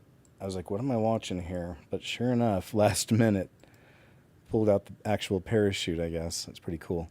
Supreme Court just handed President Trump 2 massive 6-3 victories in one day. Haitian TPS terminated. 350,000 in America on temporary status can now be deported, and the courts can't stop it. And asylum seekers turned away at the southern border before they set foot on U.S. soil. If you're still in Mexico, you have no right to apply, it says. There you go. Little news. Skip on him. Triggerfish with human... Man, look at this thing. With human-like features roams the ocean that could bite your fingers off. But look at the mouth on this, or specifically the teeth on this thing. I've never seen Just one caught of this these. massive triggerfish here on the rocks. I want to show you guys something. Check this out. Watch this. Look at these things' teeth. Look at the teeth. Look at that. They look like human teeth, a bit longer. I mean, they're really well formed, though. Look at those teeth; those look thick. This fish has nice teeth. It looks like it could probably bite your finger off. Looks like human teeth. What the heck? Motorcyclist owns police at a DUI checkpoint by saying nothing. This is a good one. I like some of these. Check out. We'll watch a few minutes of this. Okay, we've got a police stop ahead. No illumination.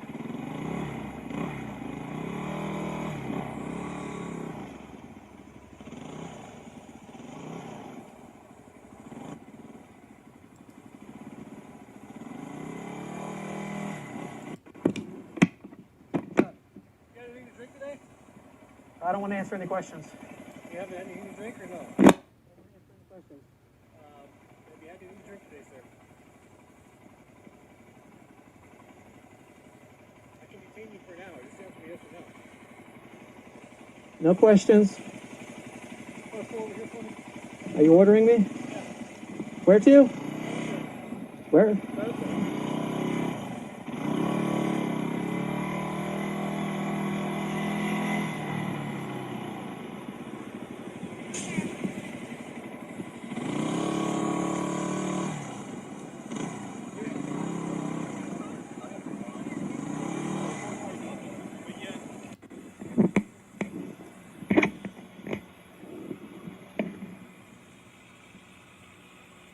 Let me know when I'm free to go. Let me know when I'm free to go. I'd like to go now. I told you no questions. Are you demanding ID? Yes. I get it out of my pocket here. Please, please.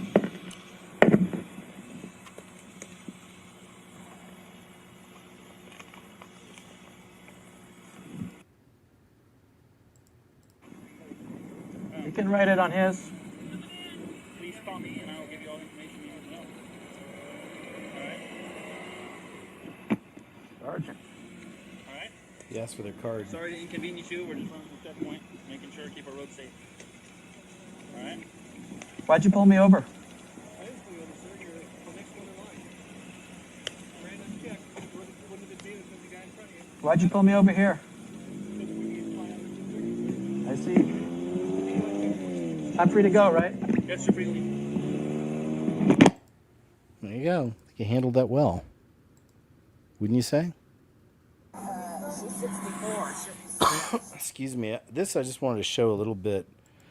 It says family can't stop taking each other's lives in House of Horrors, but this really was a House of Horrors. It's really, really creepy.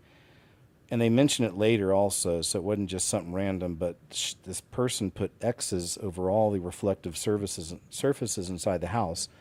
And we saw that clip earlier where the guy was talking about reflective surfaces with demonic energy or whatever coming through, so it makes you wonder. But here's the police first entering. It's pretty interesting. My first door breaching.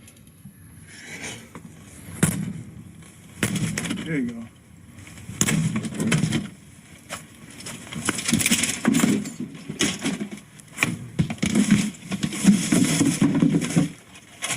Police department, make yourself known.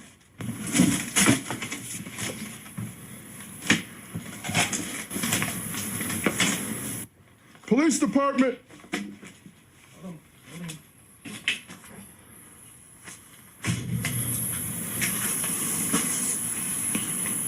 So she was there. We were inside, but she's hid in the house in there.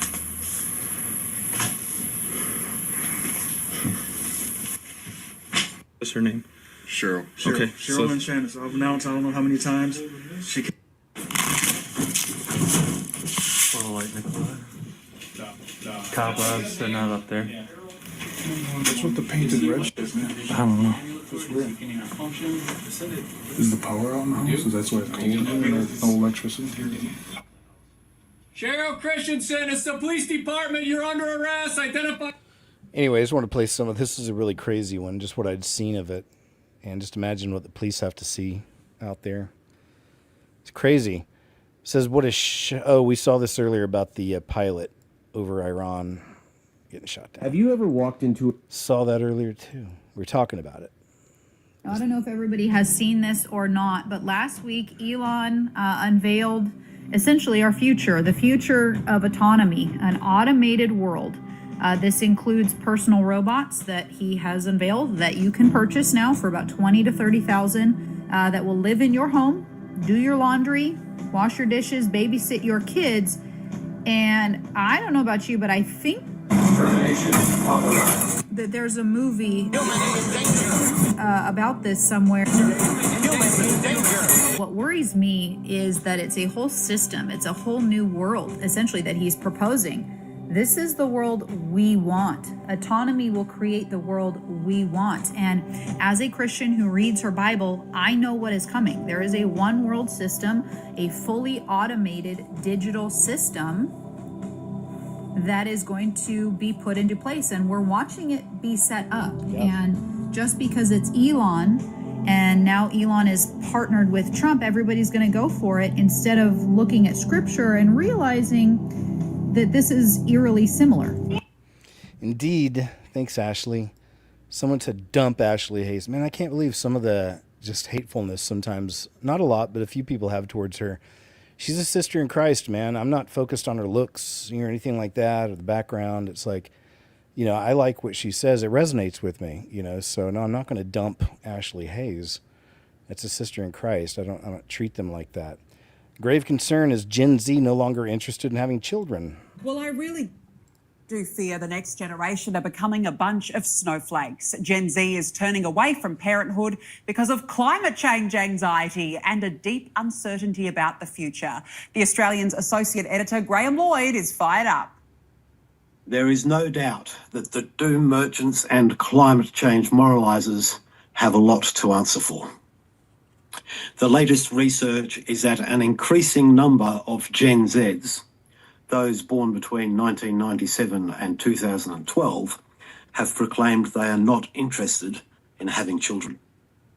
This is because either they don't want to inflict upon their offspring an uncomfortable existence on an uninhabitable planet, or they don't want to add to the pressure to the problems of nature. Interesting. Well, not surprised. These younger generations, near the end of the road, you're going to see this kind of a thing, you know.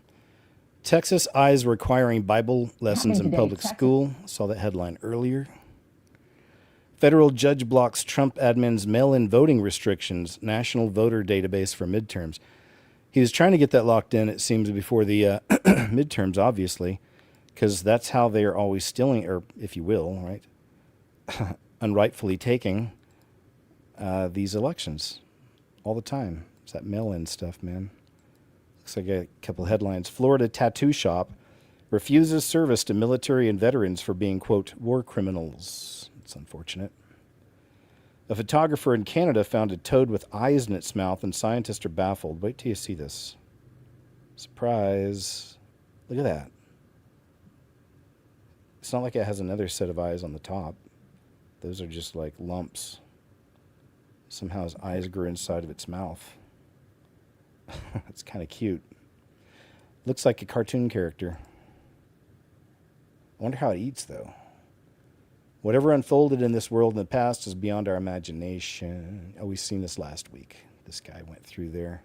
The buildings. There was a cataclysm, melted the whole thing down. These are petrified buildings. There was once a worldwide empire that was completely wiped out, and you can still find it if you got the eyes to see. That is a whole bridge. Does that look like a natural formation to you? Is that natural? What about here? Are we believing this is natural? You got an entryway, you got a small door, you got some rebar sticking out. I mean, that is a whole dome up top. I think it's pretty clear what this looks like. And now over here, giant castle. Look at the melted doorways. Look at the vertical saturated lines. The top of this building, you can see a spire. Now right here, come on, this one's obvious. Perfectly right angles, archways, openings, anything but natural. A lot of these places have pockets of survival, and you can see the remains, and once you see it everywhere. Especially in the places that they claim were carved out of stone, erosion, like Petra or Cappadocia. Personally, I think Cappadocia could have been the real Tower of Babel. They found that this place actually goes so far as 18 stories deep, look at that. And 80% of it is still unexplored. I'm pretty sure the whole thing was above ground at one point. An advanced civilization trying to usurp God, and then we got all these different languages. Now, the structures at sites like these, they get marshmallowed, crisped, smoked on the outside, and yet inside they're completely preserved. In Psalms it says, the hills melted like wax at the presence of Yahweh. And that's exactly what it looks like. You think they made these fancy brick arches inside, and then made the outside look like crap? And then you look at places like this, I see skyscrapers. Look here in Italy, Russia, Turkey, all the same thing. We see the same style of stacking everywhere. What we have is a real Sodom and Gomorrah, fire from the sky event. And these places melted like wax, and then likely washed away after. Now let's take a look at the Grand Canyon. Sphinx in Egypt, Sphinx at the Grand Canyon. This is a whole face on a structure. Look at that. Yeah, and they even tell you all these sites are called pyramids and temples named after their false gods. Now, why would they do that? Because they know, and that's why so many of these areas are restricted. Go see my video on the Grand Canyon. Makes you wonder, maybe what happened is civilization got so advanced with the help of the fallen angels that the Lord decided to do some kind of a reset, I guess, like he was saying. Who knows? That's one I'll have to look more into. The truth behind Clive Davis. Didn't we show this already? It's a lot that happened that night. Like, you see this lady on the stretcher? This not Whitney. This Bobby Christina. Why was she on there? I'll tell you in a minute. Why? A lot of people put Clive in the middle of what happened to Whitney and the note that was passed to Brandy, right? But a lot of people don't talk about this guy. And I'm gonna tell you who he is. But before I tell you about this guy,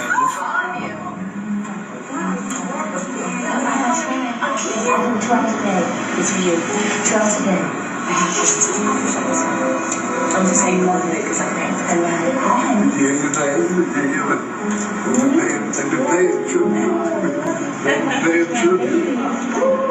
It's my dad. I'll see you later. I'll see you later. Mom, come see her. Come say hi to her. Come say hi to your grandfather. Whitney Houston ended up unalive days after she crashed that interview. And we're going to get back to that interview, but remember I said Whitney's daughter was in a stretcher? Well, after she passed, she ended up having to be taken to a hospital, and a family friend said she was treated for stress and anxiety. But wait, get back to the video. Now, even that day when Whitney was found unalived, Clive still went ahead and had a Grammy party. And a lot of people looked at that as shady as fuck. But it's what happened to this guy is what makes us think after the fact we learned it was really crazy. This is Michael Cormier. He was with a coroner. He worked for a coroner's office, a LA coroner's office, which has already been investigated for corruption and stuff. But to make a long story short, he had threatened to go to the police about what really happened to Whitney Houston, as the story goes.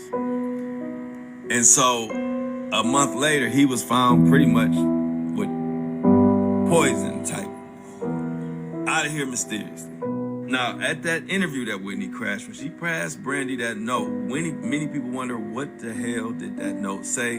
And Brandy to this day has said she will never say what the note said. So at any rate, whatever it said, by Brandy saying that made people speculate even more, because they were like, well, if it wasn't.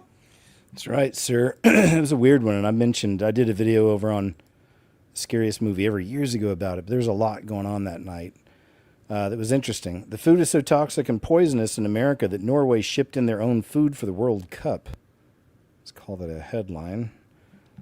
It's interesting. We see those, but then we see some of the people loving this stuff out here, but then also we know that a lot of it isn't necessarily good for you. Oliver Tree. Got it. Says, whatever unfolded... Oh, yeah, we saw that just now. End times earthquakes. I'm sure by now. One more from Ashley. I can't help it, man. And as y'all know, if you follow the show, I'll bring in some people and remove some as time goes on. It's just the way I kind of flow. But up to now, I've always really liked what she says. I'm definitely on the same page on a lot of it. I'm not afraid to say that. You know, it's all right. So I like her. Let's check it out. Now, most of you are aware of the major earthquakes that have hit over the past 24 hours in California, Venezuela, and then in Japan. But let's talk about what this means for what is coming biblically. Not what might come, not what possibly will come theoretically, what is coming biblically. So in the past just 24 hours, California got hit with a 5.6 earthquake. Venezuela then got hit twice, first with a 7.2 and then again with a 7.5. And then Japan got hit with a 6.9 earthquake. So why is this so significant? This is such a big deal because this is exactly what the Bible talks about happening in the end times. Not only that, though, the Bible speaks to a massive earthquake, a great earthquake that will cause unparalleled destruction. And the location specifically of these earthquakes that just occurred and the intensity speaks to the fact that that massive earthquake, that great earthquake, is about to rupture. Now, for anybody who is unaware, this is called the Ring of Fire, and it is a tectonic belt of earthquakes and volcanoes. 2/3 of the entire world's volcanoes are in this belt, around 900 volcanoes. And 90% of the world's earthquakes happen in this Ring of Fire. Obviously, everything is linked in this Ring of Fire. Everything is interactive because everything sits upon the Earth's plates. So when we see this area become more and more active, which we currently are, that is not a good thing because that signifies that the fault lines that have not ruptured in a very long time are under a lot of pressure. And of course, the 3 earthquakes that just occurred are in this Ring of Fire. We have Japan, then we obviously have California, and then over there in Venezuela. Now, one of the largest fault lines in the United States is located in California, and that is this San Andreas fault line, and it's at its highest stress level in 1,000 years. And they say that if this fault line were to break, the San Andreas were to go, it could reach upwards of a magnitude of 9. And that is what I believe is possibly the great earthquake talked about at the 6th seal. I watched as he opened the 6th seal. There was a great earthquake. The sun turned black like sackcloth made of goat hair. The whole moon turned blood red, and the stars in the sky fell to earth as figs drop from a fig tree when shaken by a strong wind.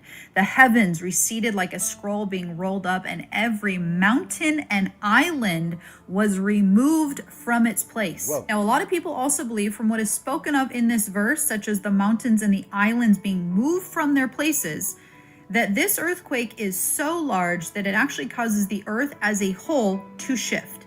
And when we look at the San Andreas, with how deep it is, with how long it is, and how much pressure it's under, and of course, the location, if that fault line were to go, not only would that cause absolute catastrophic devastation, it would cause a chain reaction. Now, not only that, the Bible also speaks of soon afterward at the second trumpet, a volcano that erupts. It says the second angel sounded his trumpet, and something like a huge mountain all ablaze was thrown into the sea. A third of the sea turned into blood. A third of the living creatures in the sea died, and a third of the ships were destroyed. Now listen, there hasn't been too many recently, or maybe I just don't see them, but I always get a few fear-mongering comments, right? You're just trying to scare people. These are just scare tactics. If you think what I am saying is scary, then you need to open up the book of Revelation, because that's where I get it from. God gives us a literal outline of what is coming, not what... Indeed. Thanks, Ashley. Ashley Hayes, YouTube. UFO disclosure coming. San Francisco evidence revealed. Oh, from Mavi. That's right. I want to show you this clip. Check out this, whatever this is they captured here. San Francisco, June 24th this year. Where I'm at. I'm leaving work in the city at the Bill Graham. And what the fuck? What is that even? Where's that coming from? Look, and so she's right there. She shows it's not spotlights. It's coming from above. Like, what could that be? It's pretty. They're here, guys. They're fucking here. So is aliens?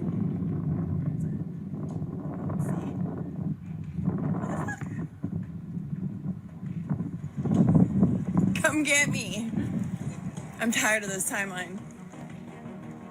Oh, yeah. That's actually scary, isn't it? There'll be a lot of people with that kind of attitude. And last one, I'm glad to let you know that our friend disclosed Screen the Grim Reefer. Now, he's someone I've shared his clips years ago, man, and then he went through some health issues for a long time. He was gone. He's back now. Prayed for him. Hope y'all pray for him, too. He was gone for a long time, and he really loves what he does, putting up the scary, weird videos. And, I love scary, weird videos. But he's brought along an awesome clip, because we saw that clip earlier. The title said trees falling from the sky, but that's why I said I wonder if it's Dementors. But somebody captured a Dementor way high up. So another one, just proof that these aren't all just kites. Some people think these are kites. What the hell is this? At first glance, it looks like a plane with engine troubles, but just look at the way it twists and turns. Those kind of maneuvers would rip any aircraft apart, military or not. And if the black plumes are supposed to be jet wash, then why is it moving as if it's all one solid object? We've shown a couple of these similar videos in the past, and I'm telling you, it's the mother of all octosquids. Octo sky squids.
Now he starts getting closer.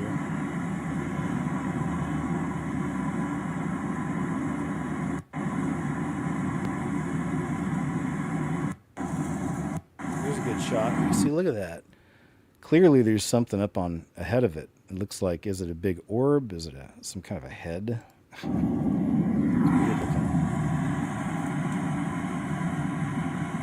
like there's two Dementors attached to that. Or are they side by side?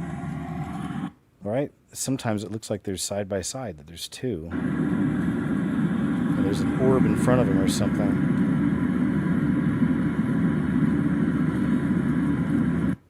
There you go. Not kites. It's not a kite. Excuse me. My throat's really dry. That's actually the last clip, too. I think that's a good one to end on. So thanks, Disclosed Screen, the Grim Reaper. Still got over 900 awesome, cool, interesting, critically thinking people hanging out. Man, hey, I really, truly appreciate all your time. It's always a blast to hang out with you on a Saturday afternoon. Thanks, Tamara, for all you do, of course. Thank you to the members. Promise before I leave next weekend, I'll have up my video for the members. It's a little cat tree I want to introduce you to with Chubbs. But otherwise, oh yeah, so that's the big announcement also. I can't do a show next Saturday because it's 4th of July weekend. I actually have plans. I actually know people, so I'm going to be gone for a few days.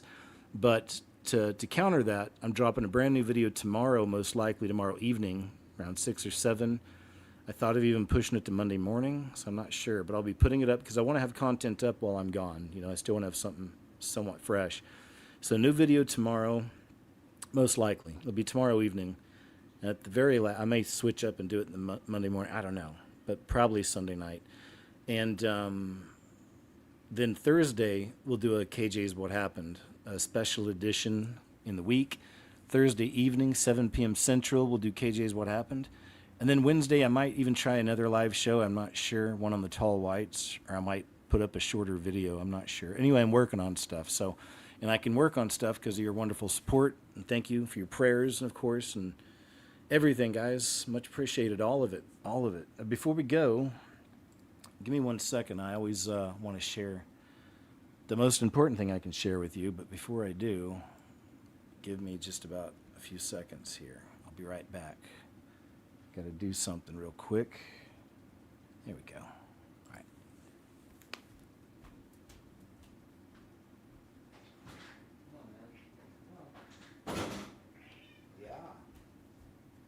Yeah. Had to bring Junior in. He's outside. But before we go, honestly, the most important thing I could ever share with anybody out there is about salvation, and that's the most important choice you'll ever make. And I hope you do make a choice. Some people just never bother or do it half-hearted, but it's a real thing. You know, we're all have to be saved. We're all sinners in this life and in this flesh suit, and born with a sin covering, if you will, flesh suit. So we all have to be saved. And when you die, there's only one of two choices, man. The world lies to you, gives you all these different choices, and pathways, and it's all a lie, man. It's all a deception. You're in the beast system, bathed in lies since we were born.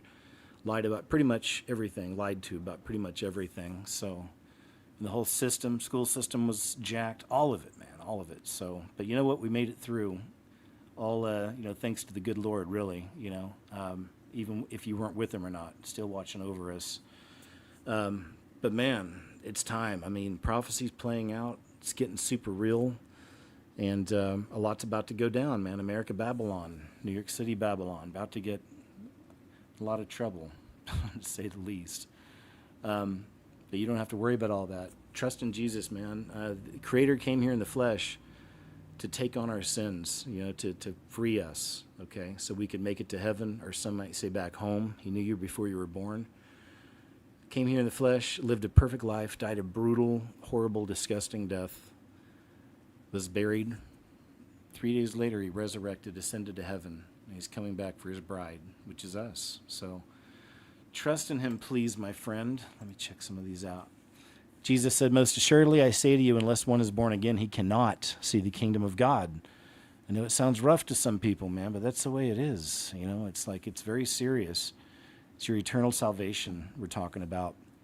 For God so loved the world, he gave his only begotten Son, that whoever believes in him should not perish but have everlasting life.